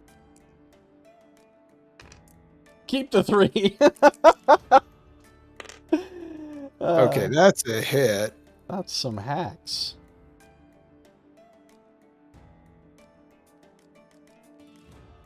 That's a hit for 2, plus 2 more is 4. I'm going to go ahead and activate the Cure Ass. And ignore that damn. Actually, no, I don't think so. It's only going to be 1 Cure Armor point. just be 1 point, yeah. So we'll take the 1. I never know how to pronounce that word without sounding silly. Yeah, I have no idea what it is. I say cuirass also, but I always think that's probably wrong, and also it sounds weird. Mm-hmm. French people, am I right? Right. Okay, so what are we doing next? We're moving to be adjacent to the opponent with the most damage within movement range, which is 6 for these guys. Yeah. Like, is Nightingale within movement range? I think she has the most damage. Yep, so he's going to move up there. And then make an attack. God damn, these things can be annoying. Yeah, and she can't dodge either because of the water. Now, this does put the other cave sickle out of its sphere of influence, so we're back to white dice. Yes.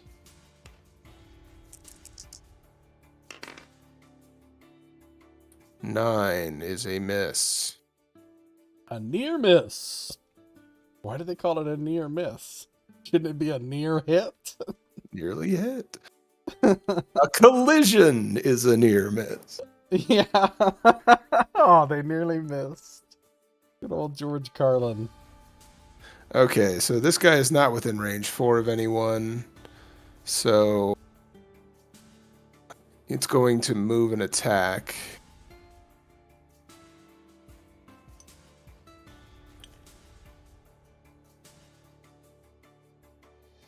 They're back within the sphere of influence. Oof. Oof. Okay, that's a hit. So Looks like 6.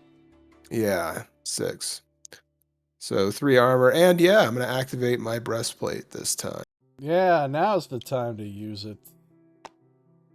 So I'm not exhausted, but yeah, save myself some damage.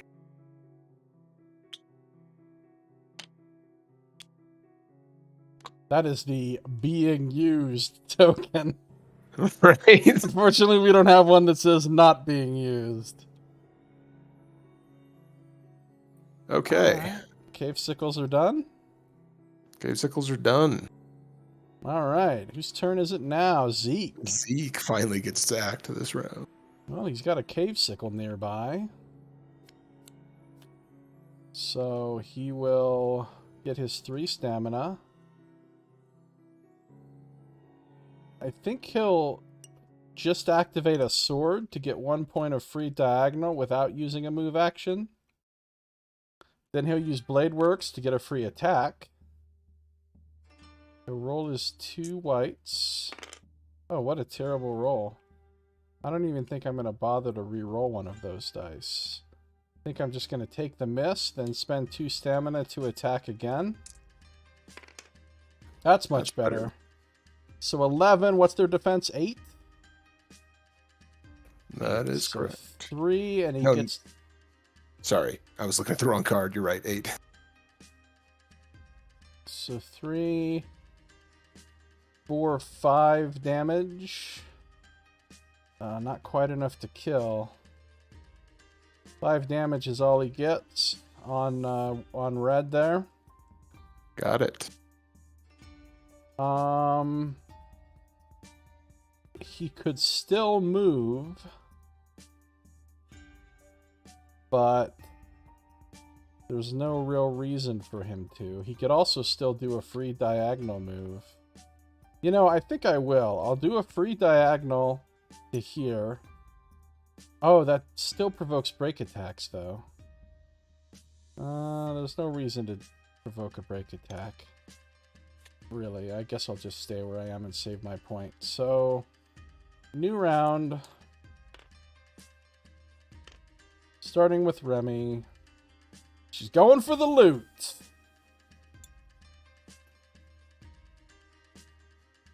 So she has to get her stamina, spend 1 to move,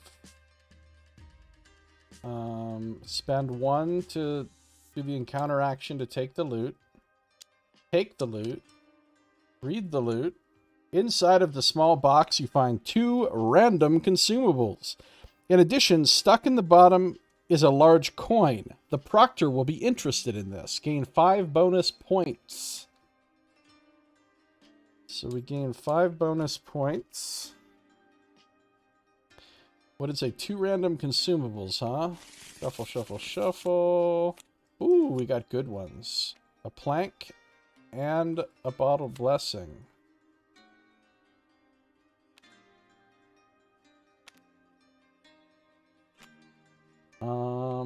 That's it for the loot. She can't move again because she already moved. She could use her little thing to get 1 free diagonal. There's not much reason to, but she will anyway, just because it's free. And it's Rook's turn. All right. Well, Rook's going to regain a little stamina. I'm going to discard my second heal token to get Nightingale some health.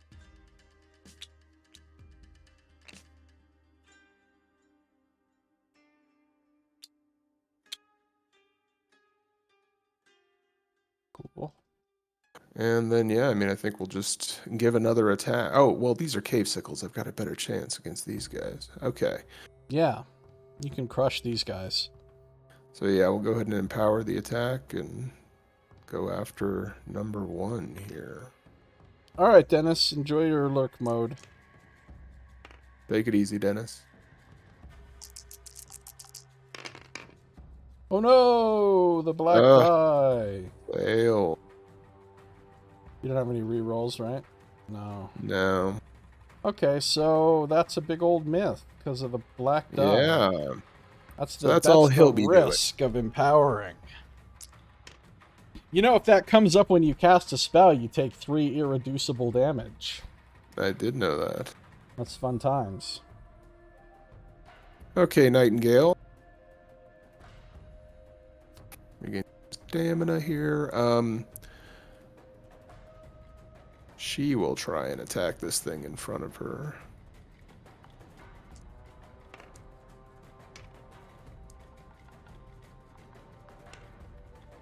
Actually, we're just going to start with the gore shot. Yeah, because it's almost dead, huh? Yeah. So, Oh, yeah. 12, 15. I think it can even possibly. Yeah, I don't think it can, but we'll just...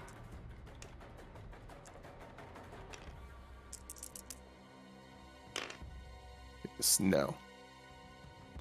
Okay. Okay, so no need to take any extra damage here. He's just dead. Just dead. Just sludge. Bug sludge.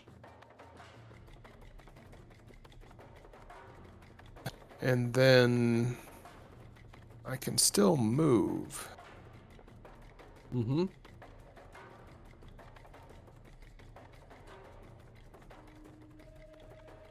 Yeah, I can spend 2 stamina to move 8 squares and the last 2 to attack again.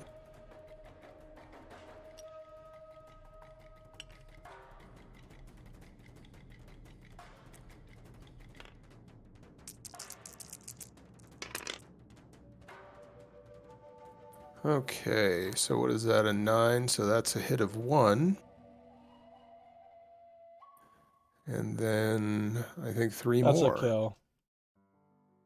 Yeah, because you get 2 for all those shields. You get 2 magic. You get magic damage for the books. You get magic damage for the star. Yeah, that takes care of him. That's definitely a one-shot. Whoa, one-shot. Loot card. 9 gold. Let's add 9. We're up to 40 gold we've found so far. We do get to keep this gold, by the way. It'd be kind of obnoxious if you didn't. Yeah, right? Sorry, this was training gold. And then Zeke can just step on the square and send us home, right? Yeah, we're done. Zeke will just step on the square just for the sake of completeness. We'll make sure we do everything correct with the stamina, but we will read the reward paragraph. None. Thanks, game. Thanks, reward. So that was what, 4 total combatants? 4 total combatants killed. We get +8 to our score. I will save the game.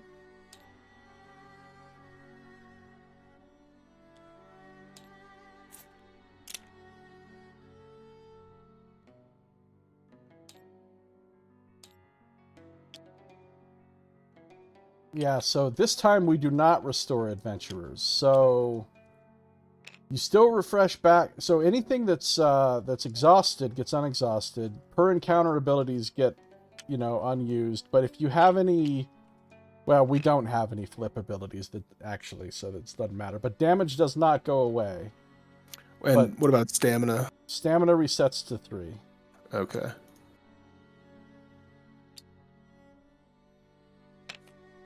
And if you had heal tokens left, you would keep them at this point. Gotcha. But if we had like buff tokens on us, like right now we don't have any buffs, but once we start getting things like, haste and courage and those tokens would go away at this time. But the round tokens don't. When I went through the crawl, I was really happy to get a discipline on, I think it was Rook, that was just giving out free courage to everybody every turn, right? Or one player. Yeah. So I thought, oh, this is going to be so cool. Everybody's going to have courage. First fight back, water loas. So nobody had courage ever. So courage didn't do jack. Yeah, that's funny.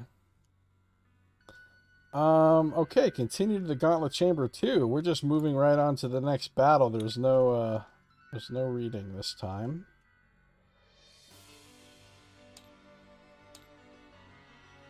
So, did we... Oh, we already cleared off the last one.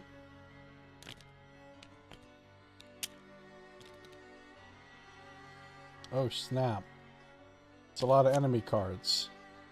That is. Alright, let me just see if this all looks correct. We got a loot token up there, 3 cave sickles, a bunch of water tiles. In case there wasn't enough water on this map. There's small water tiles too. Another Loa, another sickle. 2 Gavaden or Gévaudan. Oh, I remember this one. Yeah, this one's good. Okay. It says, a sense of relief washes over you as the waist-deep water comes to an end up ahead.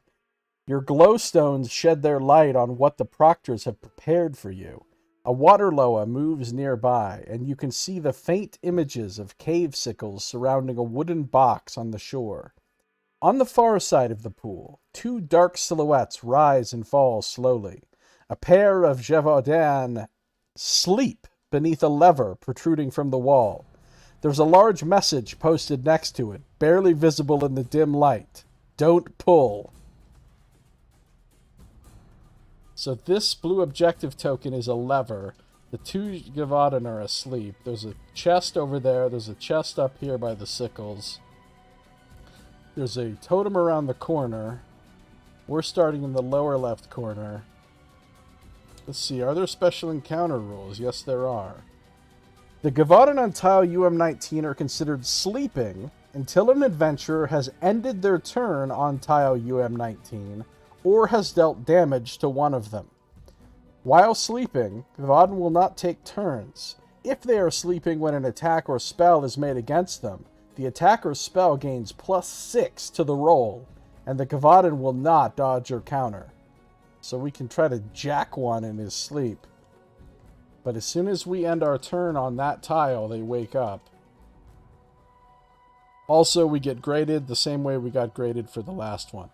Blue objective, it says a lever protrudes from the wall. An adventurer adjacent to this token may make an encounter action to pull the lever if they do read this hidden text.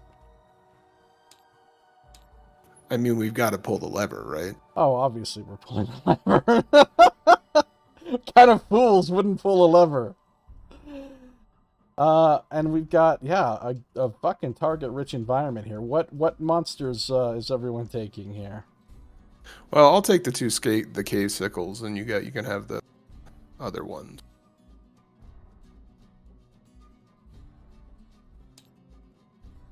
I always like to move them down here where I can get them in my area. All right, yeah, these are locked for me, so... Oh, it won't let you unlock them? No. Host privileges, I guess. Okay, I unlocked them. Thanks. So, yeah, we have a lot. This is a lot in this scenario. There's a lot of ways we could go or things we could do. We kind of want to plan this out. How do we want to do this? We don't have to worry about the two Gavaden at all until we walk onto their tiles. So we could clear all the other enemies first and then go for them. The thing about those Waterloo is they're just going to so rapidly be able to retreat. Well, not if I feel like remember, they won't leave the water. So if you trap the Loa at the edge of the pool, it's got nowhere to go, right? Okay. Yeah, so I guess that's we want to make sure we somehow circle around to them rather than giving her an exit. The win condition is finding and ending their turn on the blue exit, and you may notice there is no blue exit. Ah, okay. So something's going to have to change. All right.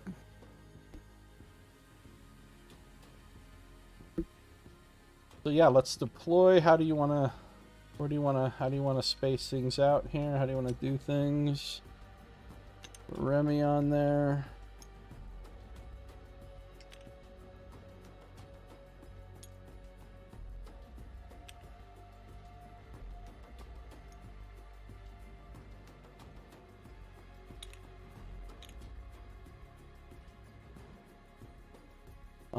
Let's see. Do we have all the initiative cards on deck? Yes, we do. So, oh, no, we don't. We don't have one in the... There we go. And...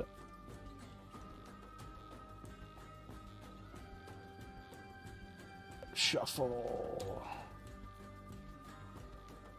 Lever has only one function after all. That's right, Smart Kate. All right, so I'm thinking Remy flies over UM-19, touches down to wake up the Gavaden. And then she makes her way north to solo those two things. While the Gavaden are chasing her. Right. We're just doing the thing where you pull the whole instant. Yeah, now they'll all die. She'll die in that room, but they'll all be clustered up. So we can use all of our non-existent AoEs on them. Yeah. Love it when a plan comes together. Okay, hold on 1 second. Before you do anything, I just want to check something real fast. The re-equip action, I believe you can take something from someone, but not give something to someone, right? That's my understanding, yes. Okay.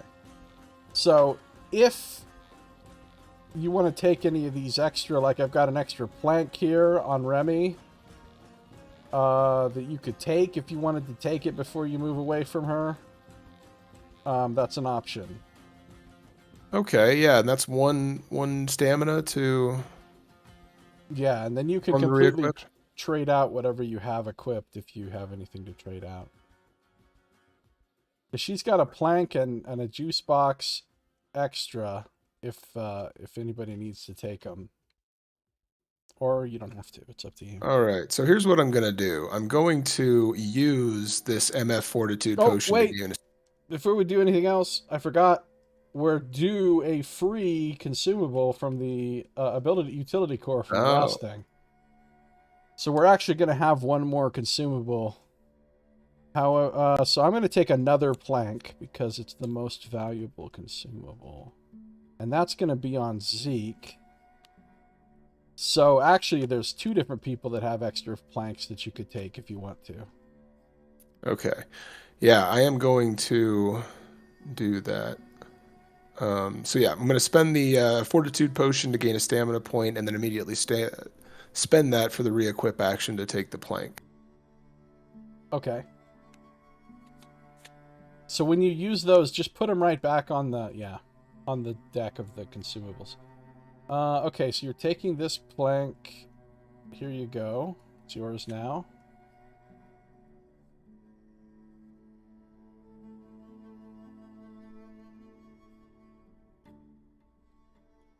I'm not sure how you generate the plank token. Oh, will it not let you just pull one off of there?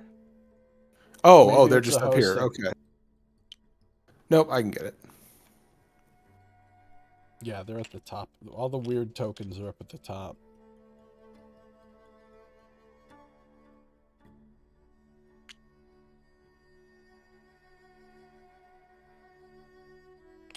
So I'll discard the plank to drop it there. Okay.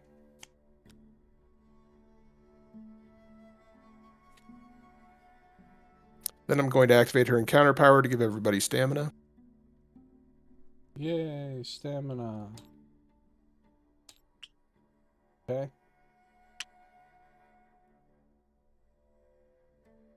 Now we're moving.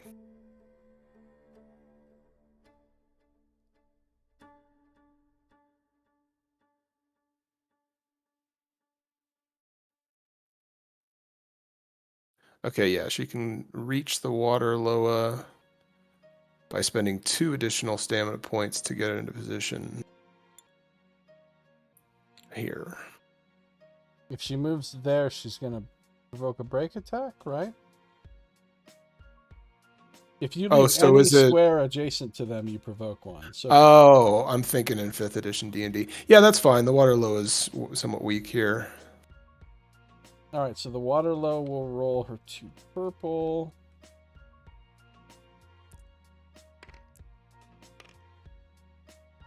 Actually, hold on. Let me rethink about something here. I just noticed the initiative order.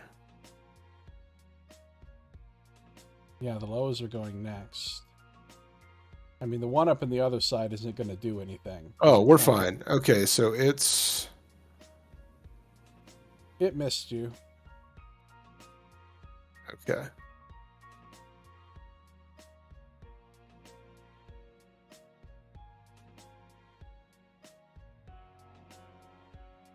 And then I will go ahead and exhaust Gore Shot to make that attack.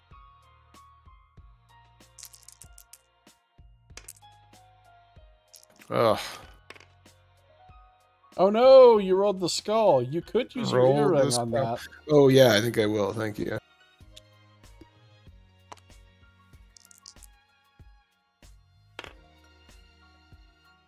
Okay, so instead now that's going to be 12.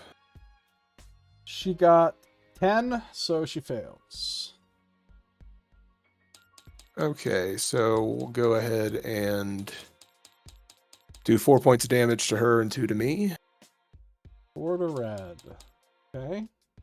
As a follow-up, I'm inflicting poison, force 8 plus 1, so force 9. All right. So it's just force 9 straight up? Was force 8 plus 1. Oh, right. Okay. So that's another conviction for her. She got a 9, so she resists it. Okay. I thought ties always favored the person that was attacking. No, it's your conviction roll is like you're setting the DC for the conviction roll with your... Oh, okay.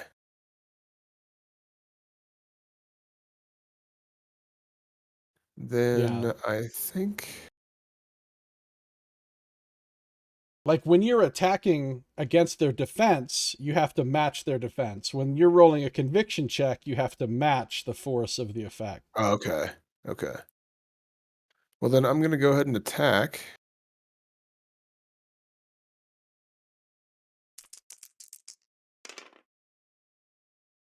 Nine. That'll hit for Which 0. hit is 0. Well, Symbol it is allows me to rolled out. do the follow-up force 9 again for poison. Oh, yeah, the poison thing shouldn't have applied to Gore Shot, by the way. That's 'cause right. It's Yeah. only on your... So we'll just go ahead and say that what we did has been resolved. Yeah. So here's what I'll use the bottled blessing to gain a stamina point and attack again. All right, cool. 15. That's much better. So 15 will hit for 6 damage. And follow-up poison. Yeah.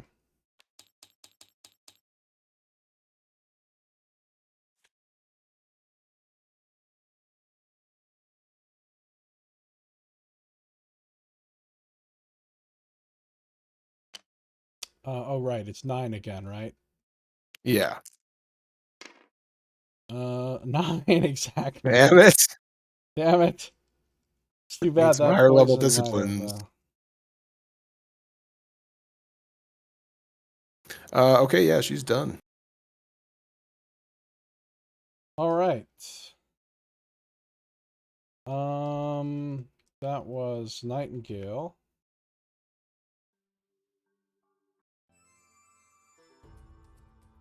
Waterloa's turn. So the Waterloa, the red one, has one enemy adjacent. Nobody has an effect. Is there an opponent with an SOI? Because there's not more than one opponent adjacent. Yes, so she's casting a spell on you. Spell 6, her casting die is white. She got a force 10. You're rolling conviction against 10. Okay.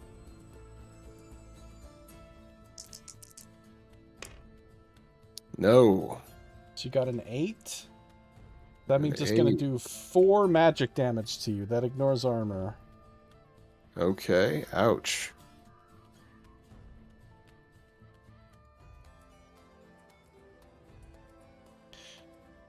How much damage do you have? 9? 9. You have 9 damage? Yeah. Ouch. Okay.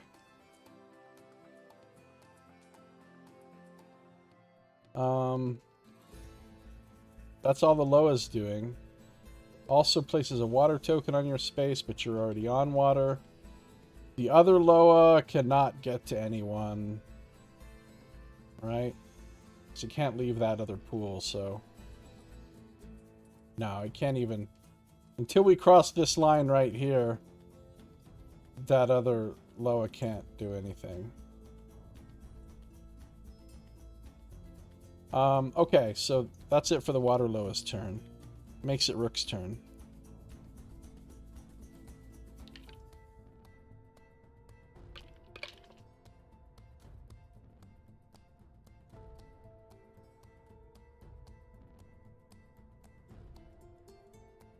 Okay. Every time you say Rook, I hear Rick, and I'm like, all right, I'll wait on this Rick guy. Rick Grimes coming online. All right, so we're going to go ahead and use Mend and immediately discard one of the heal tokens to heal Nightingale. Oh, Right she's now actually probably outside of my SOI right now. You're gonna have to move closer first.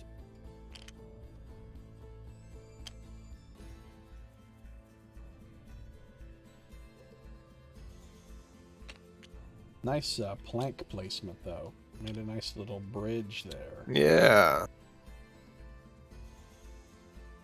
Which is like a ridge, but it has a B, and people know what it means. Right. Has an actual meaning. I'm going to go ahead and do...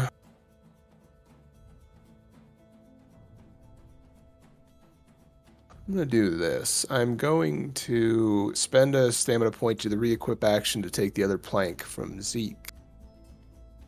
Okay, you've got the plank.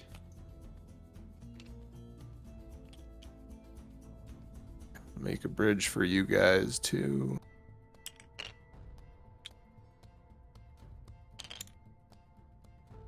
Christ. I'll do it. I'll put it in Thank there. It lays down easier if you're the host. That's what we're going with. Is that what we're going with, bud? Okay. Yeah, yeah.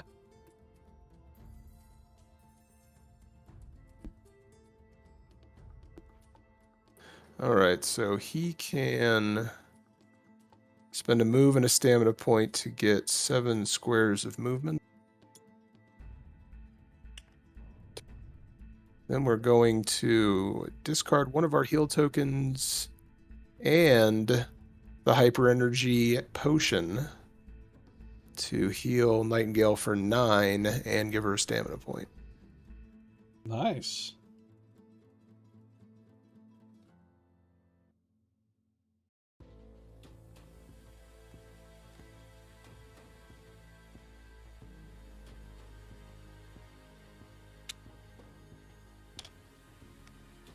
You still have some stamina left, right?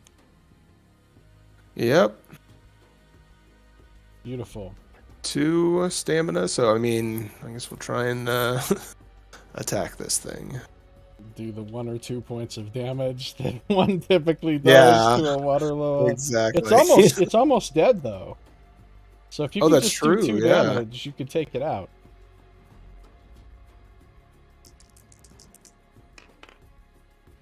Oh, and I do 3 damage. All right, you took it out. You can draw a loot card.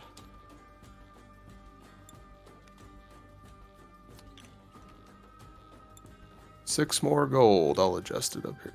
Okay. Cool. That was quick.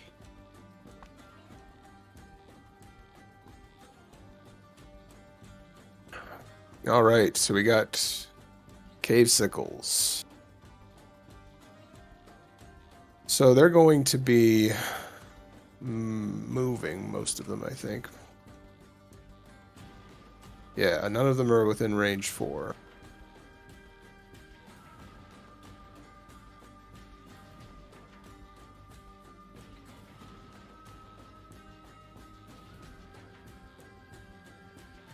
So he's going to move.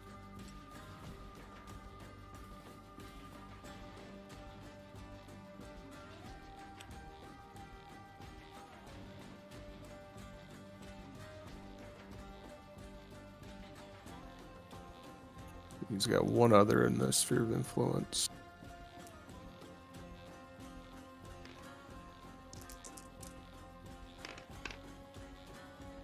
It looks like Seven's they're not gonna hit. both within his sphere of influence. Are they? Okay. Because when you count sphere of influence or range, you count with diagonals. Oh, okay.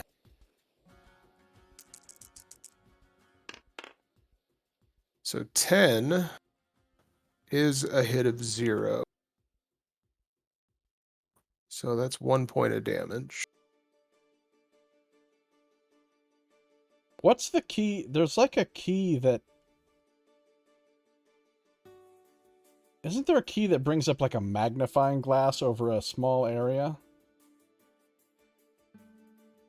Oh, I don't know. Because I thought I remembered being able to do that where I could like...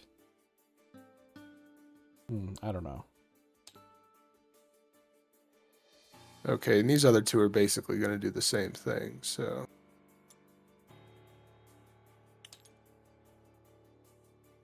It is. It's M. So, like, if you're zoomed out a ways Oh, and you that's just very want to cool. see the dice, you can hit M and it'll show you just the dice up close, and then you let go of it, and you didn't have to move your camera. Thanks, that's great. Okay, so yeah, this is the attack from number 2. That's a miss.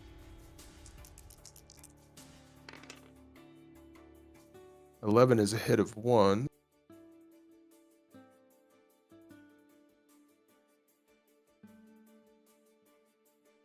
So 2 damage from that.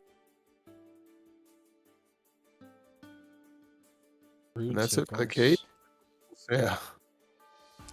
Zeke. Zeke's turn, huh? Okay. Well, he's got all these convenient bridges laid down for him.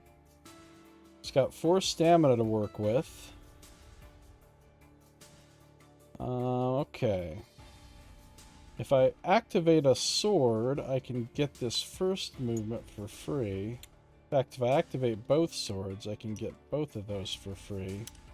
Then I can just... 1, 2, 3, 4, 5, 6 will get him to here. And then 7, 8, 9.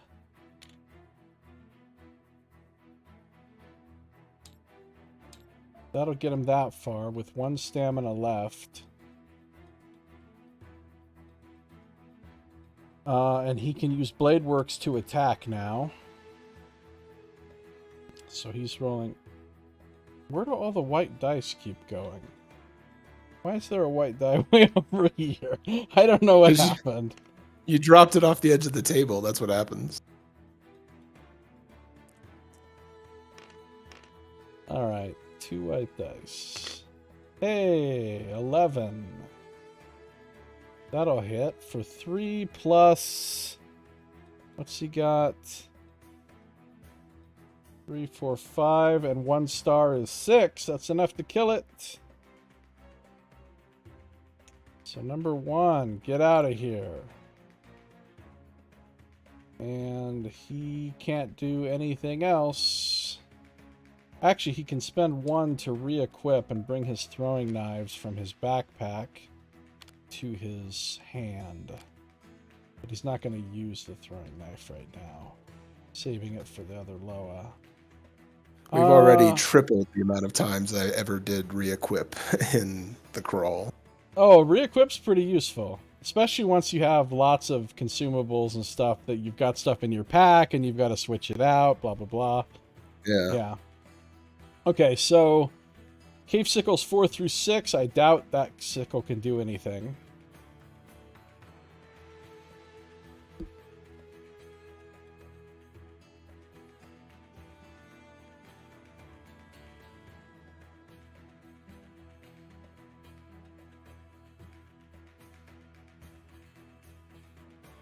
No, it can't.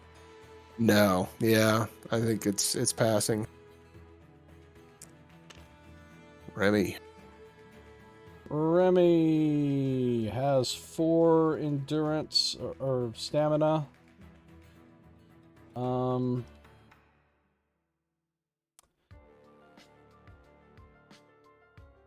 Well, if she flies, she can go 1, 2, 3, 4, 5, 6, 7, 8, 9, 10.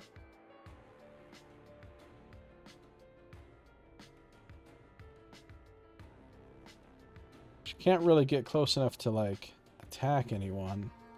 If she uses her special move, Shady Training,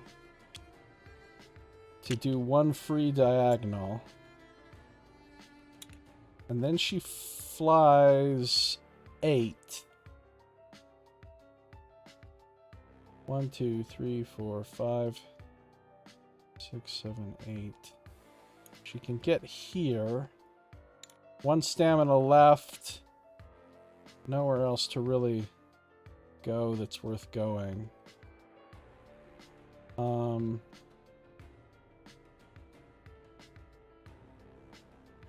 I guess she'll just sit there and save her other stamina point.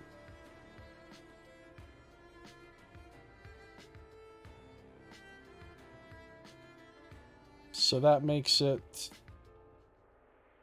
Javon's turn. They don't act. They're sleeping. Shuffling initiative. Back to Remy. Okay. Well, she's well positioned. Yeah. She's got 4 stamina. She could actually spend her thing to get a free 1 square diagonal there. And that will put her into position to attack twice, up to twice. So she'll attack purple, spending 2. She'll go ahead and exhaust. Wait, when determining the damage? I don't have to exhaust this until I know whether I hit or not. Okay, good. Big old bunch of 10. It's a hit of 2, 3, 4, 5, 6 damage without using that ability. So yeah, 6 damage is enough to kill him.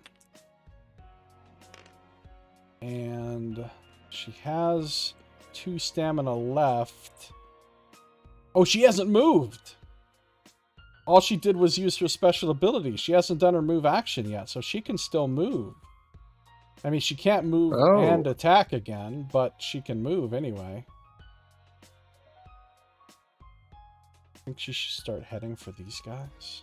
I don't know. Yeah, opportune time. Or she could... She could go, maybe you could trigger the totem. I mean, I know that sort of puts you, that activates the other.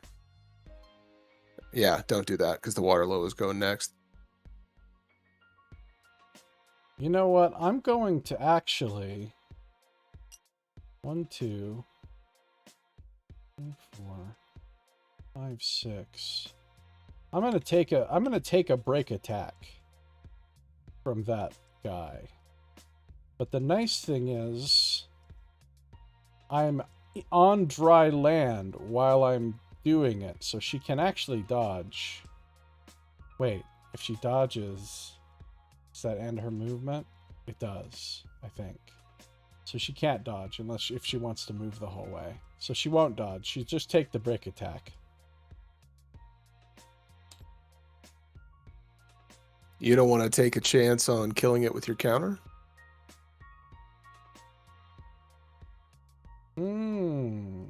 Killing it with my counter. You're right. All right, so she starts here. She moves here. It makes the break attack. It actually breaks the break attack before she even leaves the square. So yes, she will dodge and try to hopefully counter. So give me a black die. Oh, not bad. 3 plus she gets a bonus one, so 14 defense, and she gets another defense for being in green terrain, so it's got to get a 15 to hit her. Unlikely. And it has no allies within SOI. Okay. I literally don't think you can roll 15 with these dice. 11. So it misses, so she does get to counter. Good call, good call. That was a nice move. So she does get to counter for free. And she hasn't even used her Hammerhelm reroll yet. Oh, she's gonna need it! Hammerhelm reroll. Oh, that's a kill! That's a big kill. Oh, yeah. Especially, I mean, you may not even need to exhaust your axe. No, I don't need to. Just the base damage will easily kill it, so... loot card. We got 5 more gold. I've gone through the entire loot deck before. When you go through the entire loot deck, that's it. You just don't get any more loot until the next time it refreshes. Yeah, all that.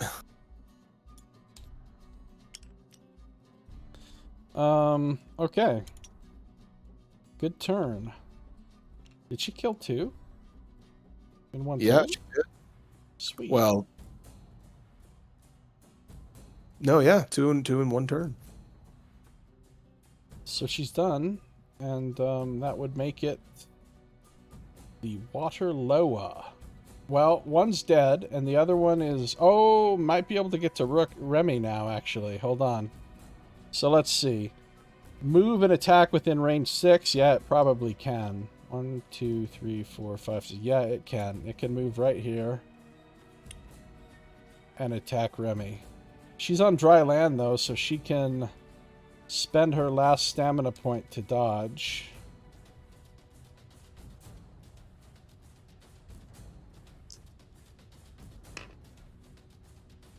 She only gets her 1 freebie, so she's got a defense of 11. This thing's rolling 2 perps. Big old bunch of miss. Wait. You get +1 to the attacker for those books, but still a miss. That makes it Nightingale's turn. Okay.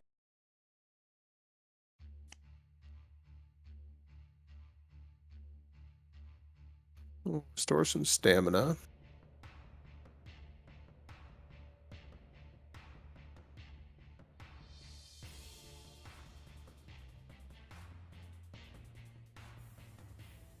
Seven movement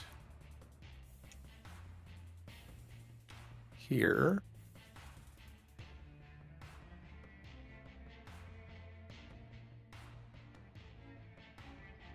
And then think I'm gonna go for the loot. Okay, costs 1 stamina to get the loot. Oh, that's a random loot token. Nice. So what do we get? Green? I don't know how you resolve that. You flip it, you look at the color okay. of the loot token, so it's green, and then you read the green thing. So it could have been, different kinds of loot. Gain 5 bonus points and 1 random relic or consumable. So we get the 5 points. So does that mean we make a deck of the relics and consumables? That is what I believe you would do, yes. You would add all the relics and consumables and shuffle them. That's kind of a pain in the ass, though. Because then we have to separate them, but there's not much any other real way to do it. Sure there is. Let's just... This is Tabletop Simulator. We got to be able to get a coin we can flip. Well, yeah, but the odds are there's 23 consumables and only 7 relics. Oh, that's right. So the odds of it being a relic are quite a bit lower. Just throw them in there and shuffle it. I'll separate them out afterwards. It's fine.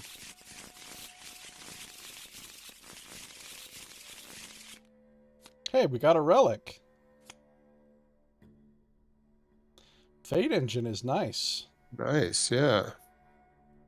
So that goes right to your equipped slot if you want it to be. Yeah. Nightingale hoarding all the relics. Yeah. Must be nice to have endless relics. On the re-equip action, it says you can take items from the other character. It doesn't say it has to be consensual. It's just stealing items from each other the whole time. Sending 1 stamina point to steal back my goddamn relic. It actually might say it has to be consensual. I'm not sure. Okay. That's it for her, I think. Yeah. Zeke. All right. Did you adjust her conviction with that new conviction upgrade? I think she's on 2 that's white right. now. Yeah, 2 white. Immune to spellcraft. Basically, yeah, immune to magic. So that was Nightingale's turn. We're on what, Zeke? That's her turn. Yep. All right, Zeke unexhausts. He gets his stamina points. Oh, the loot token's done. Well, what are we doing? Like, what's our plan going forward? I was thinking try and just, I wrap up the Waterloa and the Cave Suckle without ever activating the Gavaden or whatever they are. Oh, you don't ever want to go down there? No, I mean, we go down there after everything else is taken care of. Oh, okay. All right. We still need to see what that totem is. True, true. All right, going for... well, he's going to have to get out of the water, isn't he? So he can use his freebies, or at least one of them. One of his freebies. Then he starts moving. 1, 2, 3, 4, 5, 6. We'll get him to there.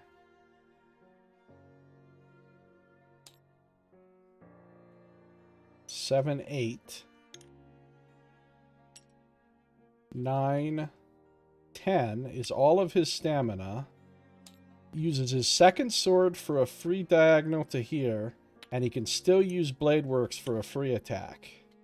God, that guy has so much mobility when you map it out correctly. Well done. Yeah, those swords and everything are pretty helpful for the mobility. Okay. It's not a good roll though. He doesn't have any rerolls left or anything, so that's a big old bunch of goose egg, but he'll throw a knife. Throwing a purple die. You know what? No. My reason for saving that would essentially be metagaming. I'm not going to save it. I'm rolling the die. Oh, it's something coming up where you know you're going to need a little damage. I'm just saying, you never know what will happen later. Oh, but wait. Before I even do this, he just popped the totem, right? Oh, yeah. So that would actually interrupt any attacks or anything. I mean, I'm not going to re-roll the attack or anything, but what I'm saying is we need to see what the totem does. Oh, 2 damage. Oh, wait a minute. I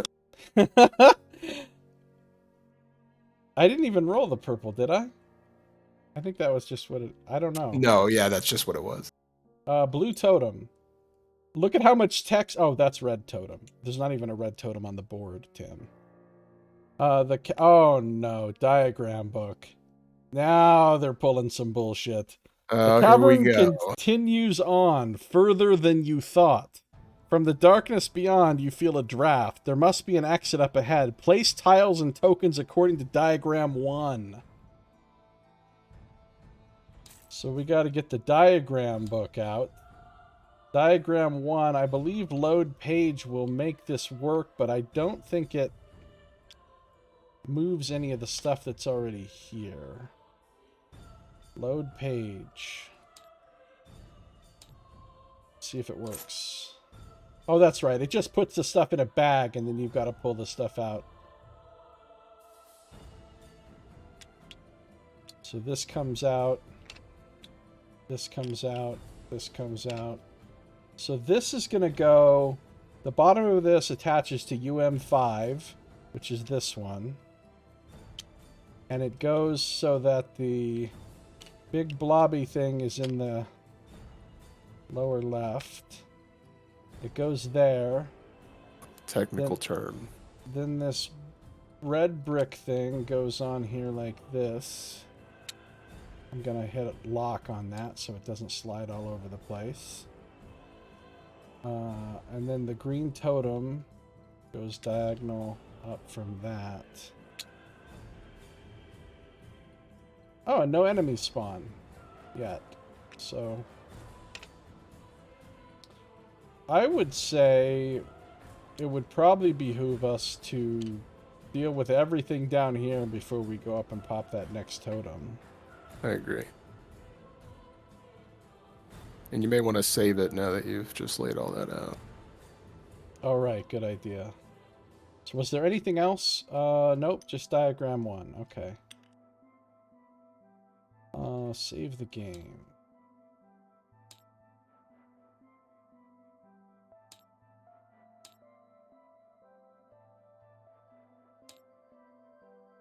All right. Everything is fun until that water loa triggers the Gevaudan. Yeah. Right? Well, I think only us going onto their tile. Only an adventurer. So the enemies can't wake up the Gevaudan, fortunately. So that was Zeke's... Oh, no, he's not done, because he was going to walk up. He triggers the totem. Then he was going to throw the... Then he was going to throw the knives. So he throws the knives. Put those away.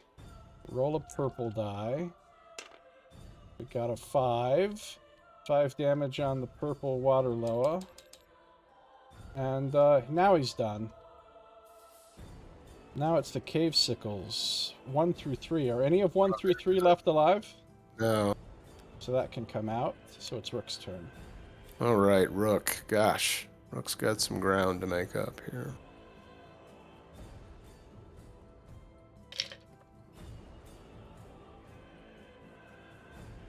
And we'll regain some stamina. I'm going to take a super fast 2-minute break again. Okay. Feel free to resolve your turn if you wish. I'll be right back.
So, Tim, roundabout, I don't know, about a dozen years ago, I asked you, has anyone ever called you Temptation Island?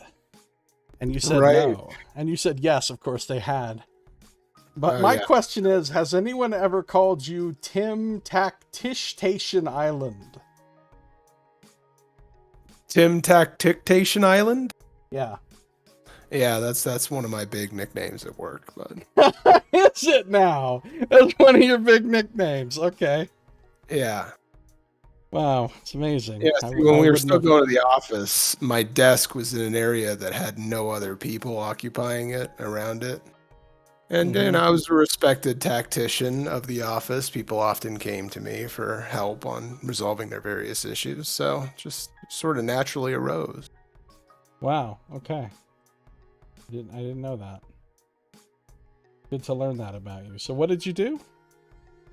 I just spent all my stamina on movement. Okay.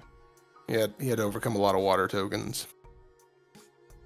And then, yeah, so now we're on the Cave Sickle, who is going to light up Zeke. So, Zeke will probably have to dodge that. He can't, actually. He doesn't have any doesn't matter. dodgeability. It's only rolled a 7. Oh, nice. Okay.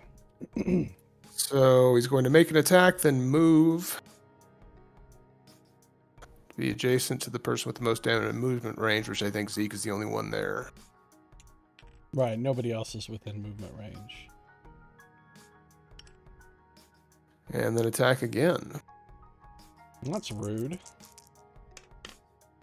But a 7 once more. Yay, he missed. I can use the adrenal gland ripped out of a different... Oh, that's out of a Gavaden. Anyway, I can use the adrenal gland to do a free counter. All right.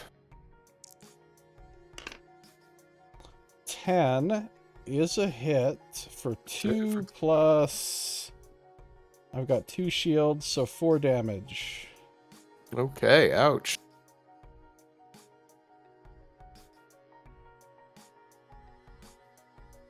So that's it for the Cave Sickle.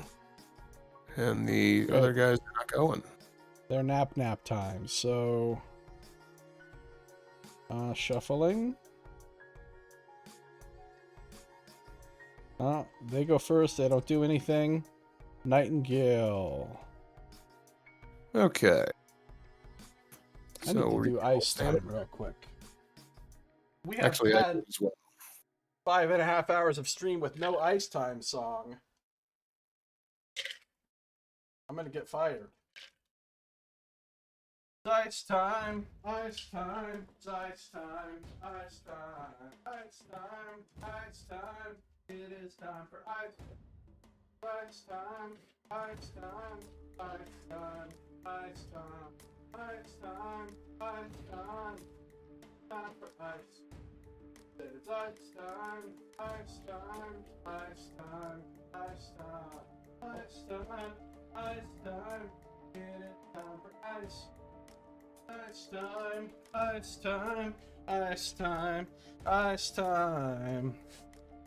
Ice time, ice time, it is time for ice. Hashtag ice time. Okay. Got some ice.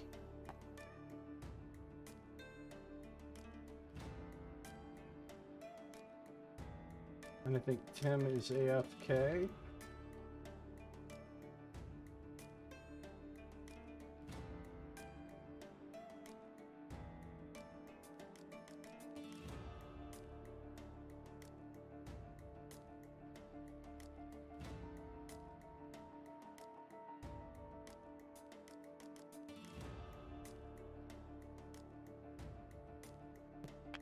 Cool. He said he's been called Tim Tactitation Island. It seems unlikely.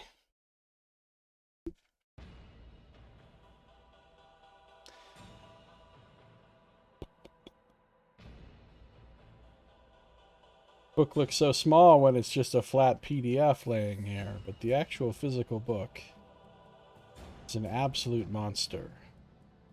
I don't remember how many pages it is, but it's a lot. It's like almost 500 pages, I think. Okay, sorry. My drink turned into a bit of a 2-minute break. That's fine. I was just talking about the physical book of this campaign book and how it's like almost 500 pages. To my knowledge, this game has a longer campaign of any campaign board game that exists.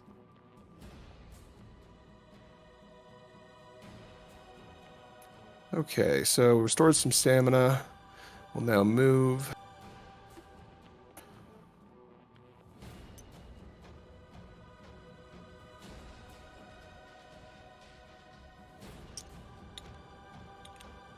What you just went through the earth.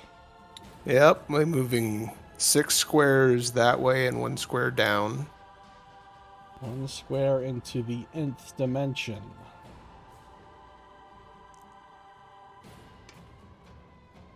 And then both of these things have taken a little damage. Oh, I just blocked that for everybody else.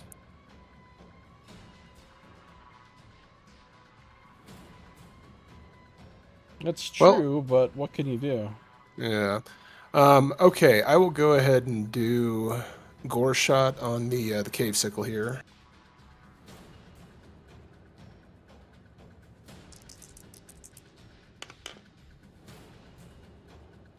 Yeah, so 14. Not looking good for the cave sickle. No. Nope, it's dead. Nope.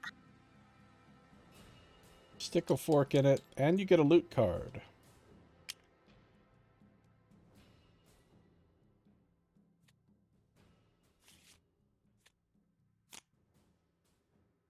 What do we get? 9 gold. gold. Sweet. Okay. So yeah, now that the cave sickle's down, we'll turn our attention to the water loa here. Going to attack.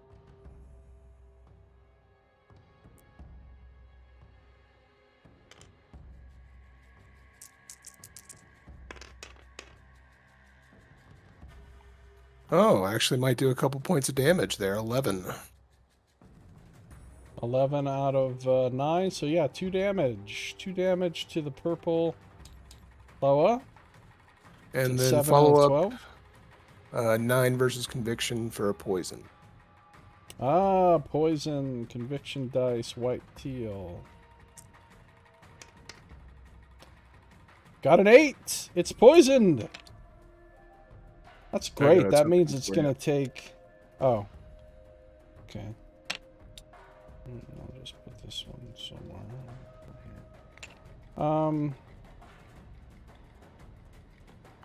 So that means at the start of its turn, it's going to take a purple die of irreducible, which could kill it outright.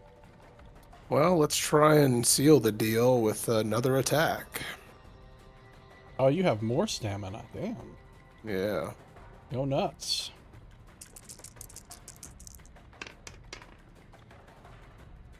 Um, 9.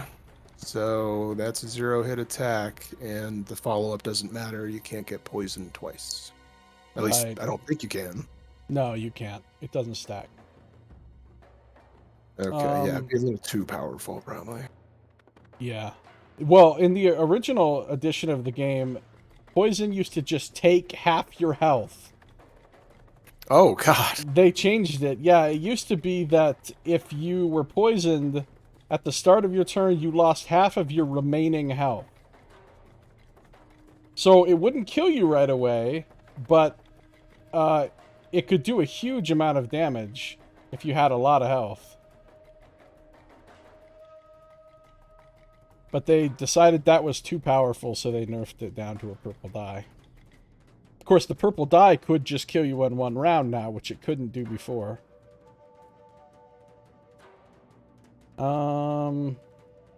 Is Nightingale done? Yeah, sorry, she's all done. All right, Remy.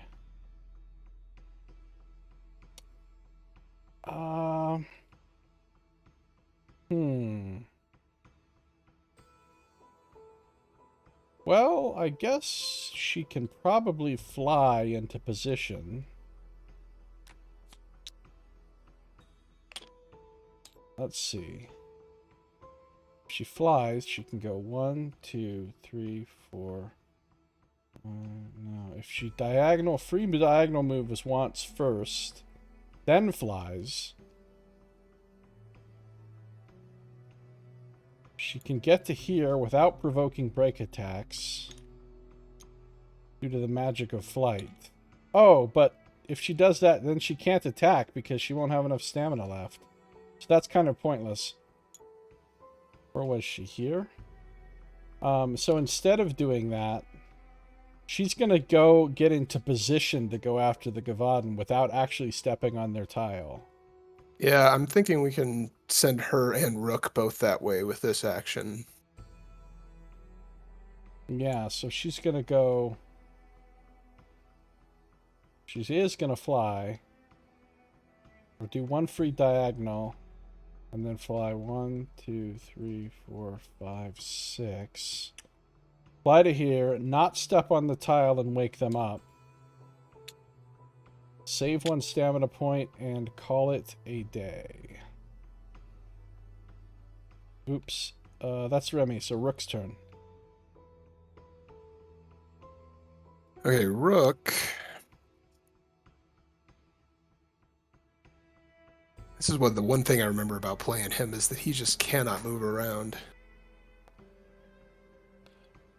One of my favorite disciplines, and I always take it on 2 characters, and the only reason I take it on 2 characters is because there's only 2 cards, is called Aspect. Did you ever take that one? Aspect increases your movement speed by 1, and you don't pay extra movement for terrain or allies. Oh, yeah. Yeah, I definitely want one of those for this guy if I continue building this vein, because, yeah, I always like take that on the maximum number of characters possible, because there is so much terrain in this game where they make you wade through difficult terrain or water.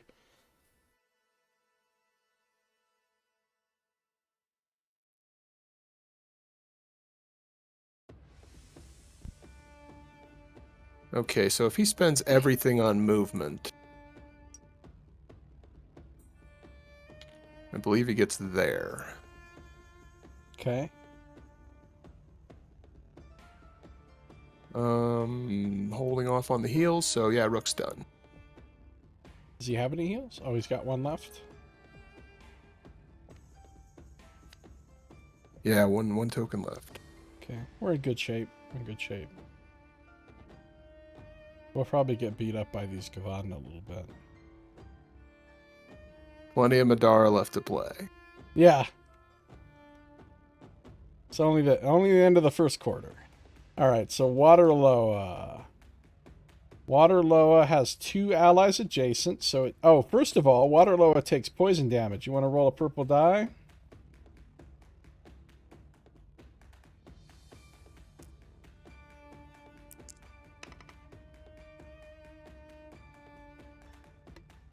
Seven. Hey, you killed it with poison.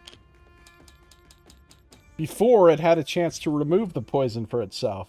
Because it gets to remove the poison with its first AI step, but it takes the damage first. Right. So, guess what? Loot card. That is a dead Loa loot card. What'd you get?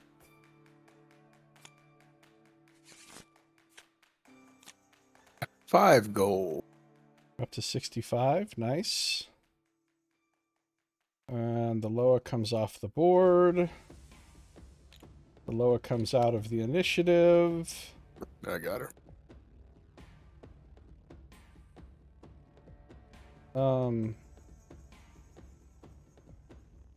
Wait. Whose turn was that just happened on? The water Loa. Oh, right, because she died from the poison. So, that makes it Zeke's turn, right? He's the only other person that hasn't gone? Yep.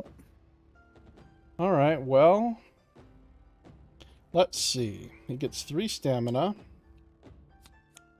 He unexhausts everything. He's going to try to get into the best position possible. He'll do a free diagonal to here. And a free diagonal to here. Then he'll go 1, 2, 3, 4, 5, 6, 7, 8. Which will cost him... And he'll save 1 point for next time. He exhausted both of these. And he's done, so it's a new round. Oh, good. They go first. That means they're going to waste their turn sleeping, and then we all get our turns, and then they don't get a turn. That's very good for us. Yes. So it starts with Nightingale. Okay. Keep in mind the first person who attacks one of them gets a beefy +6 to hit. Yeah.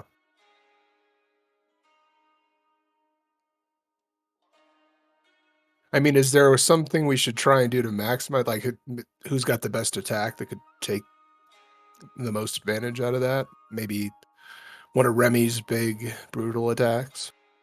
Well, I don't know. I mean, ultimately, it's going to be like 6 extra damage if you hit, no matter who does it, right? So, Right.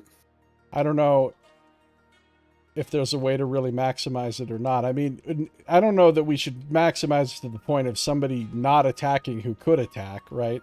Okay. But I don't think you want to open up with a gore shot because that'll invalidate that. Oh, attack Right. or spell. So you would get +6 to the spell roll if you did, but then you'd kind of be wasting a lot of damage there. Yeah, because the spell roll doesn't translate to damage at all, right? Right.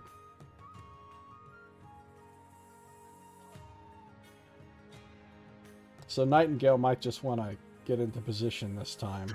Yeah, that's all she's really got the stamina for. We can get to there for 3 stamina points.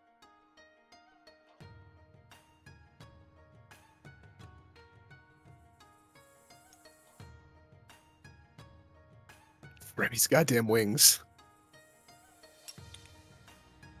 Okay.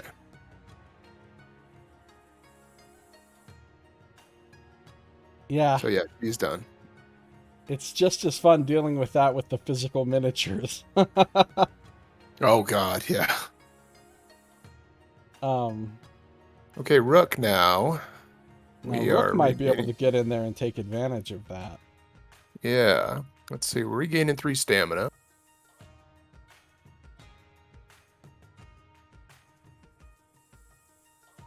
So yeah, 8 gets him in front of number 2 here.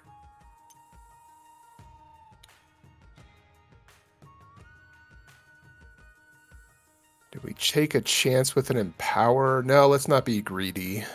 Yeah, Don't because wanna if you waste roll this the black, +6. then you're wasting the whole thing, yeah. Yeah. So, okay. Rolling 2 white here.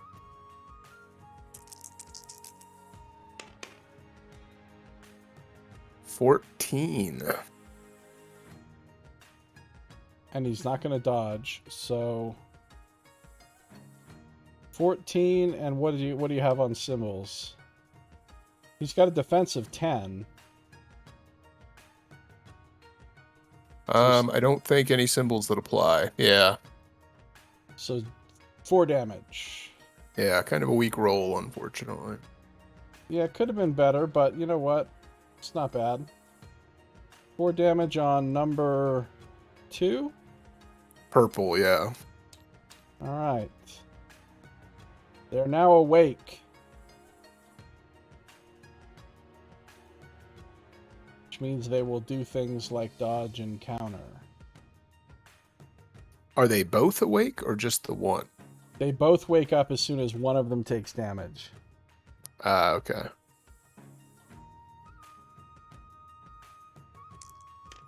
Remy. Okay, Remy's going to try to come in and do a big hit if she can. So she's got 4 stamina to work with. 1, 2, 3, 4, 5, 6. She'll just walk. She'll use her free diagonal to get to here. So that costs her 1 stamina. Free diagonal is used. And now she can attack with the war axe. Come on, good roll, good roll. Oh, wait. The Gavadan will dodge. Wait, the first time each turn it's attacked, it will dodge. Technically, it was already attacked. Oh, each turn, not each round. This is a separate turn. Each turn is each combatant's turn. So it will dodge. It will dodge. Oh, no.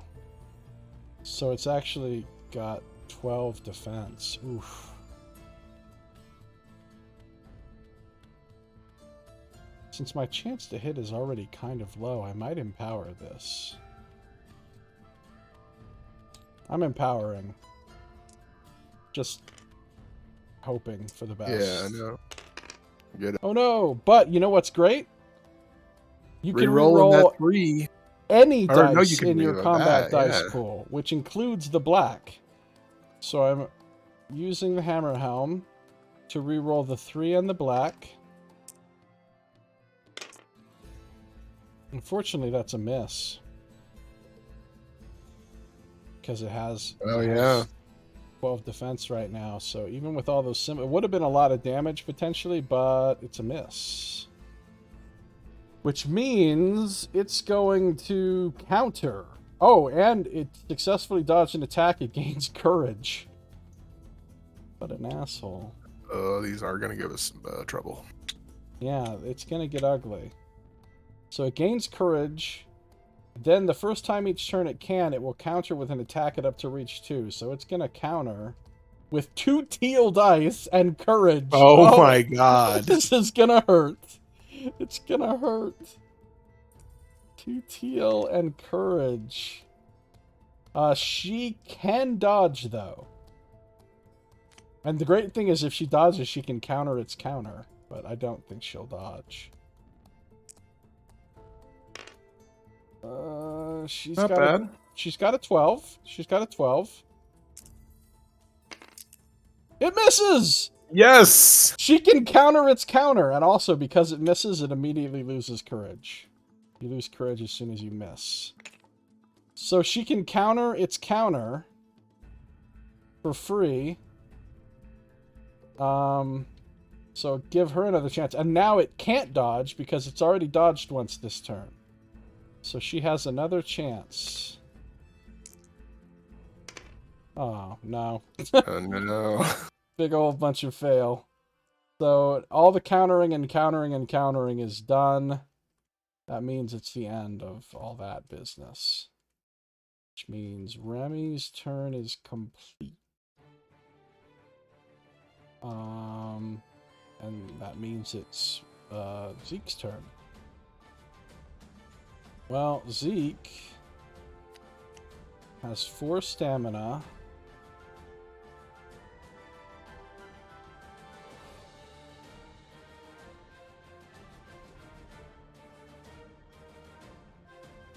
He's going to do free diagonal, then go 1, 2, 3, 4, 5 to here.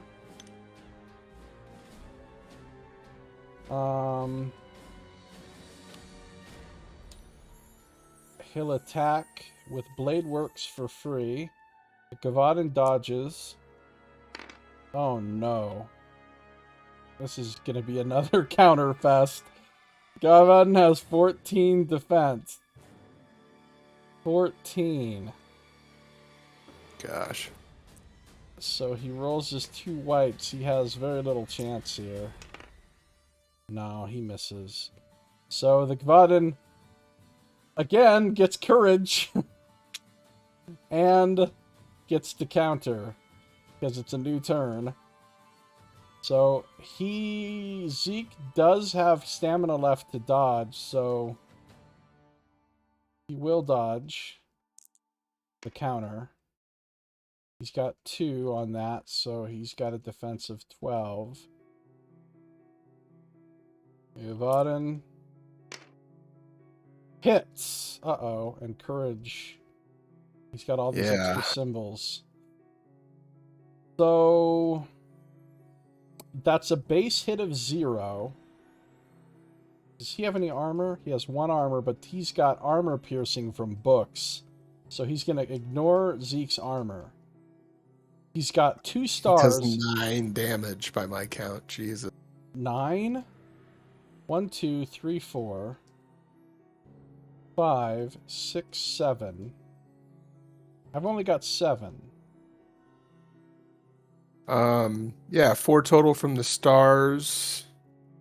And then 1, 2, 3, 4, 5 other symbols for +1.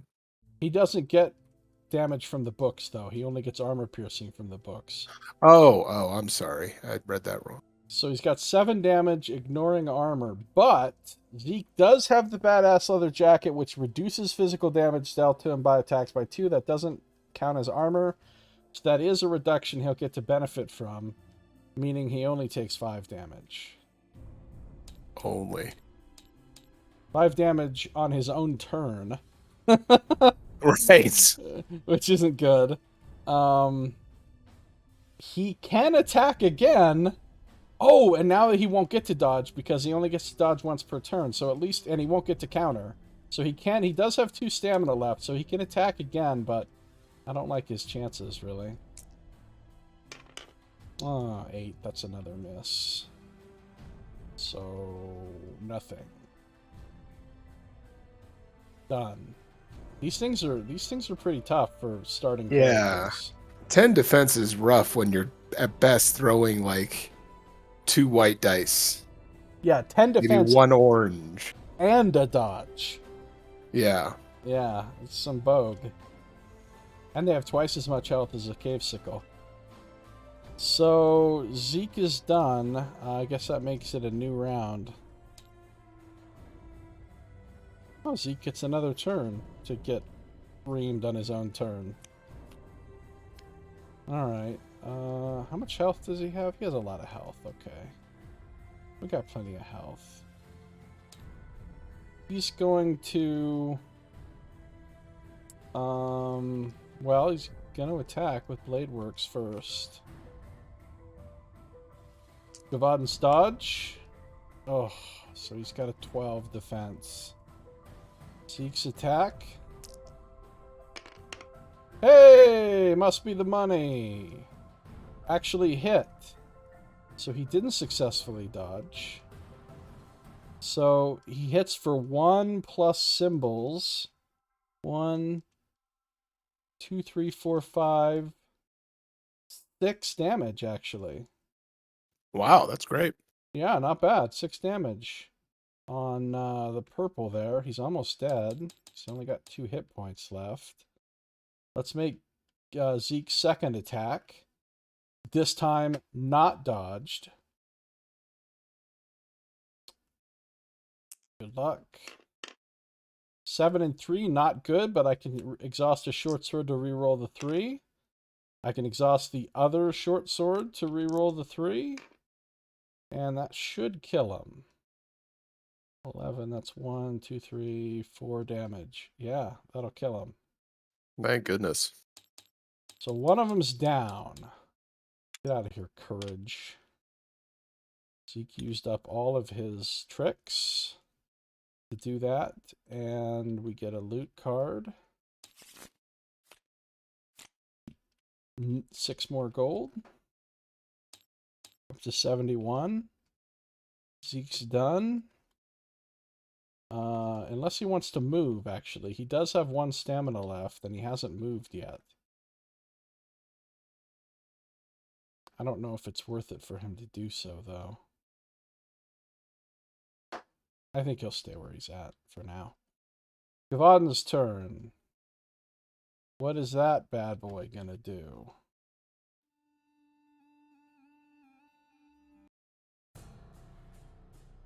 There is an opponent within reach 2, right?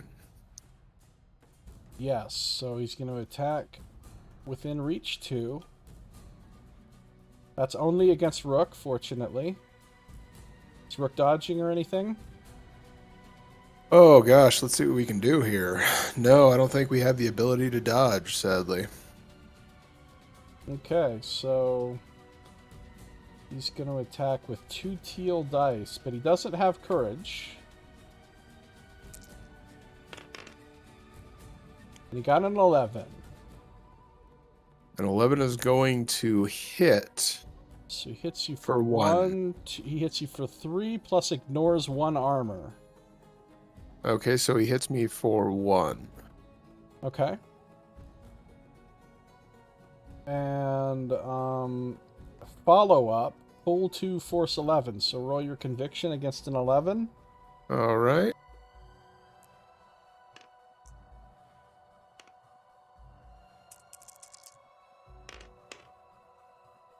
Oh yeah, I'm pulled 2. Okay, you can actually only be pulled once, so you take 1 irreducible damage from the other square that you couldn't be pulled. I'm going to go ahead and reduce that damage. Are you? Gonna reduce it to 1. I'm going to reduce it to 1, yeah. Alright. That's the end of Gavadin's turn, fortunately. So it's Rook's turn. And you're right there, ready to bash.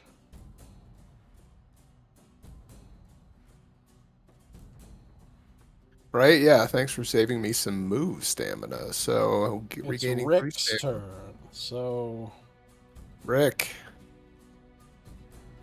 going to pull out the Colt Python, dramatically shoot this thing in the head. nice.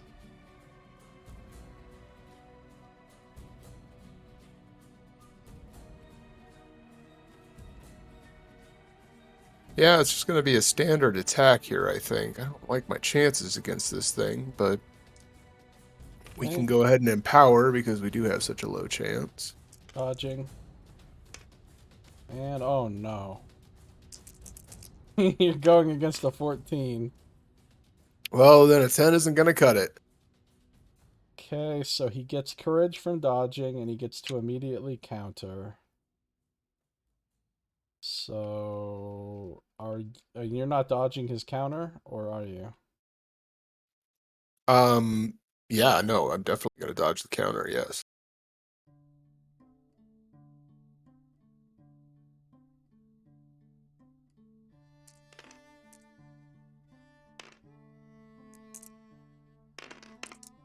Oh no, better roll good.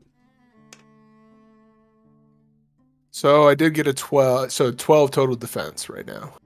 12 total defense against a 15. So that's 3. He's gonna, well, we'll get to the armor ignoring in a minute. So that's 3, 4, 5, don't bother. 6. Doesn't matter. I'm gonna Oh, use you're my, gonna, yeah. Just use the cure. We don't need to add it up. Just use the cure. Yeah, no, yeah. That is one die shy of the max result. Yeah. Yeah, that was gonna be a lot of damage with the courage and ignoring 3 points of armor and everything. Yeah. Yeah, okay. Good time to use the cuirass. So it's still your turn, technically. Although I think you're out of actions. Yeah, no stamina left, so I'm done. God, this thing punishes you for taking a turn. I know, these things are a pain, huh? All right, Nightingale's turn. But see, I like how they designed this so that first you get to see a Gavadin in action in that other encounter so you know how tough they are. Then they put 2 of them over here sleeping, and they're like, you don't have to go after those. And a lot of players would probably be like, no, I'm not going to try to take those on. They're too dangerous. But of course, we're maniacs. Right. Yeah, we need to pull that lever. I've never not killed those. Come on. But the people I saw watch playing this on YouTube decided not to try to fight him. I was disappointed.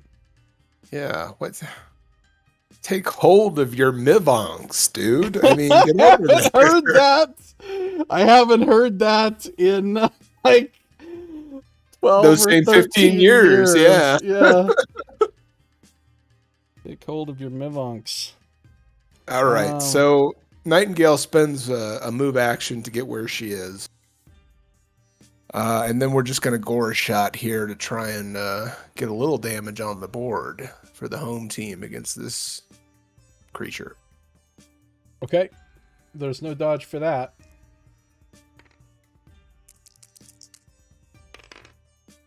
Ooh, only a 9. Conviction is 2 white. That's not too bad. Yes. 7. Worked. Well, we're definitely going to go ahead and eat some extra damage to make that 4. 4 piece to the Gavaden. Okay.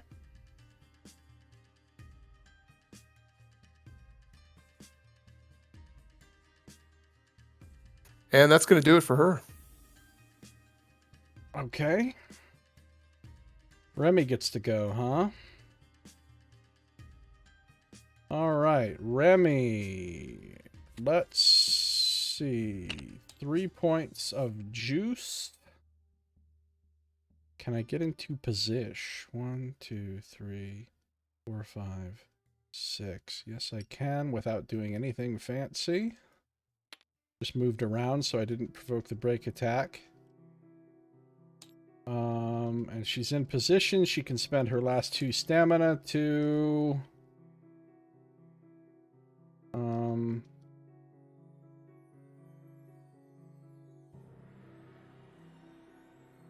You know, she'll go ahead and do, before she does that, she'll do this. She'll do her free diagonal to move there, so that if the Gavaden is still alive, somebody else can move on top of the lever and get flanking. Oh, you can be in the lever square. Yes, you can. Oh, I didn't realize that. Okay. Yeah, you can occupy the same space as objective tokens and loot tokens unless the instructions say otherwise. So, she'll attack. The Gavaden does dodge this. So it's got a 12. God damn it. She's got a bad roll, so she's gonna use Hammer Helm to re-roll. I mean, it's not gonna help much unless she rolls a 7 on this die. Nope. So she misses, which means the creature is now going to counter. She will dodge the counter. So she's dodging the counter. Oh. She gets 5. She gets 15 defense. 15 defense against 2 teal. 13! It's a miss. And that means she also gets the counter. I love the chains of counters. Yeah. She also gets to counter, and it doesn't get to dodge this time. Ooh. That's a hit, so you know what she'll do? Exhaust She'll that use axe. Yeah, exhaust that axe. Back that axe up. So that's 1 damage, 2, 3, 4, 5, 6, 7 with Hammerhelm passive. 7 damage on a counter of a counter. Also, the courage is gone. 7 damage, which puts it to 11 out of 12, unfortunately. 11 out of 12. Nothing we can do to get that last point on there. But should make an easy kill for someone else. Yeah, that was a solid amount of work from Remy there. Yeah, not bad. She's out of stamina, so it's the end of the round. New round. Uh-oh, our buddy gets to go first. Ah. But at least he doesn't have courage anymore. So what's he gonna do? Is there an opponent adjacent? Yes, there's multiple. Make an attack. Who's first in the initiative? Remy is. So it's going to attack Remy. Remy, unfortunately, has exhausted her occult shirt and does not have any stamina, so she may not dodge this. Oof. Which means the Gavaden is going to attack with his 2 teal. Oh, but he rolls terrible! It's a miss. And you know what else? She has another free counter item. So she can exhaust 6 ability on 2 core. teal. I know, that's a super That's low no, or no, roll. it's 8. Ugh, still. So she actually does get to counter this with ability core. It does get to dodge though, because it hasn't dodged this turn. Oh no. It's gonna get to counter on her counter this time. This is ridiculous. So it's got a 14. She misses. It got a successful dodge, so it gets courage. Oh damn. It gets courage, so now it's gonna attack her. She can't dodge. So he's about to probably piece her up.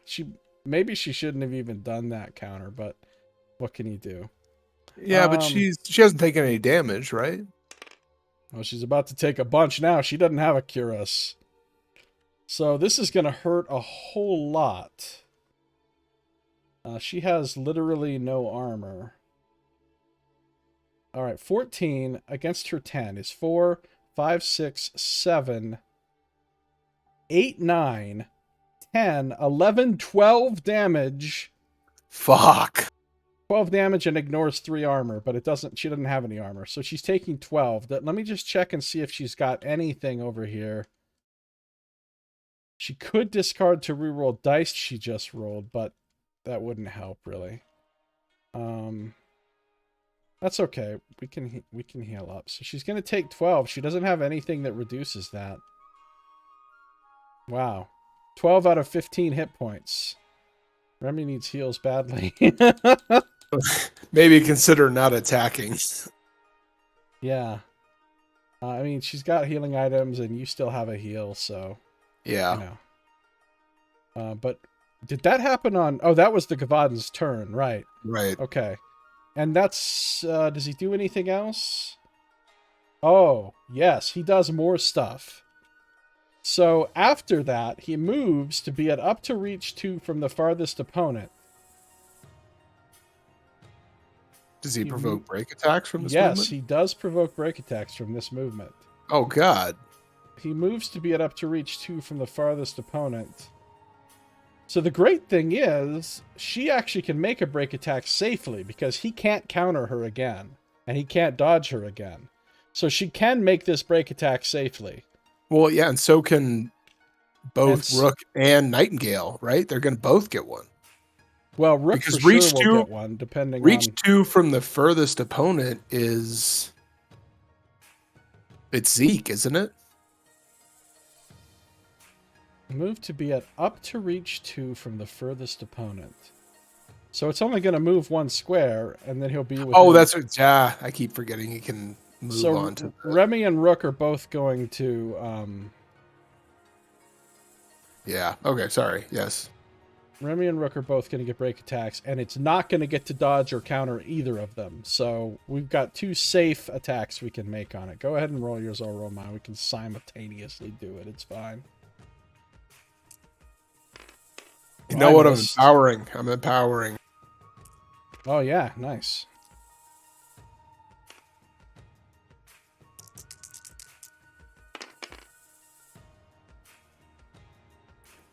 Uh, 11. That should be enough. Okay, that's a hit of 1. Only has 1 hit point. Oh, well, yeah, then I do more than that, so it's like... Killed on the break attack.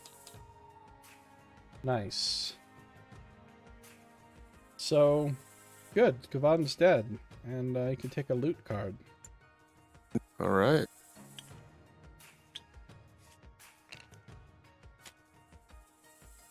$8 gold.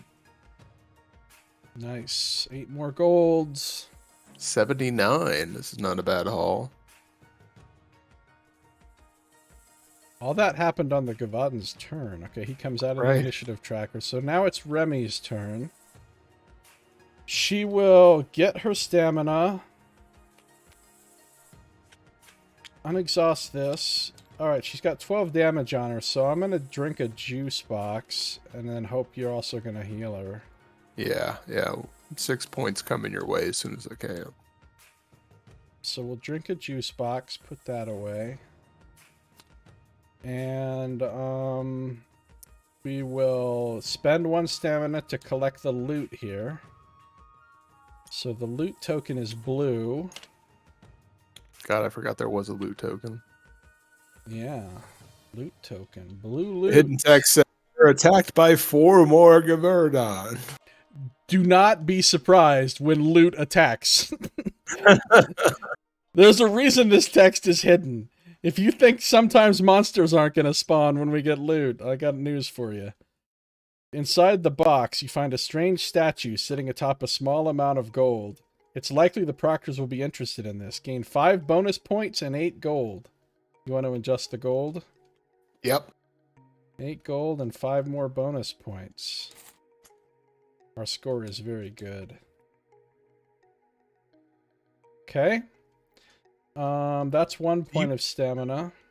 So should we go ahead and add points in for all the creatures that we've attacked thus far? Because I know we still have another totem. I don't know if it's there, what's going on, but Yeah, I haven't added them up. How much have we killed? well, everything that's on the board basically.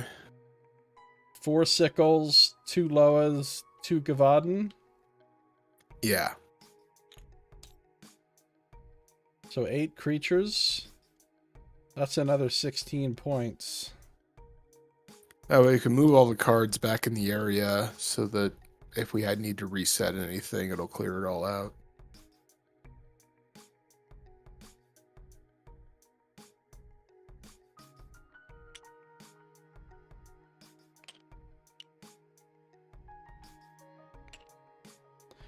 Okay, so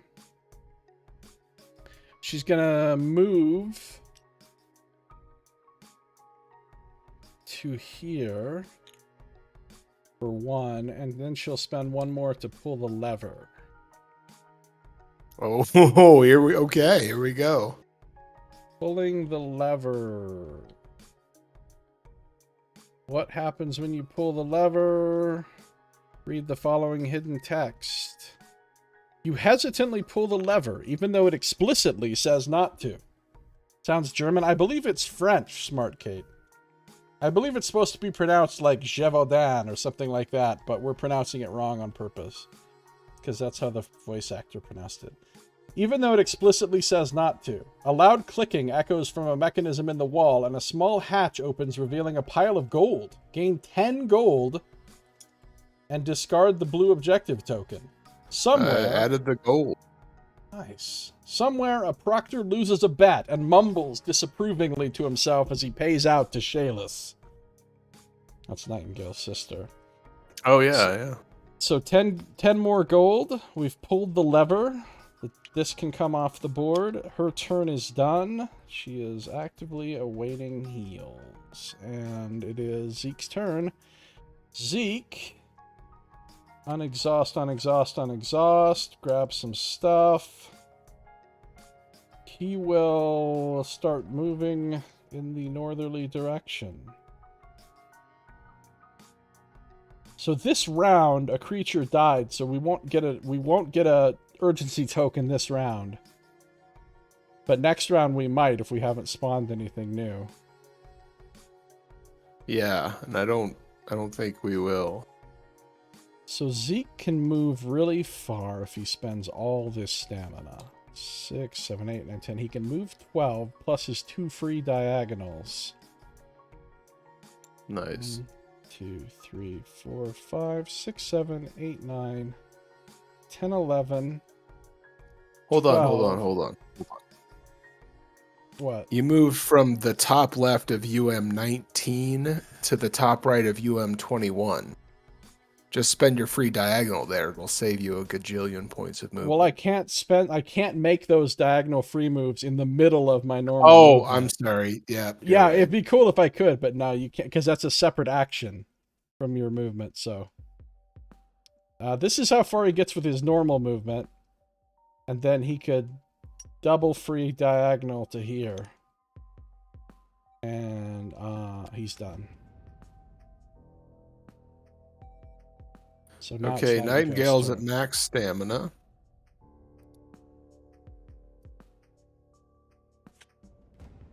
So let's see.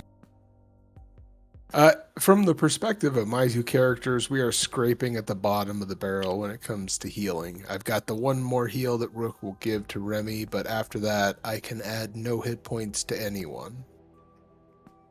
I don't know if that's where you're at. Oh yeah, you don't even have any healing consumables left, Yeah, do you? no consumables, nothing in the pack. I've got a lot of healing consumables over here. Okay. I've got 1, 2, 3 juice boxes, a hyper energy potion, and a hype bottle blessing, but it's a shame to waste bottle blessing on a heal. But still, like, I've got 3, 6, 9, 12 points of healing and consumables over here. So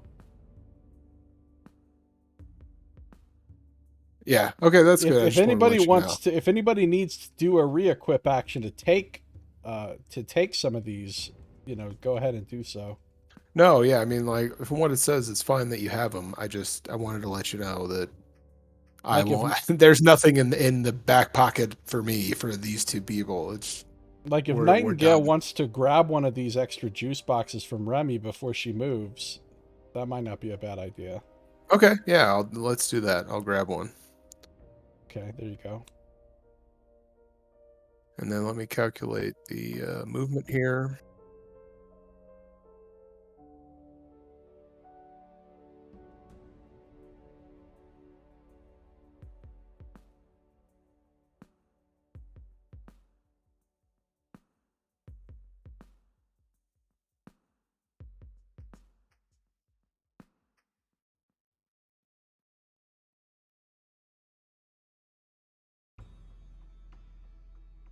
This is the encounter probably where I actually got hooked on this game.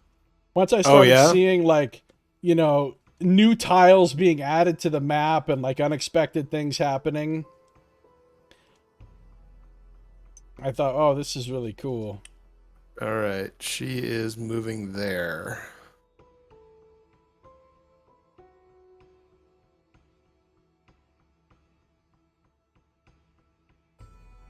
And then Rook, our bumbling idiot. Good old Rook.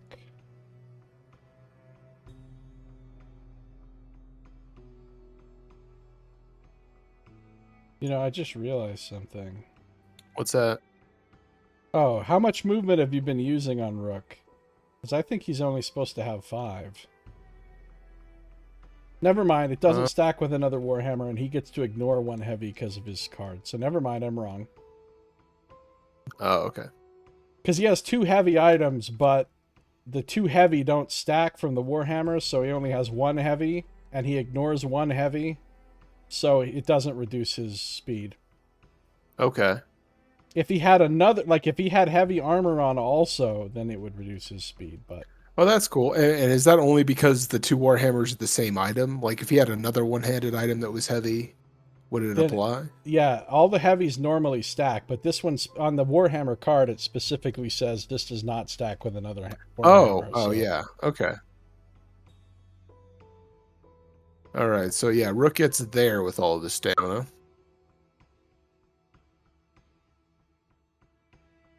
Cool. And I think we're done. All right. So we may. Oh no! Wait. What? Before he left, or I think even just now, get that heal off of Remy. On Remy. Okay. Wait. Great. She's down to 3 damage. Those Revadens softened us up nicely. Yes, they did. Well, I don't know. Did they do damage to anybody besides? I think they did damage to somebody besides her. Oh yeah, Zeke took some damage from him too. He took like a 5-piece. But they also inspired the use of things that we can't use again this encounter, or that were lost forever. Yeah. So are we going on to the next round? Yeah, I think so. Nothing else for Rook to do. Okay, so the end of this round, if we haven't spawned any opponents, we will get an urgency token. Okay. Nightingale goes first. All right.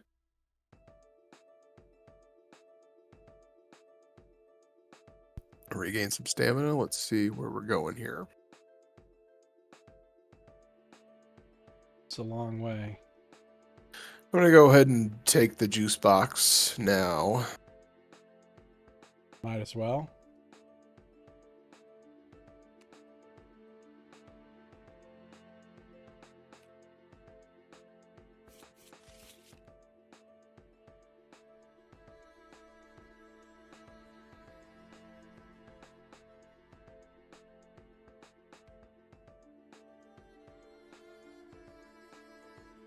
God, Tabletop Simulator is such a great program.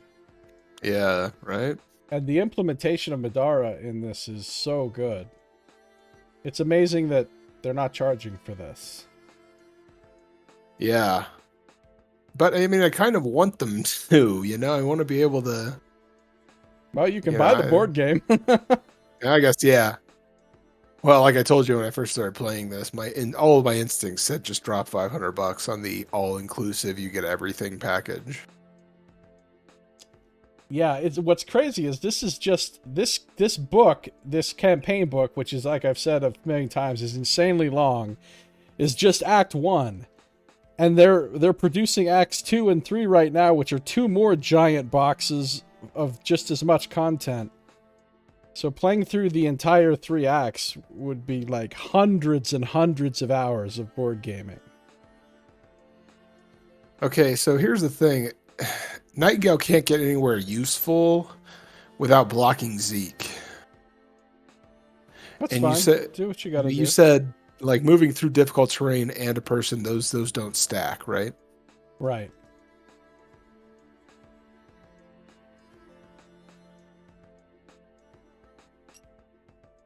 So I can get there with spending all my stamina. So that's what I'm done. Nightingale is done. Okay. Zeke's turn. Zeke. He's got 3 stamina to work with. Have we saved recently?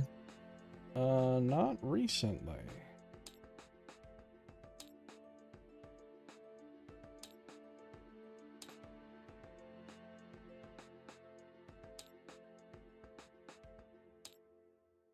All right, so he could start with 1 free diagonal. Then he can move 1, 2, 3, 4, 5, 6, 7, 8, and pop the totem with 1 stamina left. So the totem's going to pop. Part of me wishes you had metagamed and saved the dagger for now for some reason, but let's see what it is. Look, I'm sure we're perfectly safe, Tim. What could go wrong? Look, we're at the edge of the map. There's nothing else even here. We'll be fine. Why is there a giant block of text under something called red totem that isn't even on the board yet? Nothing to worry about. Nothing to worry about. Oh no, the cavern continues on. Place tiles and tokens according to diagram 3. Who could have seen this coming? I really do like the fact that in that adventure book they have red herrings all over the place that chide you if you ever see the text, where it's like, why are you reading green loot box? There is no green loot box in this encounter, cheater. Yeah, there are some like that. There are some like that. It's pretty funny. I wouldn't know because I've never read any that I wasn't instructed to read. I just accidentally was exposed to some content that I otherwise would not have perused. Of course. All right, let's get diagram 3 out.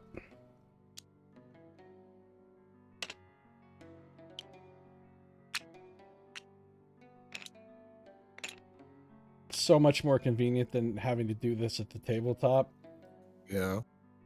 When you have to dig for all the components and then set everything up. And all right, what do we see? This one here looks like it goes like this.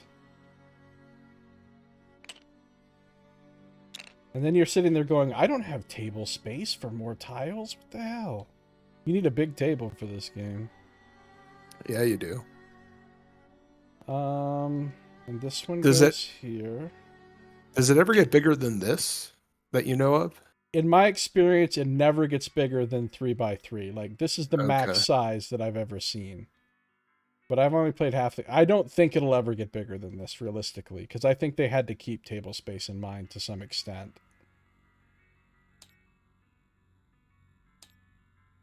So those go Although, down. I was going to say, I guess with something like this where there's an encounter where we haven't even seen the exit yet, feasibly they could say, remove the bottom 2 lines of map and They shift this could. one down to the bottom. That's true. I'm not sure if that ever happened. I don't think it happened that I can recall, but I could be wrong. It might have happened. So there's a loot token, which goes here. Yeah, some of the people I've seen playing this on YouTube seem to think that loot tokens are optional. I don't understand those people. Yeah. They've actually exit the map without getting the loot. And I'm like, what are you doing? You're not a human being, as I understand the definition. Right. You are some kind of alien. So it's all set up. So nothing happens yet until we pop that red totem. Oh, but he's actually not done moving. He's got 2 more squares of movement and a free diagonal he can still use. So he's definitely seeing that red. Yeah, right there, I think. Yep. Oh, no. Sorry. Once he diagonal moves to here, then yeah, he's going to open the red. So we won't get well, we don't know if anything's going to spawn here, but the odds that it won't are very low. So red totem... Big old block of text. Ahead, you see the outline of a large creature with an axe. You remember it from your textbooks as an animate. A shot of adrenaline shoots through your body as you realize that you probably can't kill this creature by yourself. Spawn an animate in the northwest corner of tile UM1. Did you pull the lever? If not, continue reading below. So see, whether you pull the lever or not before getting to this point actually changes what happens. Oh, no. Okay, so spawn an animate. Get an animate out of here. All right, is it like a faux pas if I read what would have happened if we hadn't spawned the lever? Oh, well, we do read it. We are going to read it, because we did pull the lever. Yeah, well, yeah. So if we pulled the lever, then we don't read anymore, right? No, it says, did you pull the lever? Yes. If not, right. Continue reading below. Oh, if not, continue reading If below. we didn't pull the lever, we continue reading. But we did, so we don't continue reading. Oh, yeah, so we can go ahead and read it and see what happens. Okay. This doesn't affect us.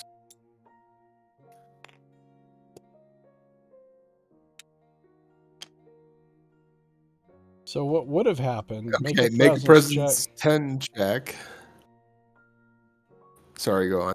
If you pass, the animate steps backwards, startled. Wait, did you pull the lever? I'm still confused by this wording. I mean, even though it's very straightforward. If we did. Okay, so we don't technically read this. All right, so inspired, you immediately gain 2 SP and you make the check, and if you fail the check, then you read another section. You step backwards and trip, sending a rock plummeting into the dark with a loud crash. After regaining your composure, you hear a howl from behind you. The Gavadan must have woken up. These creatures may... So this wakes up the Gavadan if you didn't go over there and wake them up. Ah, okay. And then they may now activate normally. And also add AI text to the bottom of their card, otherwise move towards the nearest opponent. So they'll chase you.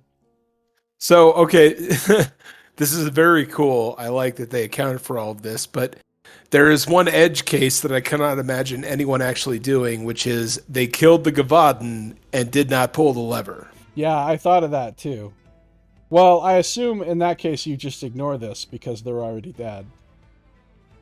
Right. You know, it should say if the Gavadan are still alive, they have woken up. But, you know, I assume All right. people can just kind of extrapolate that for themselves. Okay, But anyway, so none of because we that hold the actually lever, happens. we have no chance of sneaking by this thing, basically, or having a surprise round or anything. Yeah.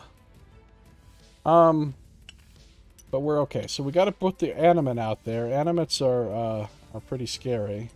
They're definitely tougher than what we've been fighting. Where do we put the animate?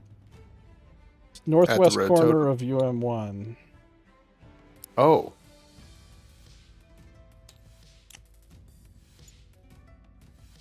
Northwest corner of UM1, not UM9. Okay. So he goes here. That is a very large axe, sir. So the animate spawns. His initiative card immediately follows Zeke. Wait, teal and orange combat dice? Yeah. 18 health, 3 armor.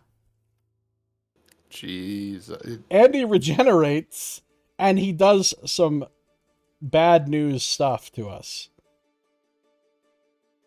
So I sort of feel like we might not want to try to kill him. We might want to try to just run past, get the loot, and run away. Yeah, if needs be, we can like designate a tank to hold him back. Yeah, because we've already used our healing. You've already used the cuirass. We're not in great shape to fight this thing. No, not at all. And it's pretty tough to kill. I would say, I know it's possible because in one of my 2 playthroughs I did kill this animate, but whoa, really? But yeah, it was really tough. I actually did lose 2 characters doing it, which made it not really worth it because then you lose 10 points off your score for 2 characters getting defeated. So, okay. We might want to just not try to fight it. All right, we'll try and keep somebody alive that holds it back if need be, and get out of here after we loot. All right, so the bad news is it is now immediately the animate's turn. So let's see. Does it have damage? Heal 2, continue down. It does not have damage. Is there an opponent adjacent? No. Is there an opponent within SOI? No. Can it move and attack an opponent within range 4? Its movement is 6, so that's going to probably be yes. It will only jump the pit if it has to jump the pit, so... Actually, this blocks a lot of... He would have to be, what, here? And I think he can do that with range 6. Or movement 6, sorry. Yeah, he can. And from here, he can edge past that boundary, I think, and hit Zeke, so... He can attack Zeke. Zeke does not have a dodge available. Oh, no. Yeah, it's bad news. God, look where Remy is.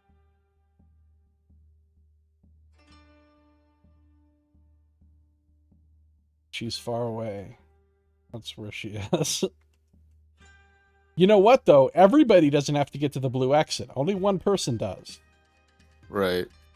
So if one person can grab the loot and get to the blue exit, the whole team doesn't have to get over there, right? So that's the good news.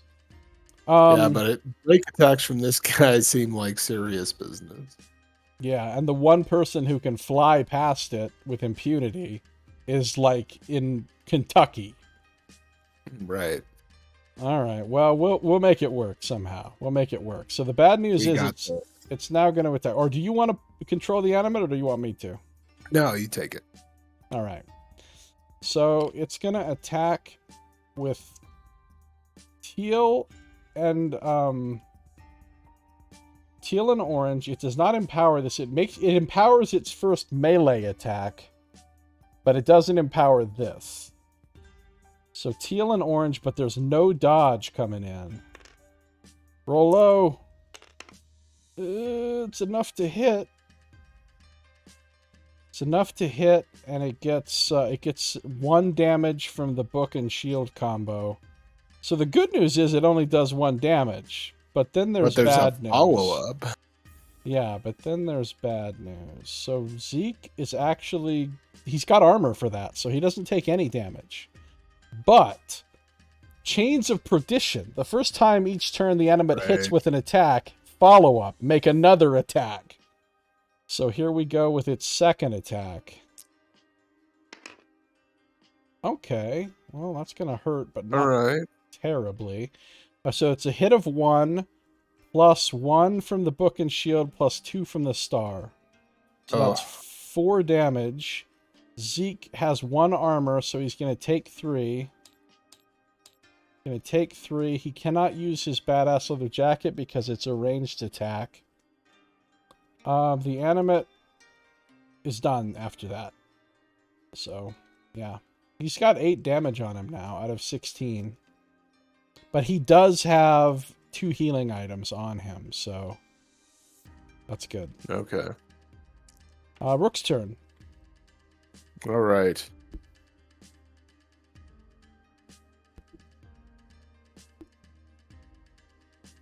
Well, we're getting some stamina back.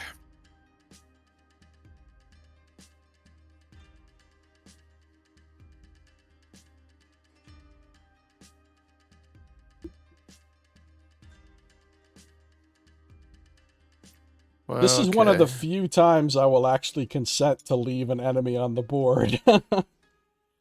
But I mean, this is like this is designed for you to run past him. Like it even said in the text, you don't think you can beat this thing. Exactly. A lot of hints going on here. So I'm wasting 1 point, but spending everything to get his movement to this place. Okay. And yeah, like I said, not a lot left that he can do. So I'm done. Remy's turn. Well, she's got a long road to hoe, whatever that means. So she can fly 8 squares is all, with all of her movement. Oh, but she gets 1 free diagonal. She'll save that for the end, probably.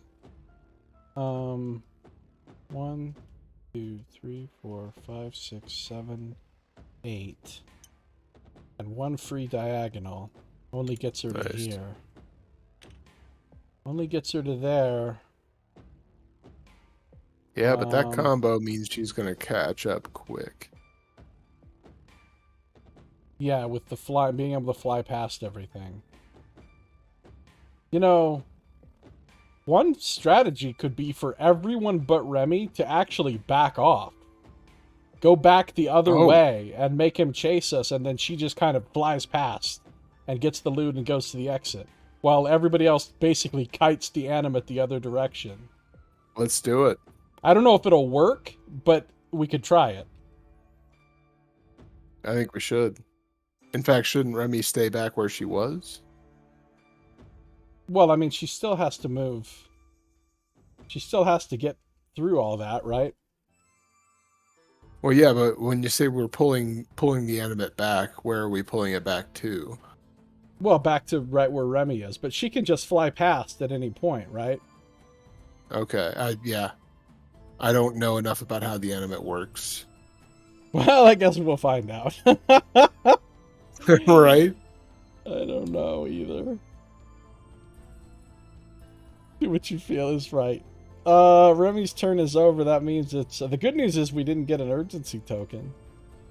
Bad news is we have a scary man coming now. Oh, he gets to go first. Great. Ugh. Alright, well, poor Zeke's about to take pipe. Does it have damage? No. Is there an opponent? Jason, no. Is there an opponent with an SOI? Unfortunately, there is, so he's going to start doing unfortunate things. Just said unfortunate twice in one sentence. This is unfortunate. Casting a spell 6, prioritizing the poor Zeke. Casting die is a white, so he's rolling a white plus 6. That's 10. Zeke's conviction is white purple. Of course, he fails. So Zeke now has darkness on him. Ooh. What does darkness do? Darkness makes it so you have -1 defense and you may not dodge. Oh my gosh.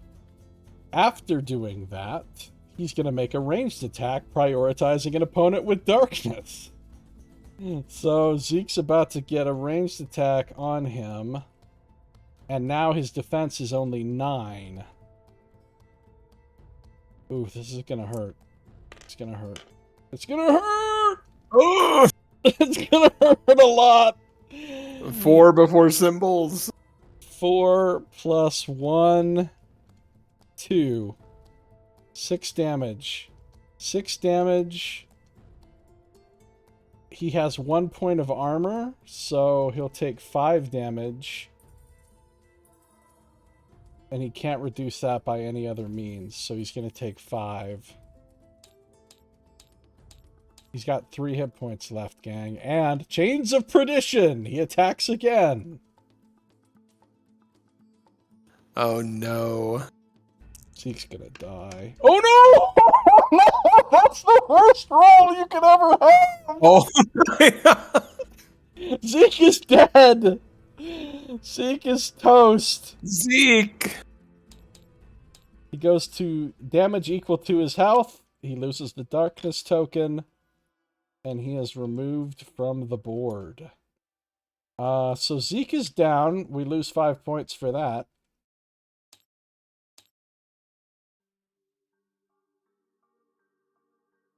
Poor Zeke. Guy's not even done after that. Then move towards the nearest opponent and make another melee attack, but fortunately nobody else is going to be in reach of him now. Move towards the nearest opponent, which is speed of 6.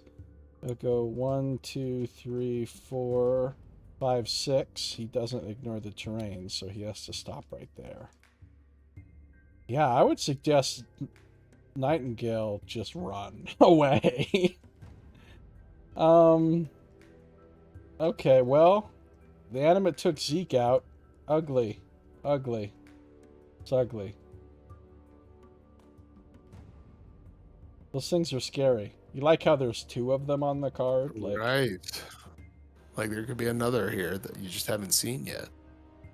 animate looks like something you see during Armageddon, and I don't mean the movie. Yeah, they're pretty terrifying looking. I wouldn't want to face one of those. To be fair, I wouldn't want to face a cave sickle. I mean, those things would be pretty terrifying if you saw one in real life. Oh yeah. If cave sickle, yes. Okay, the animate's done. All It's right. Nightingale's turn.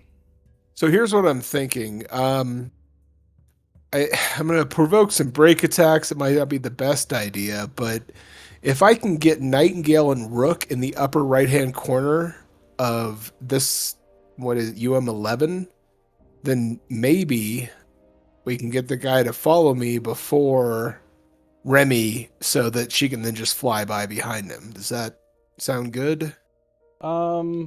Maybe. I was thinking you just ran the away, like towards Remy, past Remy, and let him come chasing after that direction. But I mean, that way. Oh, okay. Like I go through the water. Hypothetically, we might be able to get it to where you can't really attack anybody much. I don't know how it's actually going to play Okay. out, but All right. Well, let's see here. What can we do? if you want to try to like go in the corner and taking break attacks is a terrible idea because he's going to empower the attack and. Okay. Well, then let's see what options do we have here for falling back. Did we have a smoke bomb? Oh, Rook has the smoke bomb. Okay. Yeah.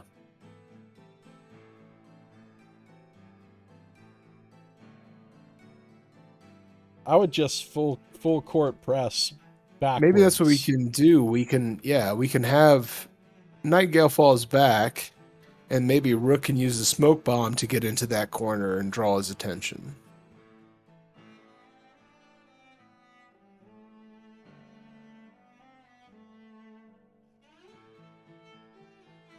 I hate the fact that Rook doesn't have any healing items. I know. Then again, you know what? Our score is so high. If we have to sacrifice one more person to pull this off, I don't think it's going to be the end of the world. I think you're right. Okay, so Nightingale is regaining stamina to 3.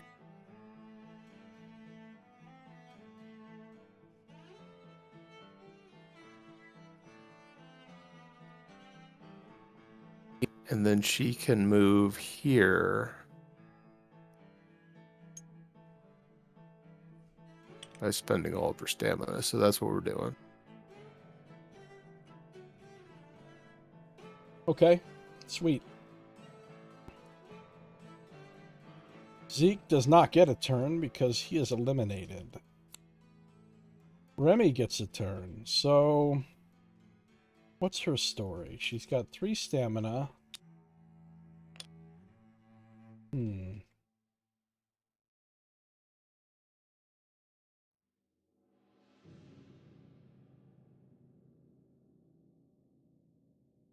Yeah, she can fly to right up past the animate next to him. That's not where she wants to end up. I think what she'll do is she'll move in such a way that she keeps 2 points of stamina so that next round she'll have a full 5 stamina movement. Nice. So I'm just going to move her up a little bit.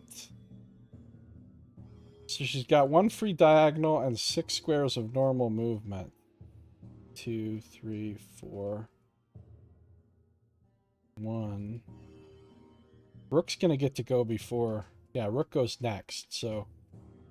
1, 2, 3, 4, 5, 6, and 1 free diagonal. She's just going to move here. And hope for the best.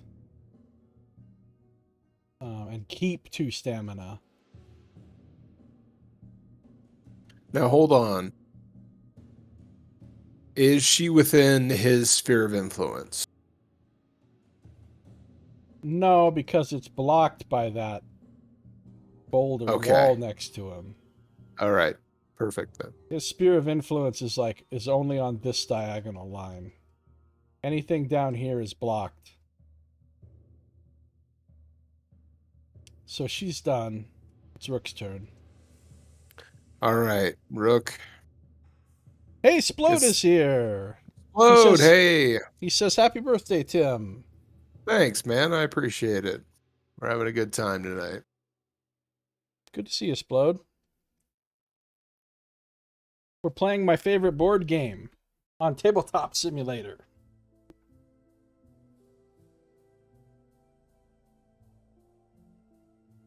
All right.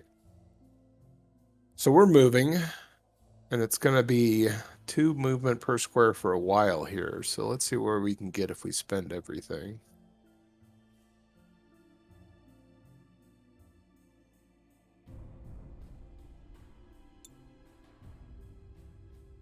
So I can get here.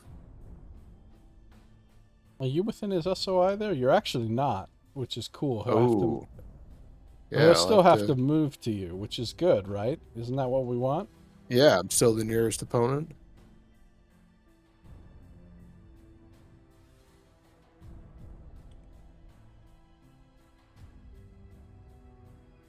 So is that it? You just move to there and you're done? Yeah, I think that's it. Oh no, wait. Sorry, I do need to discard this smoke bomb first, so I didn't get any break attacks. Oh, nice. Good idea. All right, shuffling, new round. Oh, he gets to go first. How nice.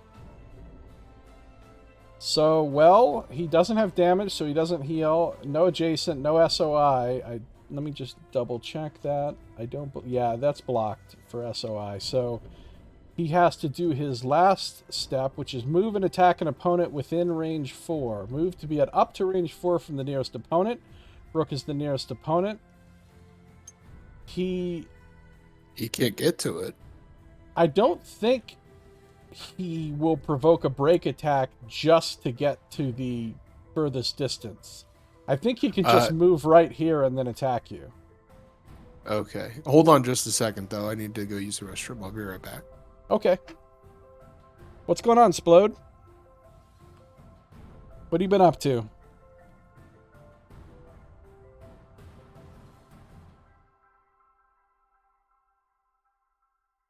Let me just double check the AI rules.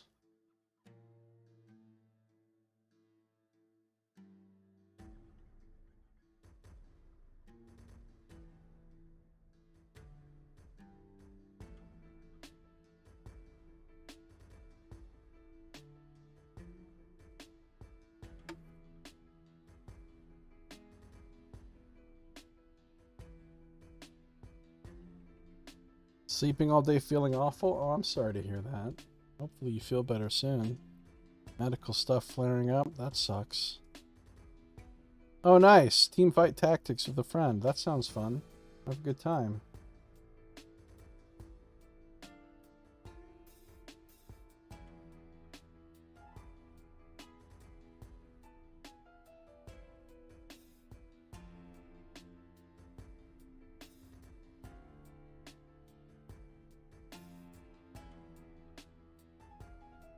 Yeah, it says they'll take the less risky path, so if it can still complete its instructions. So I think it'll just move to right there and then attack.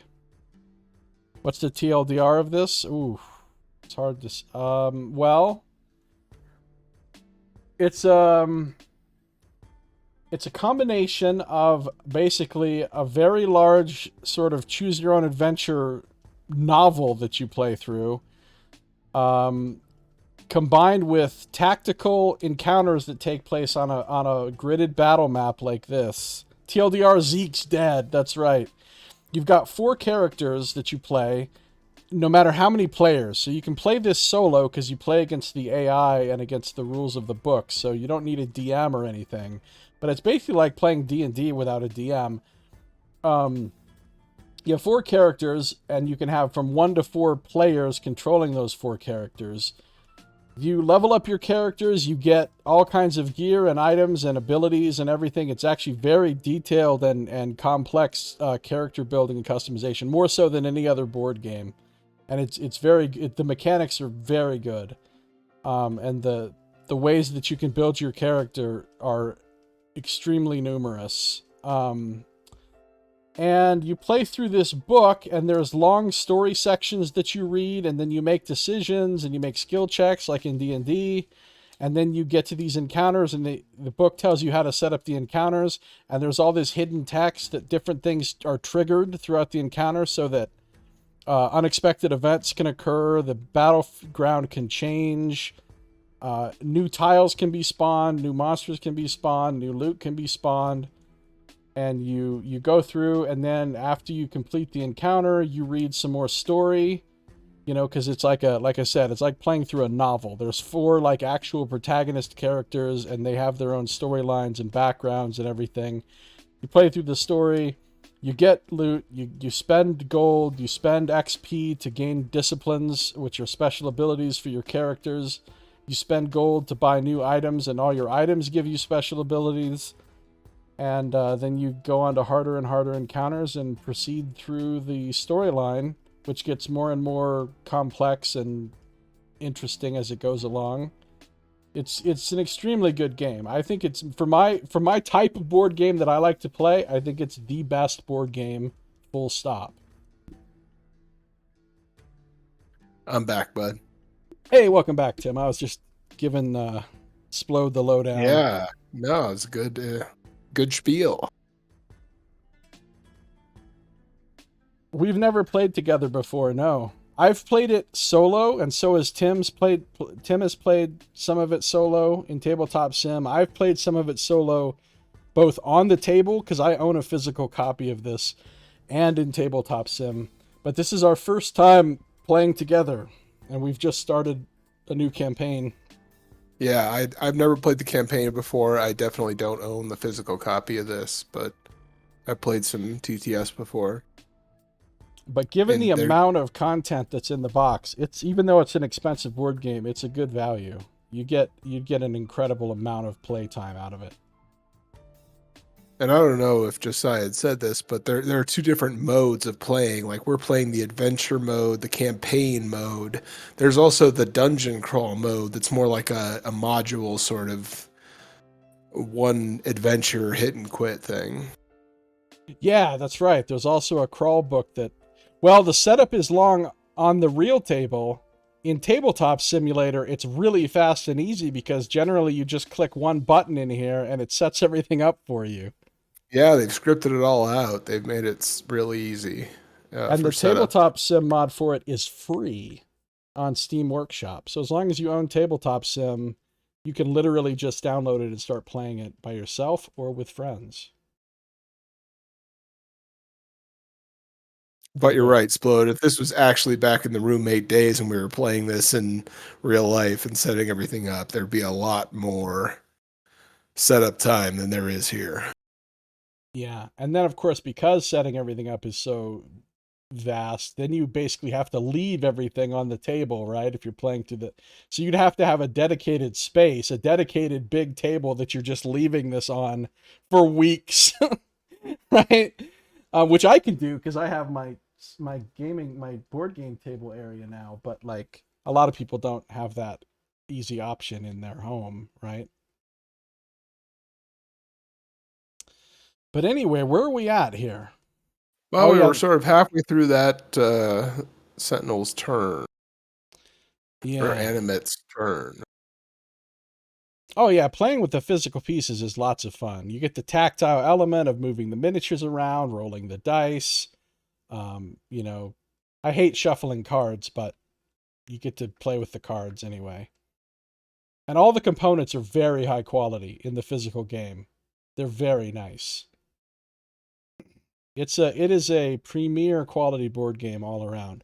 So anyway, this animate is about to attack Rook here, which is one of Tim's characters. Are you dodging? I cannot. Ah, you have no means of dodging. Okay. Well, he is attacking and you are adjacent, so he will empower the attack, which is good. He could roll a skull and miss Come you. on. Oh, yeah. Could roll a skull. So he's rolling teal, orange, black. He rolled a skull! Yes! He missed! That's great, which means he doesn't get his follow-up from Chains of Perdition either, so he doesn't get to attack you again. You just dodged a bullet, quite literally. I think this is a key moment in our game here. Totally a key moment. All right, well, that was great. Yeah, later on you start getting items that let you re-roll enemies' dice when they roll them, which is great to make them re-roll the black die. Yeah. Okay, so that's all he can do. He's done. It's Remy's turn. Let me fix my music here. The music paused. Where is this music that like? Is it a? I'm just Spotify, Pandora. I'm just playing a playlist on iTunes. But like, yeah, they can probably hear it on the stream, but not. You can't hear it. Okay, so Remy's turn, and the great thing is she has 5 stamina to work with here. So she's going to be able to fly right past this guy. Can she though? Yeah, because when you fly, you can pass over enemies and also you don't provoke break attacks. And she can go right through this obstructing terrain nonsense. She can go right past everything, yes. So, okay, with 5 stamina, she can go 6, 7, 8, 9, 10, 11, 12, 13, 14, plus a free diagonal. So she can go 14 with her flight. 1, 2, 3, 4, 5, 6, 7, 8, 9, 10, 11, 12, 13, 14... She can't use the free diagonal, actually, because there's nowhere to go with it. But what if she used it at the start? At the start, she was in a position where she couldn't use it either. Ah, okay. So she's done and has completely bypassed him. So all we got to do is try to keep this guy busy long enough for her to get the loot and get to the exit without him killing anyone else, hopefully, and we win. That's it. Remy's done. So it's Nightingale's turn. Okay, Nightingale's going to regain a little stamina here. All right, then what are we thinking? Okay. I mean, she doesn't really need to do anything, right? Other than stay out of the way. Yeah, I don't think she does. So we're just going to hang out here. I mean, I kind of wonder if she should be a little bit closer to, I don't know, soak up some kind of a next AI step if Rook does fall. I don't know. It's up to you. Whatever you think. I'll just move her here. That's the max move. She's within line of sight, so... Of course, now you're within the animate's SOI, so she could be a target. Okay, I'll just move here. Okay. Yeah, thanks. Okay, yeah, we'll do that.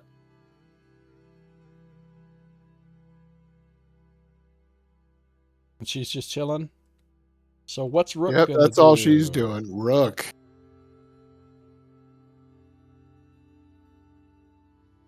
All right, he's going to bonus action disengage. Nice. Wait. You might consider saving stamina for dodges. I'm just saying. Yeah. Or you could try to go to Pound Town on this fool. No, I mean, no. We're saving everything. We've got him right where we want him, right? So we're not going to kill him. So yes, Rook's not doing anything. All right, new round. Maybe we'll get lucky on the initiative order. Oh, he goes last. We did. I don't think Remy's going to get off the board this round, but still. It's okay. Nightingale.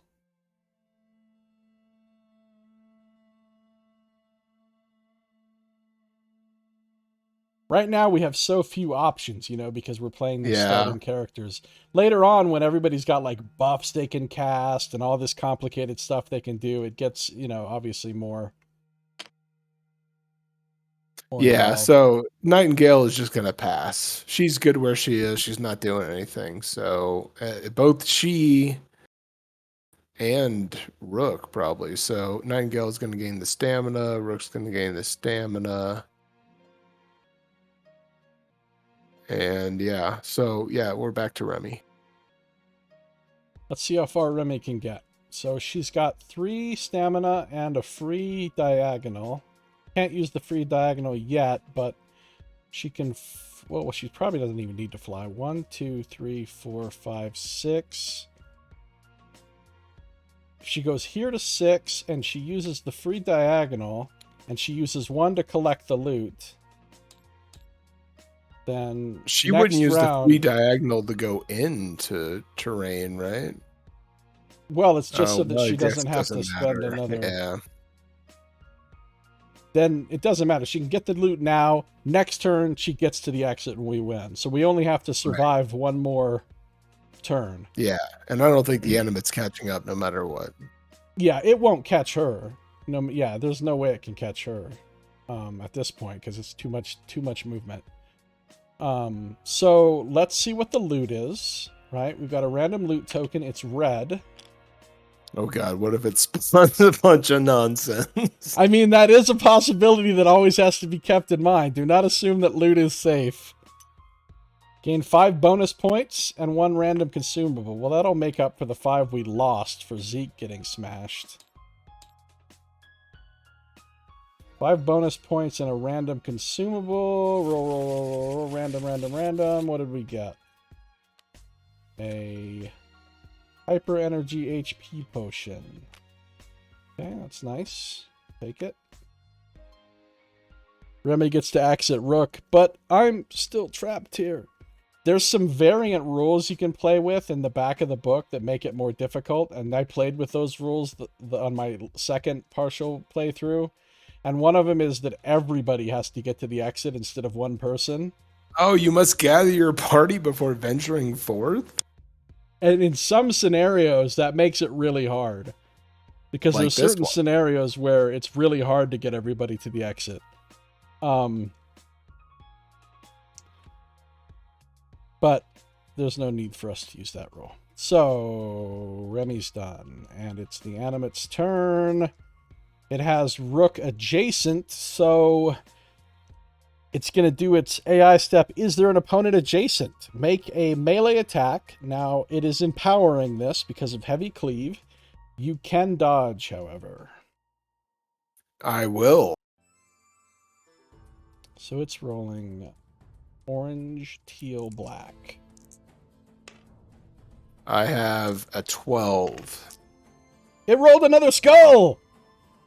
Oh, yes! It missed. You could counter, but there's not much reason to.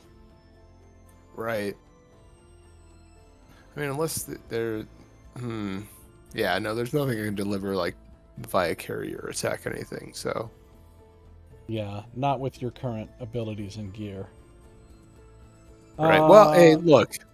On the off chance that it ever matters, I am going to try and counter. Why not? You know what? Why not? You can't lose anything. I'll exhaust the Warhammer.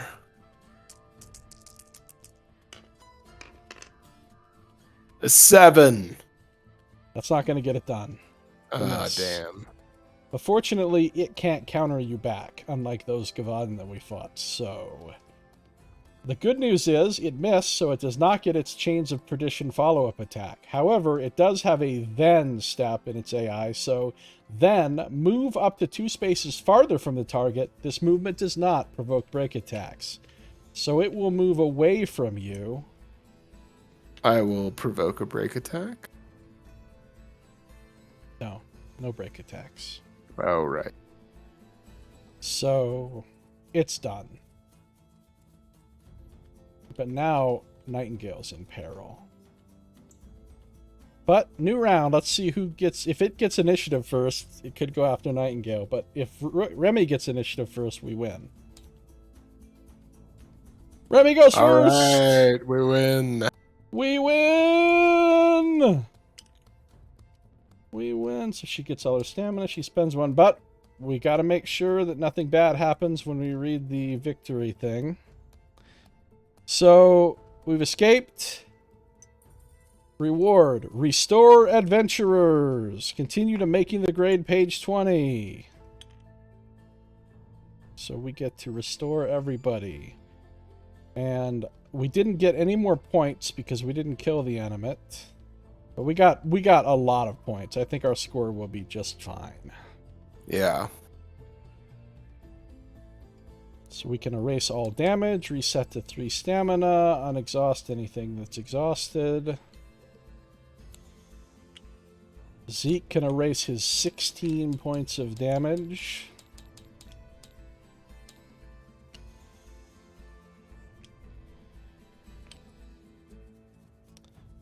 And we do get 1 free consumable due to the utility core, so we'll grab another plank.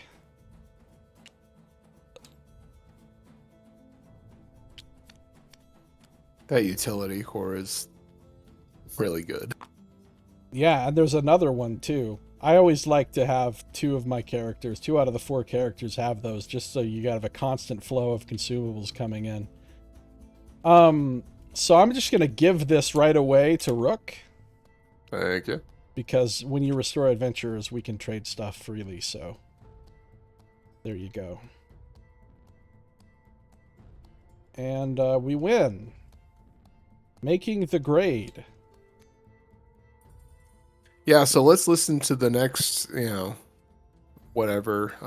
But no more encounters. This is the end for me. All right, sounds good. Do you want to just stop now, or do you want to listen to this first? No, I'd like to see what happens. All right, yeah, because this was the end of the mast. So, oh yeah, clear. Nice button. Nice. Hey, how come these didn't clear? Yeah. Blah, blah, blah. Okay, let's listen to the next part.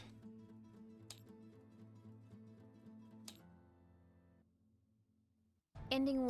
No, not ending 1. You can actually fail the game at this point if you, Let's see how you did. No. Making the grade. There was something of a finality in the way the lift rumbled to a stop, depositing them firmly onto the castle floor. The last time Rick had climbed onto this lift, there had been hundreds of students and the most important test of his life waiting. Now there was only a single man waiting for them, a hawkish professor with gnarled skin who had taught Rook basic swordsmanship in his first year. Professor Grisham made no sign that he even recognized Rook now. Standing by the door with arms folded, he already had a thick envelope in one hand with their names scribbled onto the outside. Nightingale got to him first, trying to snatch the envelope and get the scores inside. Professor Grisham was too fast, though. He gestured down the hall as he moved the envelope out of Nightingale's eager reach. The armory is waiting for you. Everything gets returned so next year's graduating class can use it. And don't try and sneak anything. I'll be keeping an eye on you, Ms. Arson. Oh, yeah? Nightingale said dismissively, and he finally lowered the envelope, letting Nightingale tug it out of his hand. They started walking towards the armory, Nightingale tearing furiously at the envelope as they walked. Even Rook felt his patience running out as he leaned over her shoulder to see. His whole life might very well turn on what was written on that sheet. The doors to the armory were open. Instead of shelves of pre-stocked packs, there were rows of worn-looking chests, each one with a label. A stern proctor named Bardish gazed through the cracked glasses at them, both arms folded. Everything except your clothes and those scores goes into the boxes, he recited, gesturing around the room with a worn practice sword. Don't think we don't know exactly what you brought into the mast either. Bardish tossed the sword into a bin, lifting a clipboard and pencil from the nearby shelf. If anything is missing, there's gonna be trouble. Remy raised her hand, clearing her throat. Excuse me, sir, but we aren't going out into the Alinea unarmed, are we? Isn't that, against the law? Yes, Bardish indicated a door on the far wall, one that had been barred the last time they came through. Once you turn in everything, you go in there. King Balthazar ensures the Institute is always well stocked. Graduates won't be sent out into Alinea unarmed. They stopped emptying their bags, sorting everything away into the appropriate chests. It was a tedious process, made more so by the proctor's watchful eyes. Rook had to admit, getting rid of everything like this made him a little wistful. Apparently, Nightingale was thinking along similar lines. If any of you want to go adventuring again soon, I mean the real kind, talk to me. I'll probably have to go away for a few months while I train for the Demiurge, but once I get back... However comfortable Rook may have felt with his new friends, he didn't point out the obvious. He was the son of farmers. The odds of him running around Alinea with a princess seemed low. Zeke didn't share Rook's low status, though apparently he had the same reservations. You really think your father will let a princess put herself in danger like that? Nightingale's tail froze where it was, her eyes like angry emeralds. She didn't exactly say anything until they'd finished returning all their gear and made it out into the hallway leading to requisitions. If my father is half as smart as everyone says, he'll be jumping at the chance to have such a capable daughter. Adventuring is what made our families rich, isn't it? How could he be upset that I want to do it too? Zeke didn't argue. We all wish you the best, Knight. When you're in the Demiurge, I'm sure you'll do great things. Yeah, Nightingale smiled again. Her old enthusiasm seemed to be returning. We all will. They continued to the armory in the next room. If their findings during the mast impressed Rook, he was practically stunned with the stock laid out before him. Glittering steel hung on every wall. Swords, axes, hammers, and other weapons. There was armor, too, and a few objects with the look of magic about them. None of it was within reach, though. In a way, it resembled military armories on Earth, with thick steel bars locking the quartermaster in with the equipment. Nightingale passed their vouchers through the single large opening, grinning widely. Here's our scores! Congratulations, the quartermaster grunted, voice completely flat. He dug a handful of coins out from under the counter and set them down in front of them. Buy what you'd like, but make sure you don't leave without a weapon. All right. We made the grade. Path to citizen. Yeah. So we add up the points earned through all 4 mast encounters. Go through the following steps. What's our points? What's our I think we're points? well above the 60 threshold for the max tier. 28, 39, 44, 52, 57, 62, 78. 78 is what we came up with. So we easily got the top tier. You notice something, if you get a lower score, you get more gold. Like, they realize you suck and have to get extra gold. Well, we gotta start over then, now that I know this. Now to Zeke's funeral. He's okay. It was just a flesh wound, but you get more XP for getting the highest score. So we return all of the weapons, armor, cores, and disciplines that we were given for free. So we keep all of our consumables, and we keep everything that we found during the mast. I think we should save it here and then pick it up at this point next time. All right, sounds good. And then next time we can... Yeah, we can reset everything, build the characters that we want, do some strategery. do all the shopping, etc., Yeah. etc.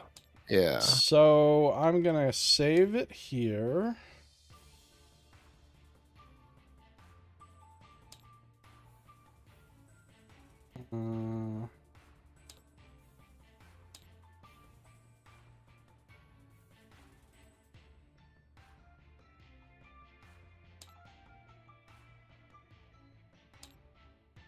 Cool. Sounds like we have made the progress and we've completed the tutorial. Yes, sir. Only one fallen character. Now it gets real. Every encounter is just 10 animates. We walk from here. Yeah. We do walk from here, yes. All right, cool. Well, I guess we're done for now then, huh?